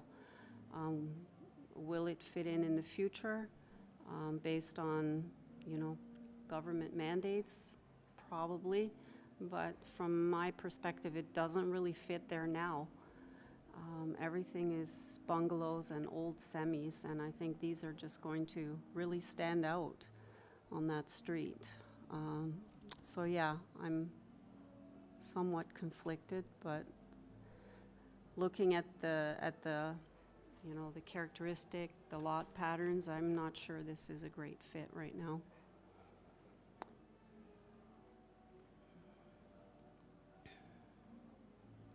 In any case, I'm going to need a motion and based on the application as amended.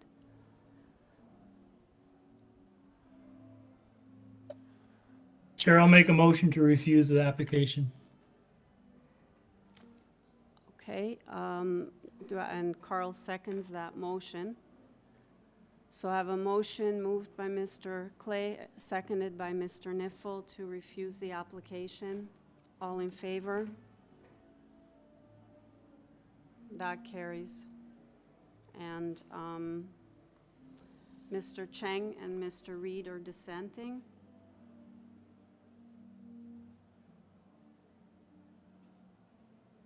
Okay, so the application has been refused. Okay, the next item is 39 A, B, and C, 322 Cosburn Avenue. We have before us copy of the plan of survey, site plan, floor plans and elevations, as well as a tree protection plan. We have email correspondence from the surveyor.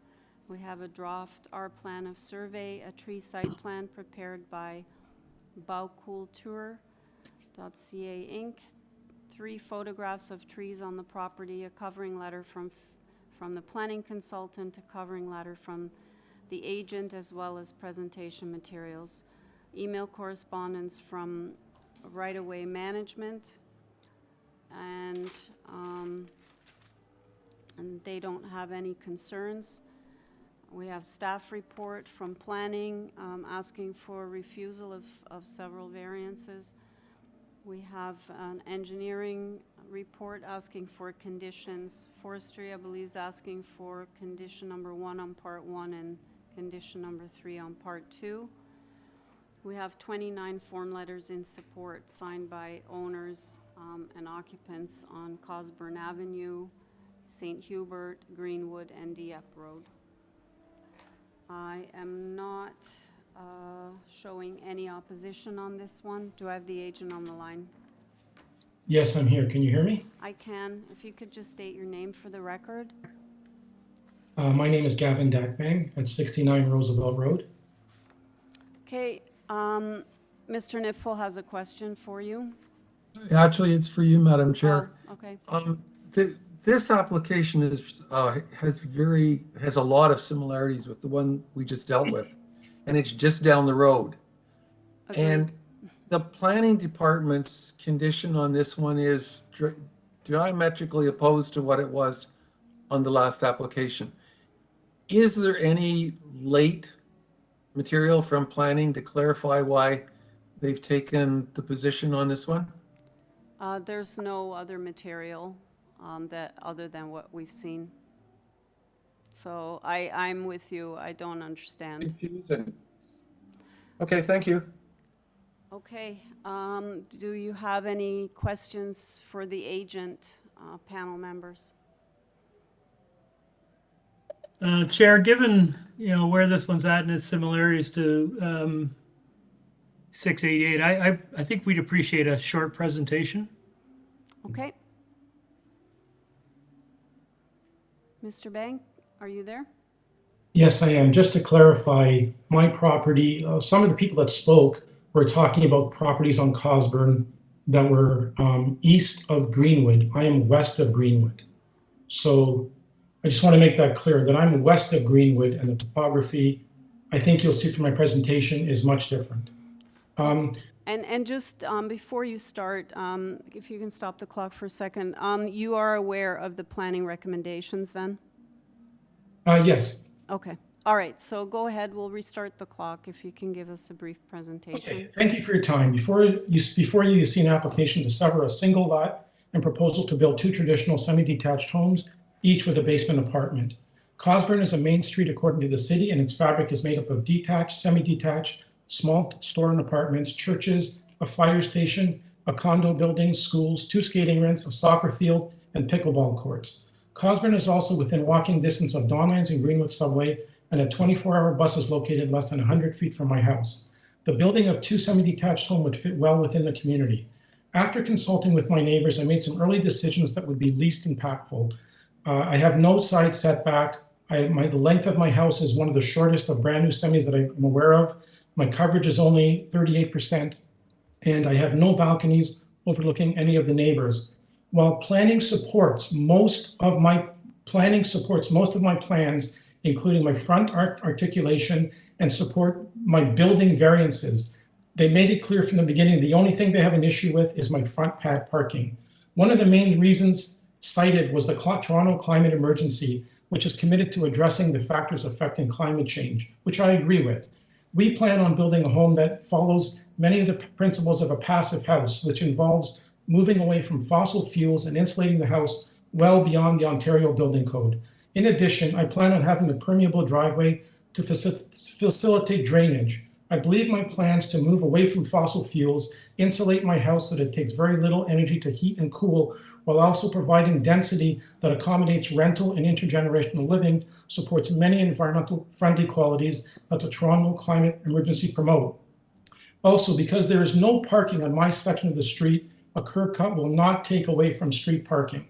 My direct neighbor at and directly across from me have existing front pad parking.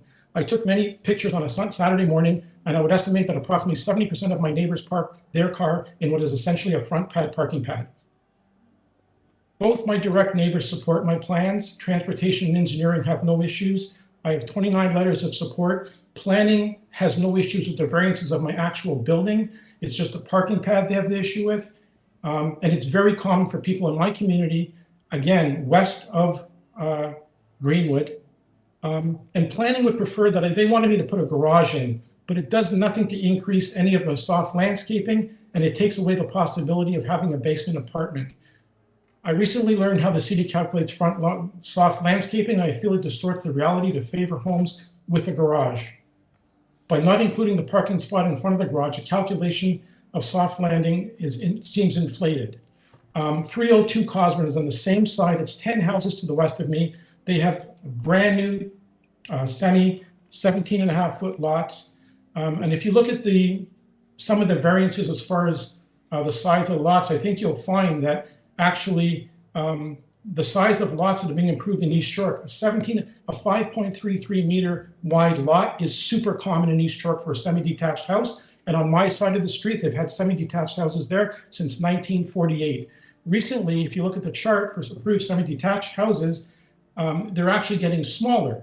4.87 meters for 263 Gamble, 4.94 meters for 19 Dunker, 5.03 meters for 107 Holborn. I think for the area, the stretch of park where I am located on Cosburn between Greenwood and Dawnlands, there are semi-detached houses. They're on the same side, the north side.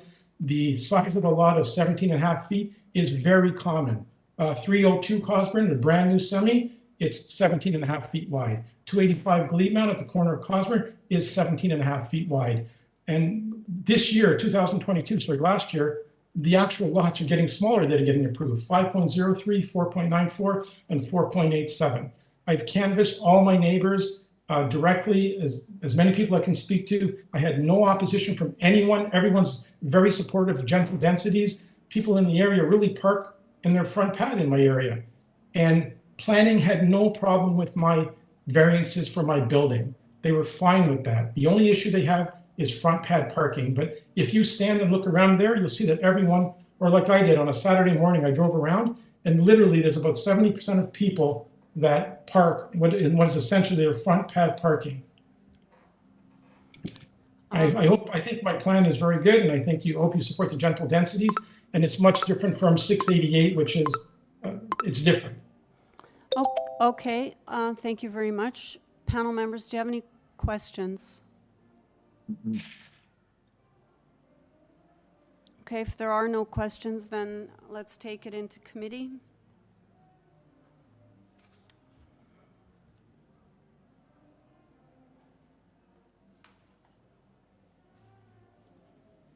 I guess I'll start. And again, I don't have any issue with this development. And I really think that this is relatively, this road is relatively busy, and it could support a higher density than the smaller streets in this neighborhood. So I don't have any problem supporting this development. Mr. Reed? Thanks. Mm-hmm. I agree. I think we might see a split on similar lines to the last application, but in this case, I think planning's issue with the front yard parking, and they prefer to have integral parking. There wouldn't be much of a material difference in terms of what happens in the yard. You'd still need a driveway. And I think that gaining the basement unit in each of these semis is a net positive. I think it's a really important thing. I I know there were concerns about privacy in the previous application, and this one having no outdoor decks in the back. I think that and balconies. I think that's a good solution that's being proposed, and additionally having a church use to the east. I think that lessens kind of neighborhood overlook and impact questions. So I'm going to be supporting this. Mr. Nipfold, I think I saw your hand up. Yeah, thank you, Madam Chairman. I think this one is contextually quite different from the last one, and there's more breathing space around the buildings. I think that, as the applicant indicated, there are semis in the area, and some of them are this size. So I believe there are some that are smaller. In terms of the variances, I think that the proposal sits comfortably with its neighbors. It doesn't have the, I think, quite substantial privacy issues that the previous application had. I frankly do not understand the planning department's recommendation. I would be inclined to support the front yard parking for the very reasons that the applicant mentioned. Everybody parks on their driveway in this area. I know the area really well. Take my grandkids to skate at the park across the road. And there's parking all the way along the street. But people are parking in their driveways.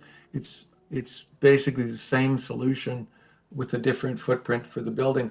I don't have any difficulty with this application other than the planning recommendations, and I'll be supporting it. Okay. Mr. Clay. Yeah, I'll just, I'm not going to repeat what my colleagues have said. I would agree with all what they said. This one is different. It's considerably distant from the context from the one we just dealt with.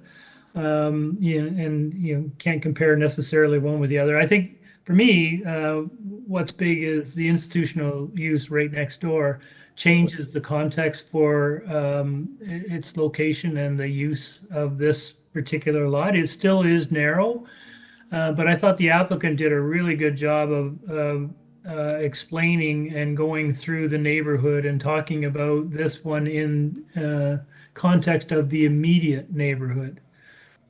So I think it's a more supportable application as a result, and I don't have the kind of same concerns I had with the one we just dealt with previously. So I think I can support this one too. It is a good case of gentle density, and given its proximity to institutional use, I think it mitigates the impact on the neighbors.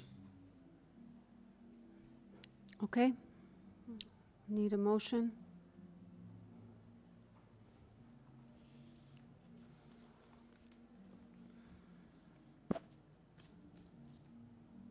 Okay, Mr. Clay, go ahead. Sure, I'll move this one as well, Chair. I think we all agree that well, I'm putting words into everyone's mouth, but I think we agree that the planning recommendations aren't necessarily relevant for this application. I think that the proposal as submitted is supportable. So I will move approval of this application. There are engineering conditions, of course, with the severance. There's forestry number 1 for part 1 and forestry number 3 for part 2 is what I have written down. Yeah, that's what I have also. And then we need consent conditions. Right, And standard consent. Are the driveways permeable pavers? They're not, but could we add that as a condition? I think that's quite reasonable. Yep, that's a good idea, guys. Okay, I think that's everything. Sabrina, did we miss anything? Okay, so that's the motion with those conditions, moved by Mr. Clay, seconded by Mr. Niffel. All in favor? Okay, that carries unanimously. Okay, just give me 1 second. All right, the next item is item number 40, 9 Ellsworth Avenue and 9R Ellsworth Avenue. We have before us a copy of the plan of survey, site plan, floor plans, and elevations, a draft R plan of survey, covering letter from the agent. We have email correspondence from the assistant planner, staff reports from engineering, Services, traffic planning, and we have forestry is asking for condition number 3 on 9R Ellsworth. And I'm just sorry, my notes are all over the place. And planning is looking for refusal of, I believe, parking and front yard softscape. We have a 19 signature petition in support by owners and residents from Ellsworth and Hawken Avenue. Correspondence expressing a concern from number 18 Hawken. Opposition from 4533, 41, 83 Hawken, 11, 31 Ellsworth Avenue, and one person did not provide us with an address. And I'm showing one speaker in opposition. Do we have the agent on the line? Madam Chairman, did you say there was a planning recommendation? Yeah, unless I'm misreading my notes I here. just got a don't know. planning It could be me. correspondence. Hold on. Or I could have missed it. But I don't see one. Well, I could be wrong too, because, oh, actually, forget it. There was something I saw from before, but it says, I see the email, they're now good with the application, yeah. Okay, thank you. Okay. Do we have the agent on the line? Yes, good evening. It's Martin Rendell, 35 Delburn Drive, Toronto. Hi, I have one opposition speaker, and you're speaking on behalf of the owners, correct? Yes, I am. Okay, could you do a presentation no more than 5 minutes, please? Sure. This block on Ellsworth Avenue is unique in the area in terms of the properties that run west from Vaughan Road over to Witchwood are through lots. They have a frontage both on Ellsworth, where the houses are located. They have a frontage to the south on Hawken Avenue, where typically these lots have their garages running along Hawken. Yeah, the location map here shows that arrangement. The proposal here is to sever this through lot into 2 lots and construct a new detached dwelling on the severed lot that'll have frontage onto Hawken Avenue. This is similar to what occurred on the lot immediately to the east, also a through lot that was severed some years ago, and a detached dwelling was constructed on Hawken Avenue. There's no change to the existing dwelling on 9 Ellsworth at the front of the property. The new house is designed to approach net zero emissions through features such as a green roof, solar energy, geothermal wells, and mass timber construction. It's also the intent to have both dwellings, the residents would be members of the family, the mother and the father, and they have 3 adult children, so the property would remain in their use. In terms of the comments, as you've noted, planning had no comments or objections. Urban Forestry had a condition for cash in lieu of a street tree on Hawken, and Transportation had no objection to the variance for the width of the parking space, and has a requirement that the boulevard and curb be restored where the access to the existing garage is. There are letters of opposition. There are also 17 signatures of support that my clients obtained from residents on both Ellsworth and Hawken Avenue. In the interest of the time, the consent application, and I provide details in my letter to you, the consent application, in my opinion, has full regard for all of the considerations under Section 5124 of the Planning Act. Specifically with respect to provincial policies, this site is located within a major transit station area, which the province has designated for intensification. And this is, with respect, a modest, gentle form of intensification, consistent with provincial objectives. In terms of the variances, there's variances obviously for the retained lot and the existing house, and there are no changes happening there. So those variances recognize the existing condition of that house with respect to things like the height of the main wall. There are variances for lot area for both properties. In my opinion, it's about a 16 square meter reduction in lot area from the required minimum.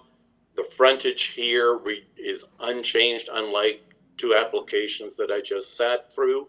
The frontages remain at over 9 meters. The minimum frontage in the bylaw is 6 meters.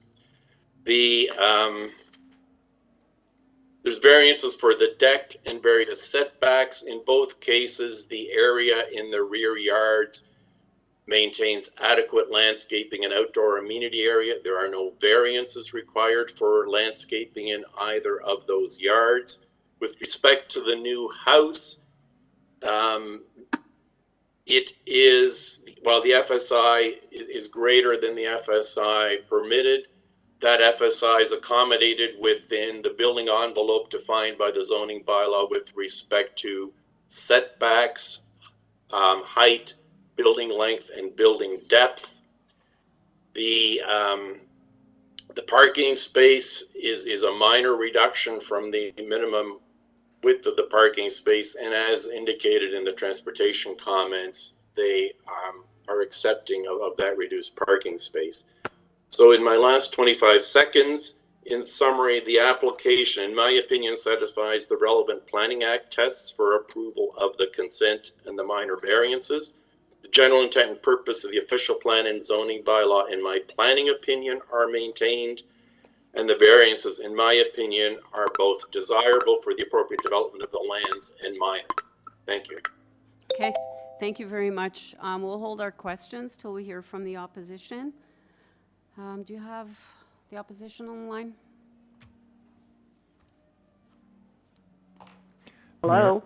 Hi, I just Hello? need your, hi, I need your name and address for the record. Yes, thank you, Madam Chair, and good afternoon to you and the committee members. My name is Mary Crook, and I live at 45 Hawken Avenue, and please excuse my nervousness. I've been holding on.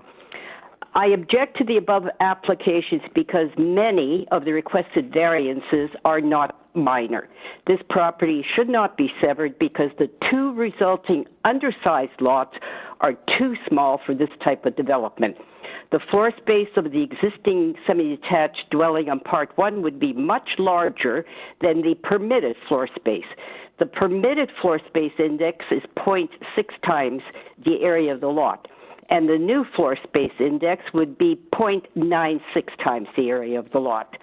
The existing dwelling and attached platform would encroach too far into the required rear yard setback. The landscape area is too small for the lot. The floor space of the new three-story dwelling on Part 2 would be almost double the permitted floor space. The permitted floor space index is 0.6 times the area of the lot, and the new floor space index would be 1.16 times the area of the lot. The new dwelling and attached concrete deck would encroach too far into the required rear yard setback. The swimming pool would be too close to the rear lot line. The landscaped area would be minimal. The loss of soft landscaping results in more runoff in heavy rainstorms, which are becoming the new normal. Flooding is a major concern on our street, as in many neighborhoods. The height of the new three-story house would exceed that of the next-door house at 18 Hawken.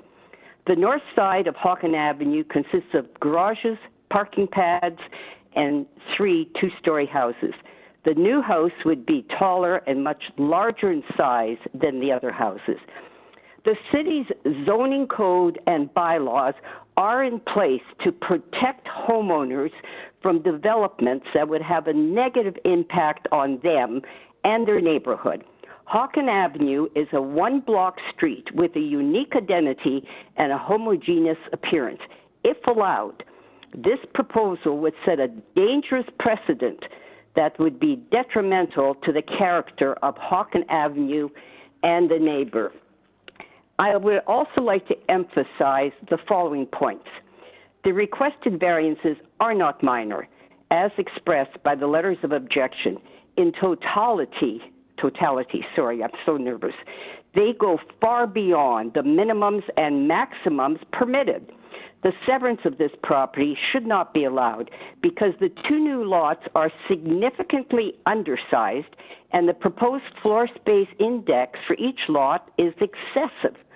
The construction of a 2,000 square foot three-story house and swimming pool on Part 2 would drastically reduce the rear yard landscaped area of the current property. This is unacceptable for environmental reasons. Allowing an oversized house to be built on an undersized lot on a residential street is not an appropriate way to increase density. The comparison of the proposed new house to the house at 18 Hawken Avenue is inaccurate. 18 Hawken was built on the footprint of a previous building, and it is 2 stories high. In addition, the original lot of 7 Ellsworth was significantly wider than 9 Ellsworth. There was considerable opposition from the City of Toronto and from many neighbors before the OMB allowed the property to be severed and a house to be built on Hawken. Almost all of the lots on the south side of Ellsworth are configured with a house fronting on Ellsworth, a rear yard landscaped area, and a garage or parking pad bordering Hawken.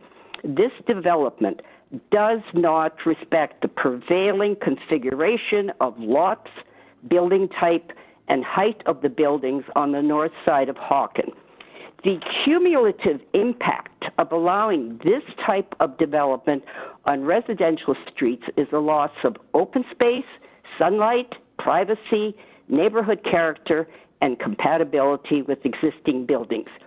The requested variances are not in keeping with the city's zoning code and bylaws and the official plan. Why are homeowners forced to be ever vigilant to protect what is stated in the zoning code and bylaws? These applications must be rejected in totality. And I have a relevant question for Madam Chair and members of the committee regarding the geothermal wells stated in the letter submitted by Mr. Martin Rendell. Please ask Mr. Rendell how and where these wells will be dug. The usual depth for a geothermal well is 100 feet and 200 feet, with miles of underground piping leading to an above-ground heat pump. The wells must be a certain distance from the proposed house and require much land to achieve same. Please elaborate on this construction. Thank you for listening to my concerns, Madam Chair and committee members, and you've been doing a yeoman job. All right. Thank you. Thank you, and you didn't sound nervous at all, and we will ask the... I am. You can't see me shaking. Okay, well, we can't But thank see. you. I hope you understood me. Yeah, we did. So we'll go back to the agent and have him answer, your questions. All right, panel members, do you have any questions for Ms. Kruk before I go back to the agent? Seeing none? Okay, thanks again. Mr. Rendell.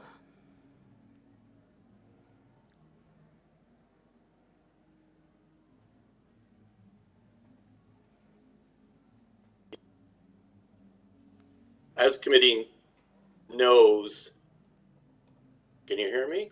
Yes, I can. Oh, okay.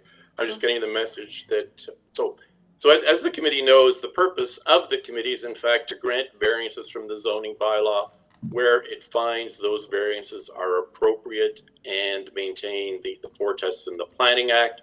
It's a discussion and an assessment about planning merits, not the percentage by which, for example, a standard differs from the requirements. In terms of the landscaping comments, we are not on both lots. There's no variance required from the minimum amount of landscaping that the zoning bylaw requires. So we were meeting the intent of the bylaw with the amount of landscaping being provided on each of the properties. The objection to the swimming pool, many people would consider a swimming pool a desirable aspect of outdoor amenity commonly found in rear yards. In terms of the runoff from the development, I can advise committee that the Toronto Building Department will require submission of a grading plan prepared by an engineer that details the grading of the property, and the city will not issue building permits in cases where there is runoff from this property onto adjacent properties. So that should not be a concern. The building height, the new building's height to the parapet is 9.95 meters. The permitted height of a building in this area is 13 meters. So we're 3.5 meters below what the maximum height would be under the zoning bylaw. And in fact, there is no variance for height involved here. So with respect to the geothermal, I'm a planner, I'm not an engineer. That's not part of the zoning bylaw or part of this variance application. Whatever city approvals would be required for that will of course be obtained and go through that review, but I can't answer where the wells would be, how deep they would be, etc. With respect, it's not relevant to the consideration of the variances. With that, I'll stop. If there's any clarification members of the committee would like, I'd be happy to add it. Okay, let me see if there are any questions. Panel members? Any questions for Mr. Rendell? Okay, not seeing any, so let's take it into committee for a decision.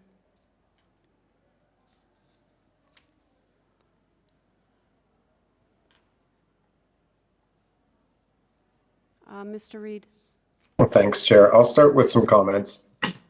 I think this is a very attractive building that's being proposed, but I have real concerns about it. I think that the example at 18 Hawken is a really good one. How it fronts Hawken and leaves adequate space in between the mid-block situation. This I understand there's no height variances, and so I understand going up to 3 stories, but I think having this new build going into the lot rather than along Hawken creates some issues with overlook, and there's a whole lot of windows on either side of this building. So I don't actually think that it's a great pattern to start in this context, and I do think that they could have a very attractive and livable building if it were changed in orientation slightly. But as it stands, I don't think I can support it. Mr. Nipfel? I very much wanted to support this, but I'm like Peter, I'm unable to support it either. The overlook to the east and the west to me is really substantial. And yes, it's an attractive building, but it orientates all of its outwards exposure to properties on either side, and the loss of privacy to those properties, I think, is unreasonable. So, like Peter, I have some difficulties with the way in which this is proposed, and I won't be supporting it. Okay. If there are no other comments, then I'm going to need a motion. I'm happy to bring a motion. Well, I'm not happy to bring a motion, but I'll bring a motion for refusal of the application for the reasons I outlined before. Okay, so I have a motion to refuse the application moved by Mr. Reid, seconded by Mr. Nipfel. All in favor? That carries unanimously. So I would like to just make a comment on this one. I think that there is a viable application somewhere down the road for this site. I like the idea that it's split, the lot is being split back to front, but I think there was just too much. The new build was just too much, but it would be great to see this one back with something a little bit more modest. Okay, thank you very much. Our final item today is item number 41, 3 Hanson Road. We have before us a copy of the plan of survey, site plan, floor plans, and elevations, copy of the minutes from the March 8th meeting, a revised site plan, floor plan, and elevations, email correspondence from the agent, and opposition from number 1, which is adjacent, and I believe that person is speaking. Yeah? Okay. Do we have the agent on the line? Yes, good afternoon, Madam Chair and committee members. My name is Thomas Grell, and I'm the agent for this application. Okay, sir, I'm going to set the clock. You have 5 minutes if you can do a brief presentation, and then we'll go to the speaker. Yep. Okay, so I was here amongst you guys, I think 4 months ago.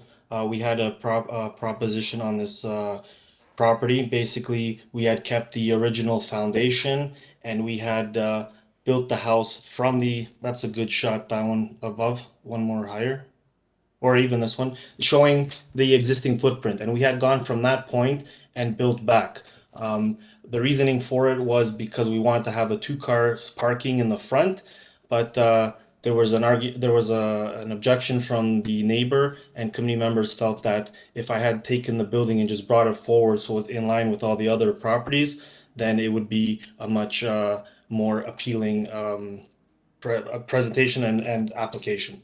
So we did that. We left everything else as is. I guess, I don't know, maybe we'd listen to the homeowner speak, because I know he has some comments, or I can even mention one of them. The main ones is 1.2 setbacks. And as I had mentioned in the previous C of A hearing, 1.2 setback in this area, I think should be looked at by zoning staff, just because it doesn't really make sense, because the lots are 6.1 meters, meaning if we had put 1.2 on each side, the width of the house we would be working with would be 3.7. By the time you take off 9 inches if it's stucco or siding, or 11 inches if it's brick on each side, we would be only left with about 10'6" for inside. And to do that, to take the second floor to create bedrooms, would be quite the challenge, and it wouldn't be very appealing, or it wouldn't even be worth building a new house, because it would be too narrow. So these setbacks is what's happening in the neighborhood. If you look at the site plan, the neighbor that's in objection, he right now to the property line is 0.041. On his other side, he's funny enough 0.071, which is what we're proposing on his side. And on the other side, we're proposing 0.61. That neighbor who isn't objecting, he's 0.3. And then on his other side, he's 0.63. So all the units or all the homes are rather close to the property lines. Just that's the nature of this street. So that's one of my main comments. I don't think we are taking any. We're not. Can you maybe show the comparables? I put a comparable, unless you want to show that after. But it was under the late application. Stanley said. I had set in a little chart. And I completely understand that the committee members don't make, it's not that one. It's it would be under late respondents. It's showing a table of all the comparables.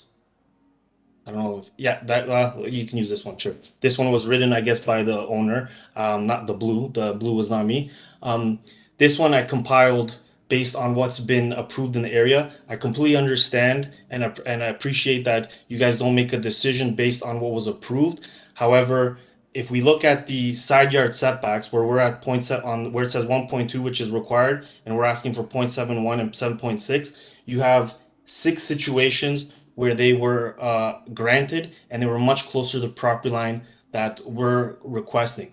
Also, the reason we're asking for this is we're asking for minimum 2 feet, because the houses are so close. There's no way of building this home without doing shoring, and 2 feet will allow us to do shoring and still allow us to have a footing and the weeping tile on the outside rather than the inside. Because a lot of the times when people do underpinning and they leave the house close to the property and build on the back, in addition, you have to have the weeping tile on the inside, which is not the best practice, a building science way. It's better to have it on the outside. And in this case, the way we set it, we have the 2 feet, which we would be able to do that.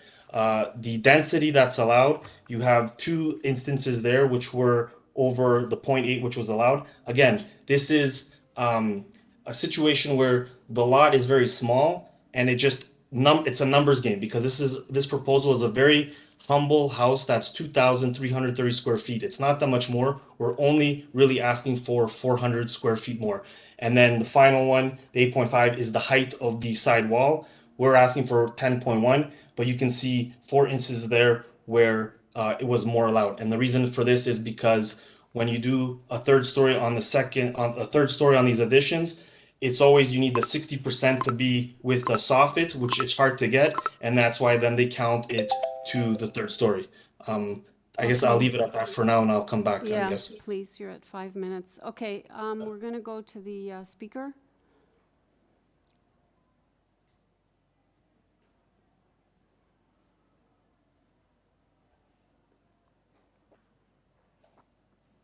Stephen, you've been unmuted. Yes, can you hear me? Yeah, go ahead. I just need your name and address for the record, and then you have no more than 5 minutes. Okay, is it possible before we start the clock that I'd like to ask to pull up my letter submitted on June 21st, and also 2 photos from the late file, and there's a document in the extra late file to respond to the list that was sent by the applicant. Which one do you need first? I mean, staff have to pull up each one separately, so there's going to be like in between. So which one do you want to start with? The letter from June 21st. Okay.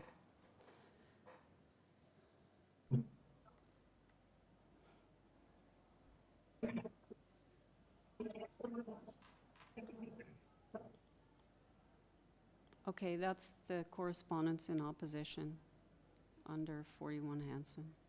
Yeah, okay. That's 9 Ellsworth, I think. Yeah, I'm not, I think you're in the supplemental agenda. You need to go to the regular, or to the regular agenda. It's H3A.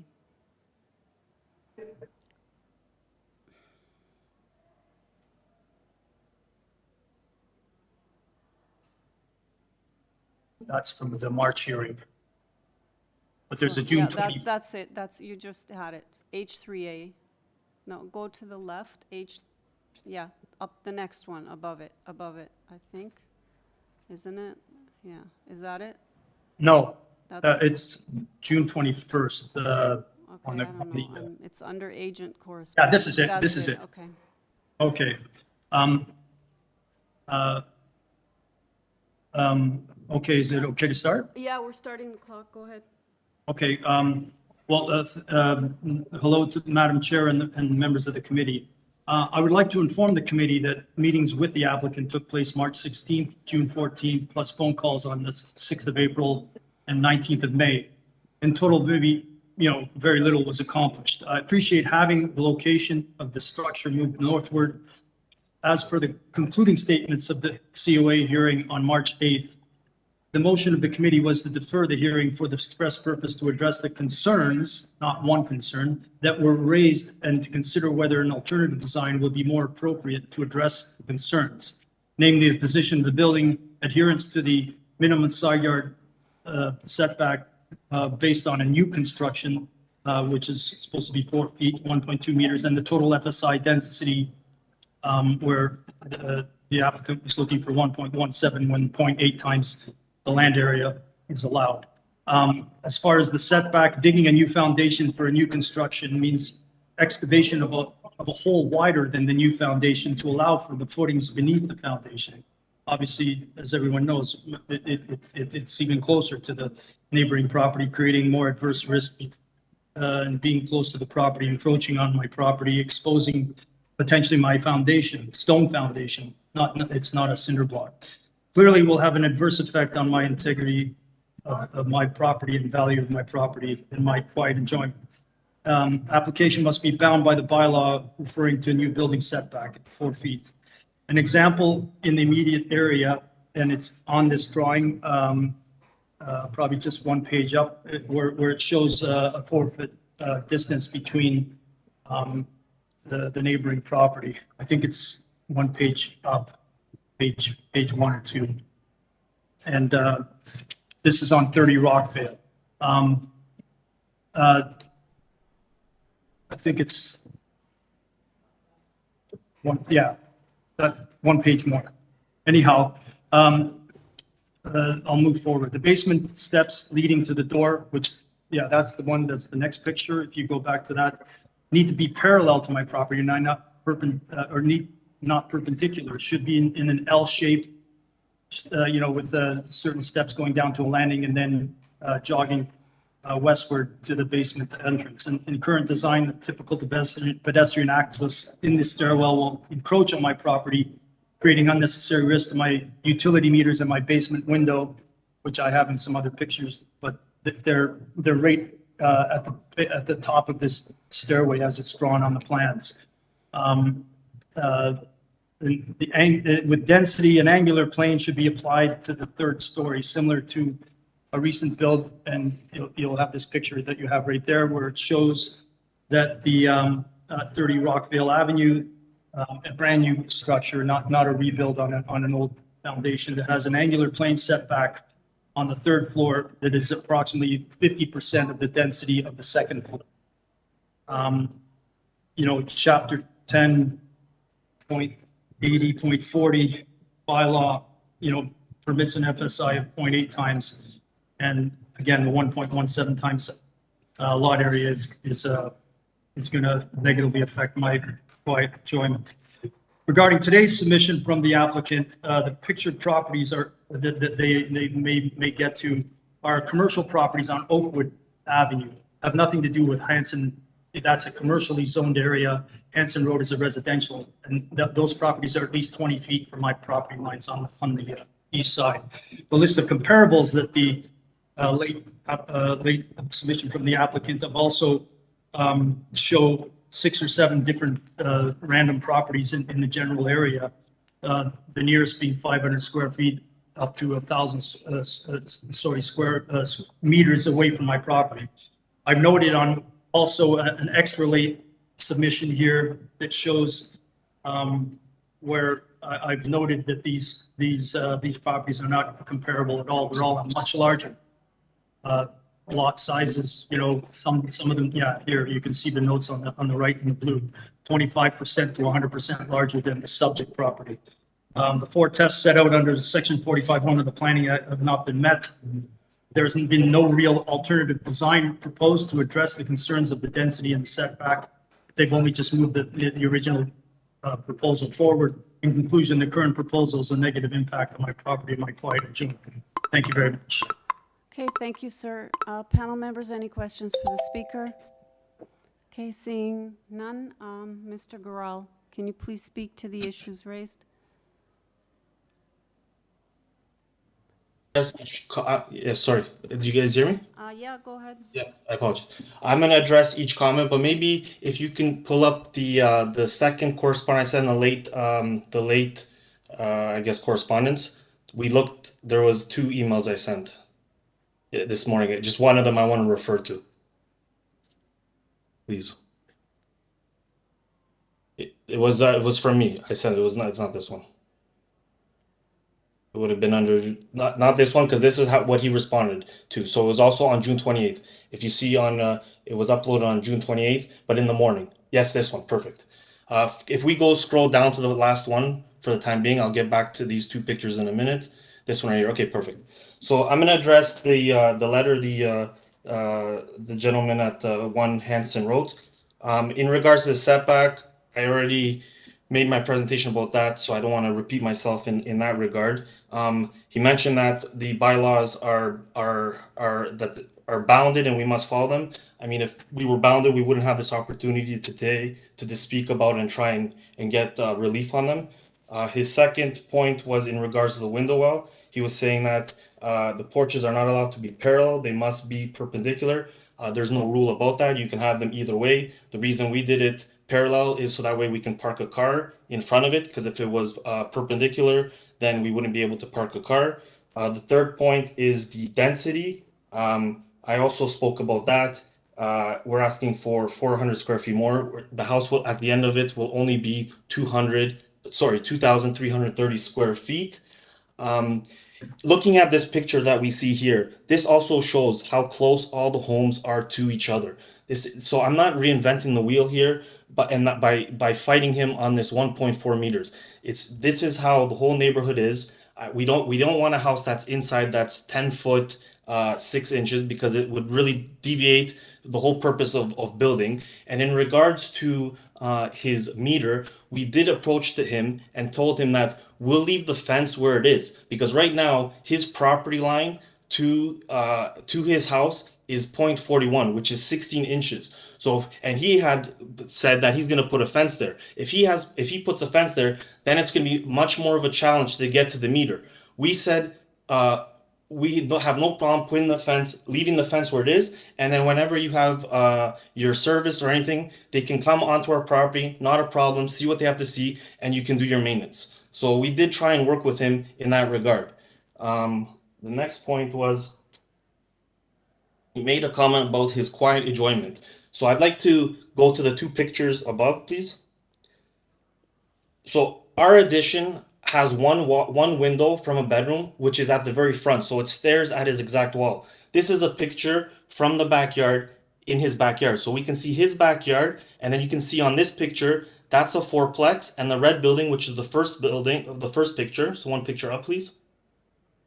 That's a sixplex. So in my opinion, I don't think we are hindering his enjoyment, quiet enjoyment, as much as these people are, because these are 10 units that could be looking in the backyard at him.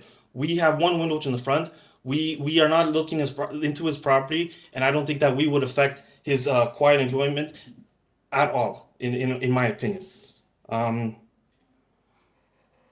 mean, I think this pretty much covers it. I think those are the two main factors that that are the issue. I mean, I don't think we're doing anything excessive. We're just building a brand new home. We don't want to use the existing foundation. We'd rather have a new one, because with an existing foundation, as I mentioned about the weeping tile, not only that, you can have a leak at the front of the building, but by the time it gets through all the grout lines, the leak enters the home at the end. And then when you're spending over $1 million on renovations and doing additions, the last thing you want is a faulty basement. So as I had mentioned, the earlier plan, we were using it. Maybe it was a blessing in disguise. We came forth and were asked by the committee members to move the house forward, which we did. But in doing that, we have to do a new foundation. There will be shoring in place. There's going to be engineers, special shoring engineers. The city's going to have to approve it. So we're not going to try and do anything that's fishy. And we're more than willing to expose everything to the homeowner so that he's as comfortable as possible. Panel members, do you have any questions? Mr. Nipfel. Thank you, Madam Chairman. Your neighbor mentioned that access to the basement for the additional suite posed a problem because there wasn't enough space at the top of the stairs to access those stairs. And I agree with him. And if you look at the site plan, it would appear that, as he suggested, bending the stairs would make a lot of sense, because there's really no platform from which to access that staircase. And I would argue he's right, that access is problematic. Your response was that you didn't turn the staircase because you wanted to provide parking in front. Where are you providing parking?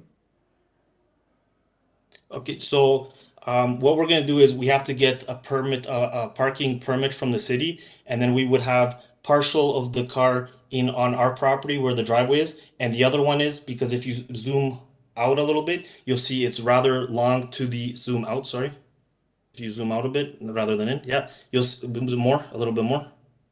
Yeah, you'll see that that's the curb, and that's the road. So there's quite a bit of space where people do park their cars in that, but they have to get permits from the city. So a portion of what you've got for interlocking would be used for front yard parking. That's your proposal, right? Correct, as everybody else on the street is, and the other one would be getting a permit from the city and having the end of the property, the car in the city. But that wouldn't preclude you entering that stairway from the street directly rather than from the side yard. And I think that would make sense. As soon as I say that, I think, oh my goodness, what am I going to do to your front yard landscaping? And I don't understand your front yard landscaping. You indicate that you've got something like 50-some% front yard landscaping, and I don't see any front yard landscaping, and is it just those two little strips on the side that are the extensions of the side yard? That's the only landscaping you have, right?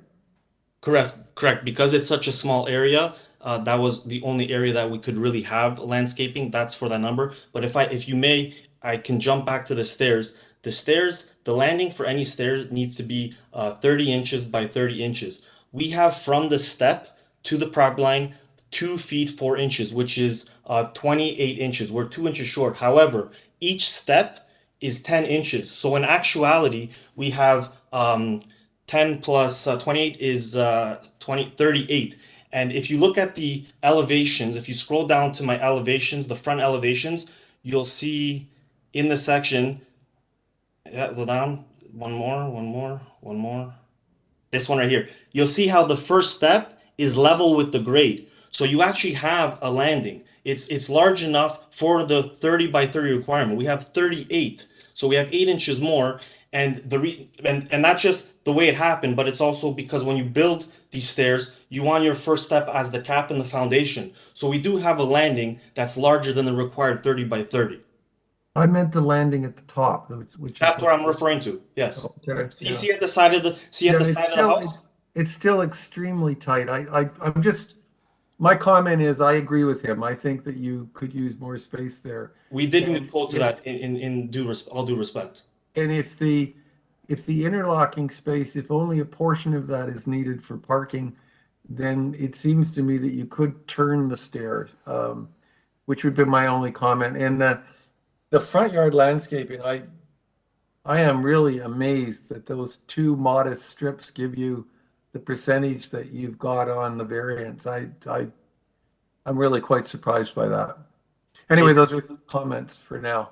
Yeah, the reason we have that percentage is one of the earlier applications. The gentleman was saying how you can have a driveway, and that driveway you subtract from the overall. So that's why we have a high percentage, because the actual driveway for the car, that amount, you take the front yard whole area and you can subtract the driveway, and then what's left over, that's how you arrive at your percentage. That's why it's that high.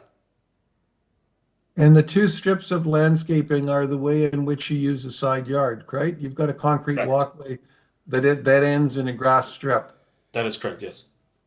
I don't think that works very well, but that's my view anyway. Okay, anyone else have any questions? Mr. Clay?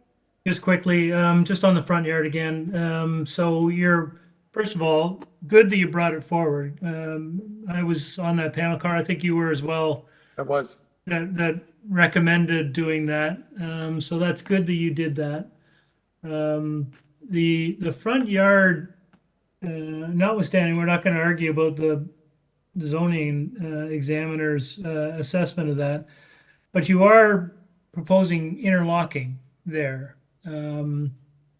So, and then as you can tell from the street view, the brick driveway that is on city property is all old style pavers. So you said you're going to apply for a parking pad on municipal property. Is that your intent? No, we definitely want to keep the interlocking because it's permeable, but we won't be, based on city rules, we can't just park there because that's city property. So we have to apply for a parking permit. So that way we can park there legally. So that's what we're applying for, not for a parking pad. No, I understand that. You're seeking approval from the city, and you would require a curb cut there, or there's already a curb cut? No, there's already a curb cut, and that would stay. And I mean, to be honest with you, that's why originally we had left the building where it was, because we were able to have a parking spot in the front of the house without having all this. And the lot coverage, the grass percentage was higher. By bringing it forward, it's almost a domino effect, and these are the numbers that arose, right? Right. So, I mean, you still may not get parking if the city doesn't approve that, right? You know that? I mean, I don't think, yes, I agree with you, but I don't think that they would not give it to us but everybody else, because that's how everyone parks on the street, right? Okay. I would hope so. And so the interlocking that's on your property, it's just interlocking. Would you be open to making that permeable? Absolutely, yes, I mentioned that, and I can do that, and we can replace the city part as permeable, newer stuff as well. Yeah, if you get permission to do that, I think that would be a good idea. Okay. Anybody else? Okay. All right. Let's take it into committee for a decision then. Yeah, I was looking at the Google map, and the applicant is right. It's a very interesting street that it's not many people who have a front yard landscape, and that's exactly how his neighbor on both sides, having two very thin strip of landscape with a driveway, and they all seem to have the front parking permit. Guess the question is more about the massing of the building and the density. It will become the largest, but it's still acceptable. There's even an apartment across the street, which is 3 stories. Yeah, I'll just weigh in. Just because we spent a lot of time on this last time, the big issue really was the original proposal had the house set way back, and 3 stories was having quite a dramatic impact on backyard and overlook. So bringing it forward was a good solution. It was what we suggested. So pleased to see that. I agree. I mean, I agree with the applicant in respect to some of the engineering considerations. This is very small, very narrow lot. And the setbacks, I think, are a little bit, they need a variance from the setbacks in part because of that and the need for some room to do construction and waterproofing of the basement. That makes sense to me as well. There are other tall buildings in this neighborhood, so I don't think that would be out of character. I think he's caught a little bit by the vagaries of the smallness of the lot and the uniqueness of the street. I think given what we asked him to do last time and what he's come back with, I think this is acceptable. If you guys agree, I'm prepared to make a motion to approve this application subject to forestry number 3. Okay, and Mr. Nipfel seconds. So motion to approve, moved by Mr. Clay, seconded by Mr. Nipfel, including forestry number 3. All in. And a condition for permeable pavers on the driveway. Beg your pardon. Thank you for that. Yes, and I guess we can't prescribe it for permeable on the municipal side, but at least on the private side. He offered that though. He offered that, and I don't know if we can put a condition to that effect. Don't you need permission? I put condition permeable pavers for the driveway, so that would assume the whole. Sure. Do you put private? Or Through you're just driveway? Through you, Madam Chair, it has to just be on the private. We can't impose anything on the city boulevard. Okay, I would hope that they kind of match it though, instead of having, if they get the parking. Okay, so with those conditions then, so that's moved by Mr. Clay, seconded by Mr. Nipfel. All in favor? That carries unanimously. And this concludes our meeting at 8:22. Thanks, everyone. Thank you. Thank you. Peter. Thank you, everyone. Have a good evening. See you next Hold it, Peter, before you go. Sure. When do you leave? I think this is my last hearing, the 11th. Oh, yeah? Oh, goodness. Well, if we don't see you, have a great life. He's going all over, right? I'll send you guys an email. But yeah, I'm going on a 5-month trip. Oh, wow. Yeah, so yeah, I'll send you guys an email before I leave. This is your last term as well? This is my first term, so we'll see. I'm at a weird